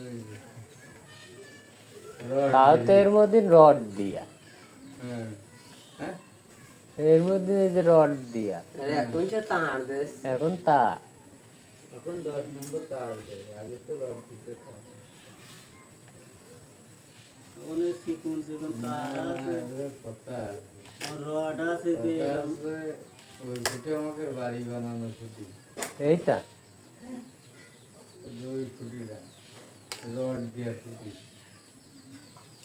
আর এই সামনে তার দিয়ে করে নিয়ে ওসি ভাই রডের খুঁটি দিলে জং দিয়ে যাবে তাও ভাঙবে না আমার এই যে 9টা আছে ঘরে আমাকে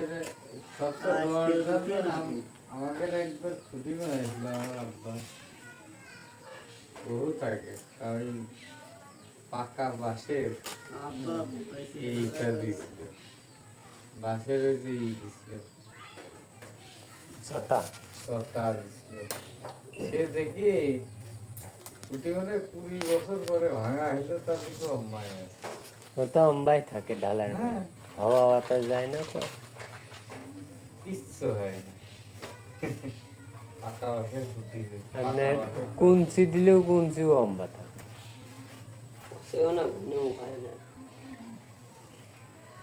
আমাদের আগের বারে আছে রড কিন্তু খেয়ে যায় সিমেন্ট বলতে রড খেয়ে যায় আপনার আমাদের আগের বারে সামসেটে দিয়েছিল এরকম কুঞ্চি ভিডিও করে কুঞ্চি 1 টাকার রড দিয়েছিল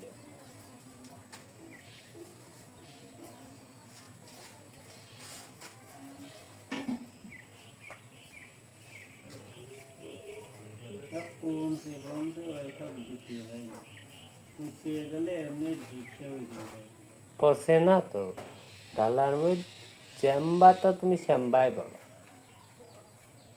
রড যে এরকম ভালো রড দিবা রড রং ধরতে এই যে এখানে যে পাটটা দেবে এই পাটটা তো এরকম করা লাগবে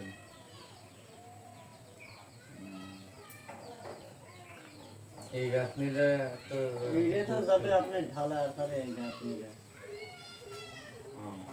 আগে দিল হয় পরে দিল আগে দিলে সলিল পারা লাগবে না আবার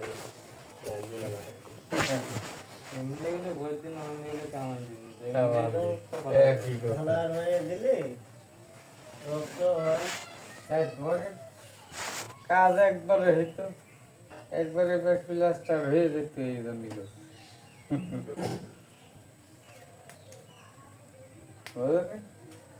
গাদা থাকলে ধরো এই যে এই পাট দিয়ে ফেলে রাখো কালকে আছে এপাট এপাট কমপ্লিট হয়ে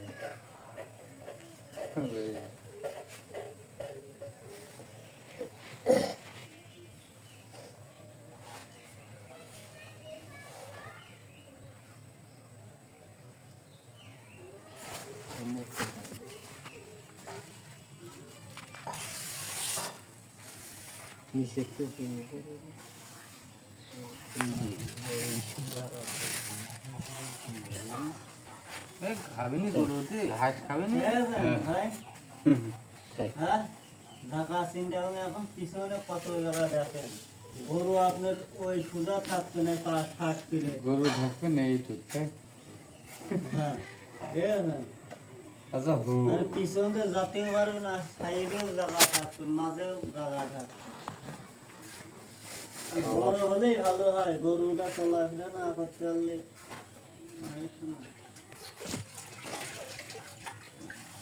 এইটা যখন আরো ঢালাই দিয়ে দেবেন না আরো বড় দেখা যাবে ঘর কম বড় না ওই ওখানতে এই পর্যন্ত রুম বুঝতে পারছো হ্যাঁ আরো বড় দেখা ওই জায়গাতে এই পর্যন্ত কম বড় না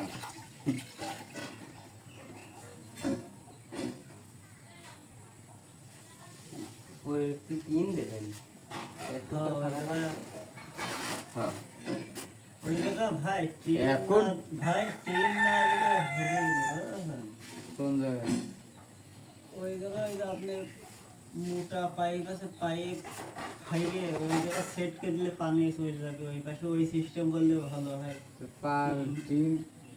লাগবে না 5 ইঞ্চি পাইপ নিয়েছে আমার 5 ইঞ্চি মোটা এরকম পাইপ আছে না পাইপ খাইলে এর ভিতর দিয়ে পানি এই ভাই ওই যে পানি নিচে ওইটুক মারো ওইটুকু কিছু নেই তিন না দিলে হবে ওই পানি ডালের বুঝছেন পাইপ দিলে আরে জল করে দিয়ে দেবে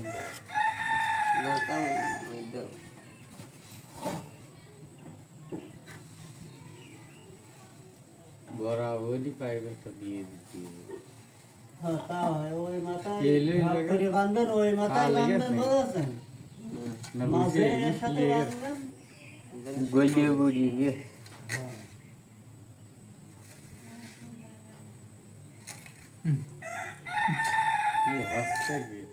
লাস্টে ধোয়া হয়ে যাচ্ছে নাকি ঈদ বাড়া গেছে না ভাই ये खाओ ना বৃষ্টি হয়ে নরম হয়ে কিছু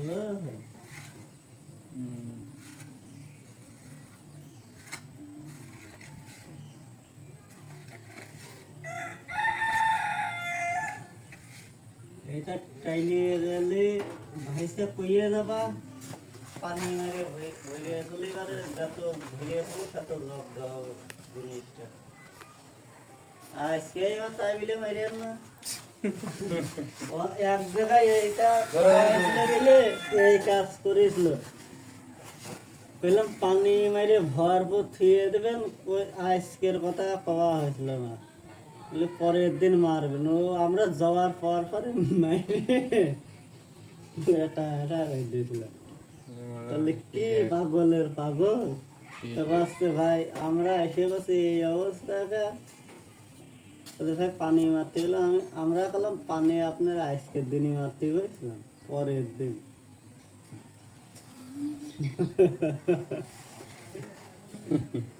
আল্লাহ কিছু দরকার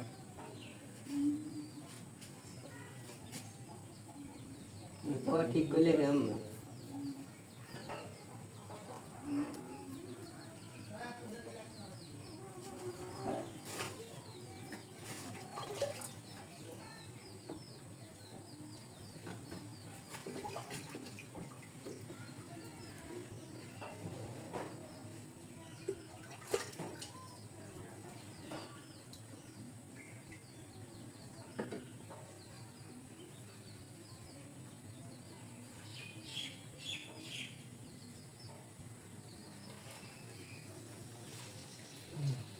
ওই পাশটা প্লাস্টার করে দিতে হবে না হ্যাঁ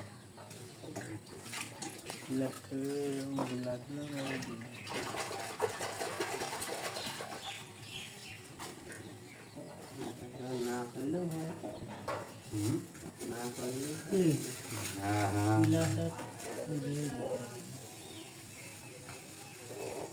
প্লাস্টার না করলেও হয়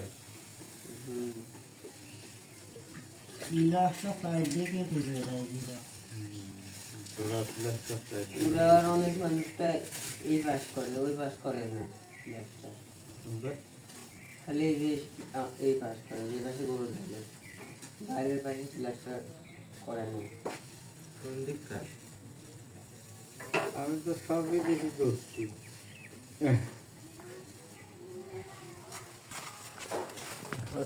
সব দেখি যে তোমার খালি পুণ্যে তোমার খালি পুণ্যে না আর বাসলে না দেখলে তো রসিন বাসলে রসিন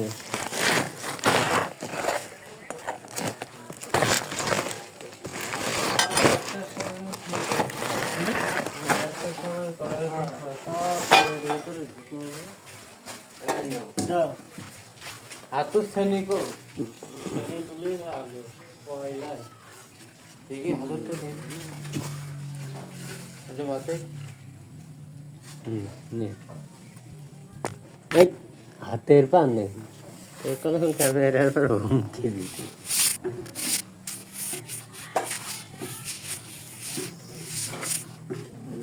ভালো করে মার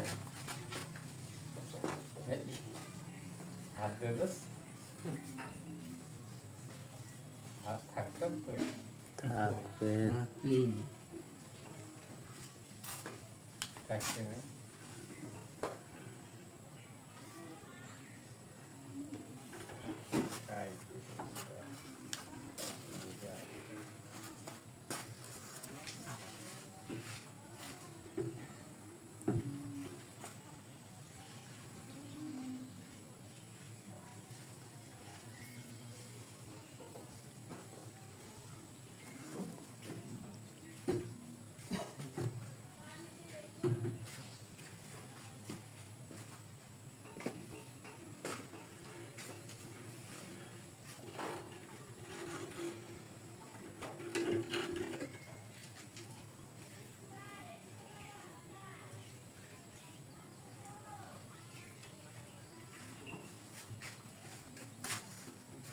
वो बना दे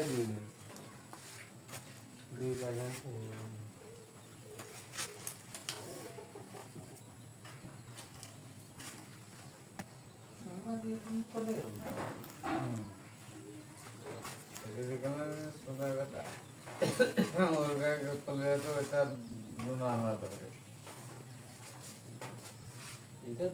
पानी मारले पड़े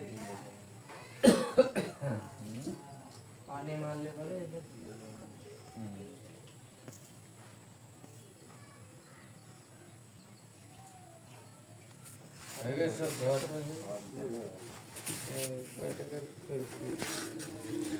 চব্বিশ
টাকাই টাকাই টাকাই টাকা টাকাবি তো টাকা টাকাইল না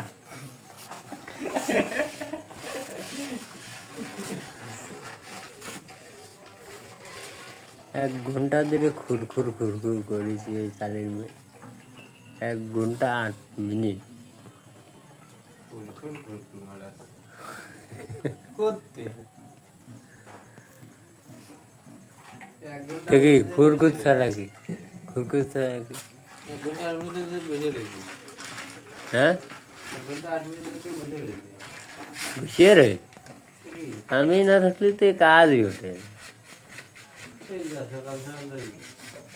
এই মারুফ ভাই এই মারুফ ভাই তুই এল যা এই মারুফ মিয়া হ্যাঁ এই দেখো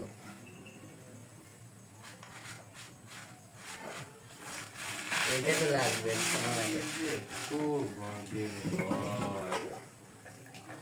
আমরা গো তারা তুমি দেখো তুমি এই হ্যাঁ वो लेकिन फैन रहा है तार क्या है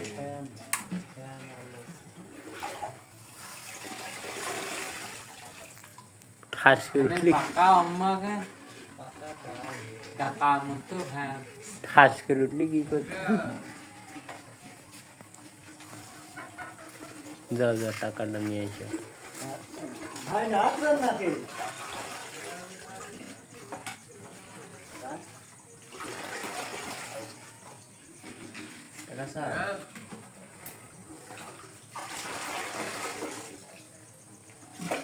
এই যে হাত মুখ দিয়ে আসি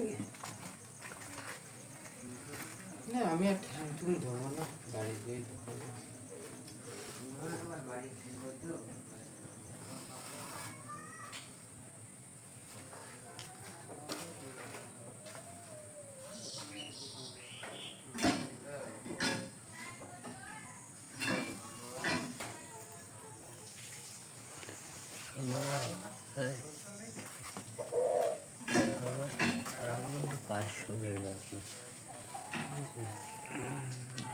জানি না টাকা নেবো না জমি কাজে নেবো না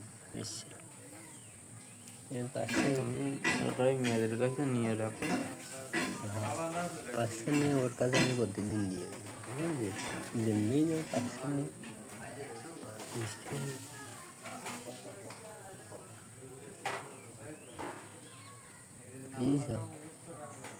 আমরা জানলে হাসছে এই কানটা ফুটা দিতে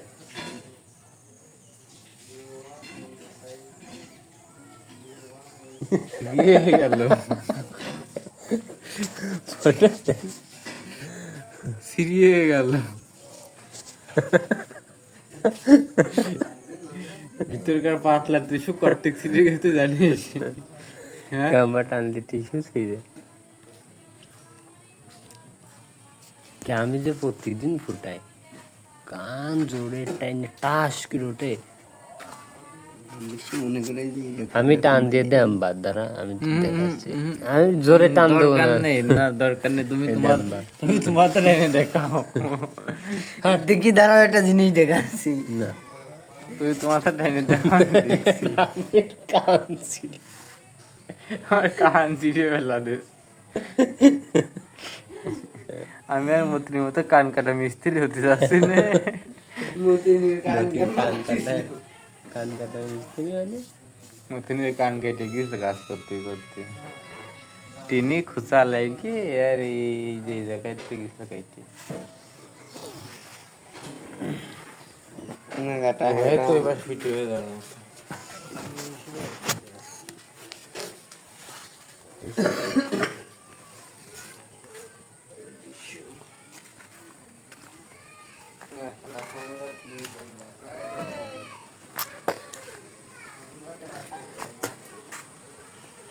চলে গেলাম দূর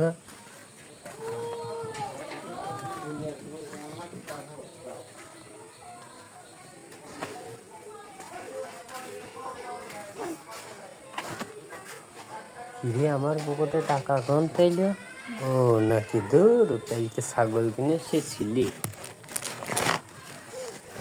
কিরে টাকা থাকলে তো সঙ্গে আসতো না না কি টাকায় কয় সালে রে 26 সালে 26 26 কানে পাসওয়ার্ড মারবে আমি দেখিয়ে করছি আর না দেখিয়ে করছি যাও বলে চললাম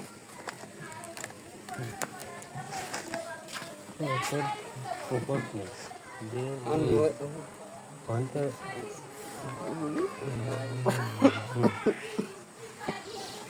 আয় আয় ঘন্টামি করিস নি তুই সাইকেল নেব না আমি হ্যাঁ মিরাজ ভাই চলে গেছে বলেন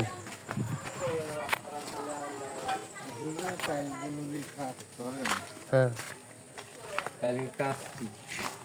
কাজ তো মেন গুড়ার কাজ হয়ে গেল তাই না হ্যাঁ এখন প্লাস্টার আছে ঢালাই আছে প্লাস্টার ঢালাই বাইরে প্লাস্টার করবেন না বাইরে তো খালি এই যে ডুয়া প্লাস্টার হবে বাইরে তো ফুল হবে না বুঝলেন বাইরে যে এই সাইড দিয়ে চারদিক ডুয়া প্লাস্টার করবেন আর এটার গাঁথনি বলে পরে ফিরিয়ে ওইটা করবেন গেল তাহলে কালকে আসলে কয়জন আসছেন এখন কাকা জানে কয়জন কাকা তাহলে আছে কালকে যদি ওইটা আর ওই পাশ প্লাস্টার করতে তার বেশি সময় লাগবে না ঝরকার তো ঝরকাতে সময় লাগে যাই হোক প্লাস্টার মেন কাজই তো গুড়া হয়ে গেছে যদি 4 জন আসে তাহলে কালকে কি ঢালাই দিয়ে পাচ্ছেন ইনশাআল্লাহ দেখা যাক ওই সাইডটা কাল ঢালাই দিয়ে দিলিতে হয়ে যাচ্ছে মানে ওইটা করলেন করে ঢালাই দিয়ে দিলেন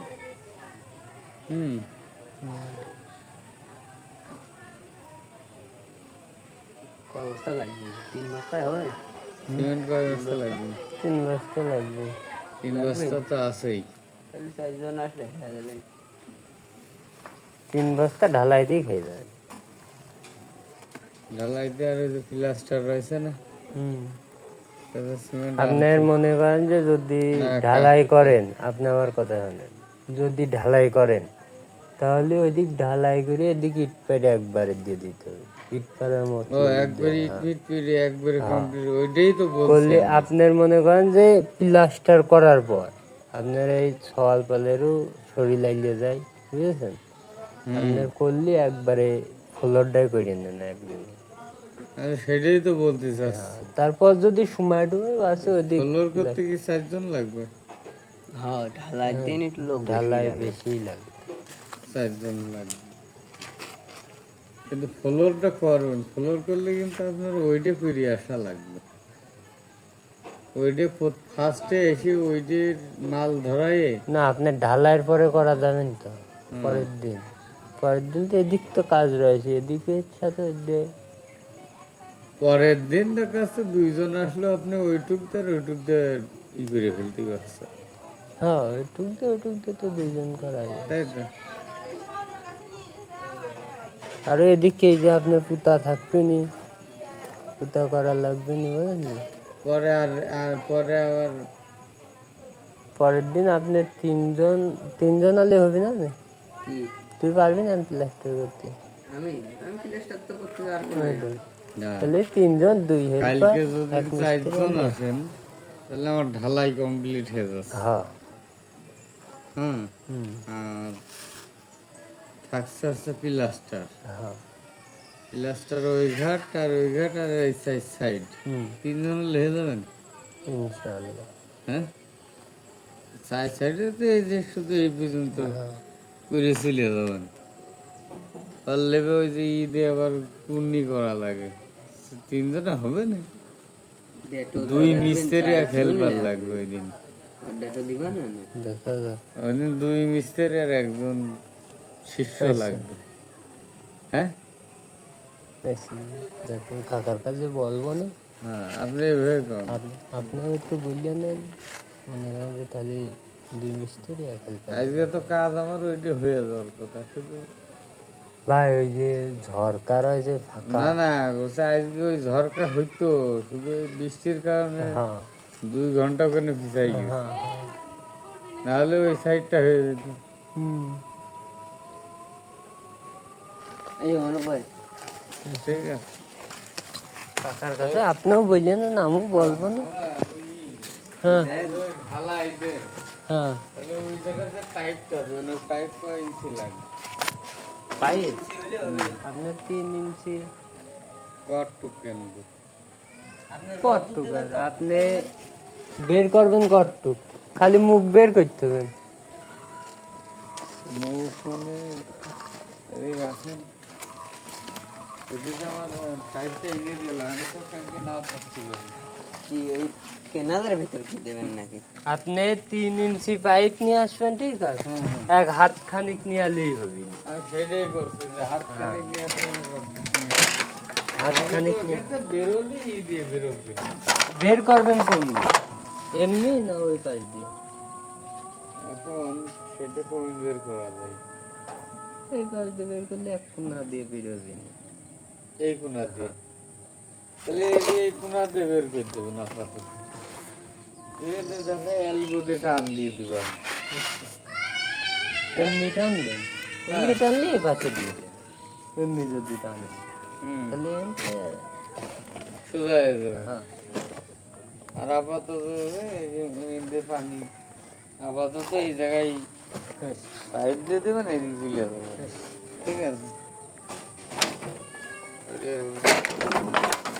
চলে গেল পাইপটা এনে রাখবো 3 ইঞ্চি এক হাত তাই তো তার শেপ করাই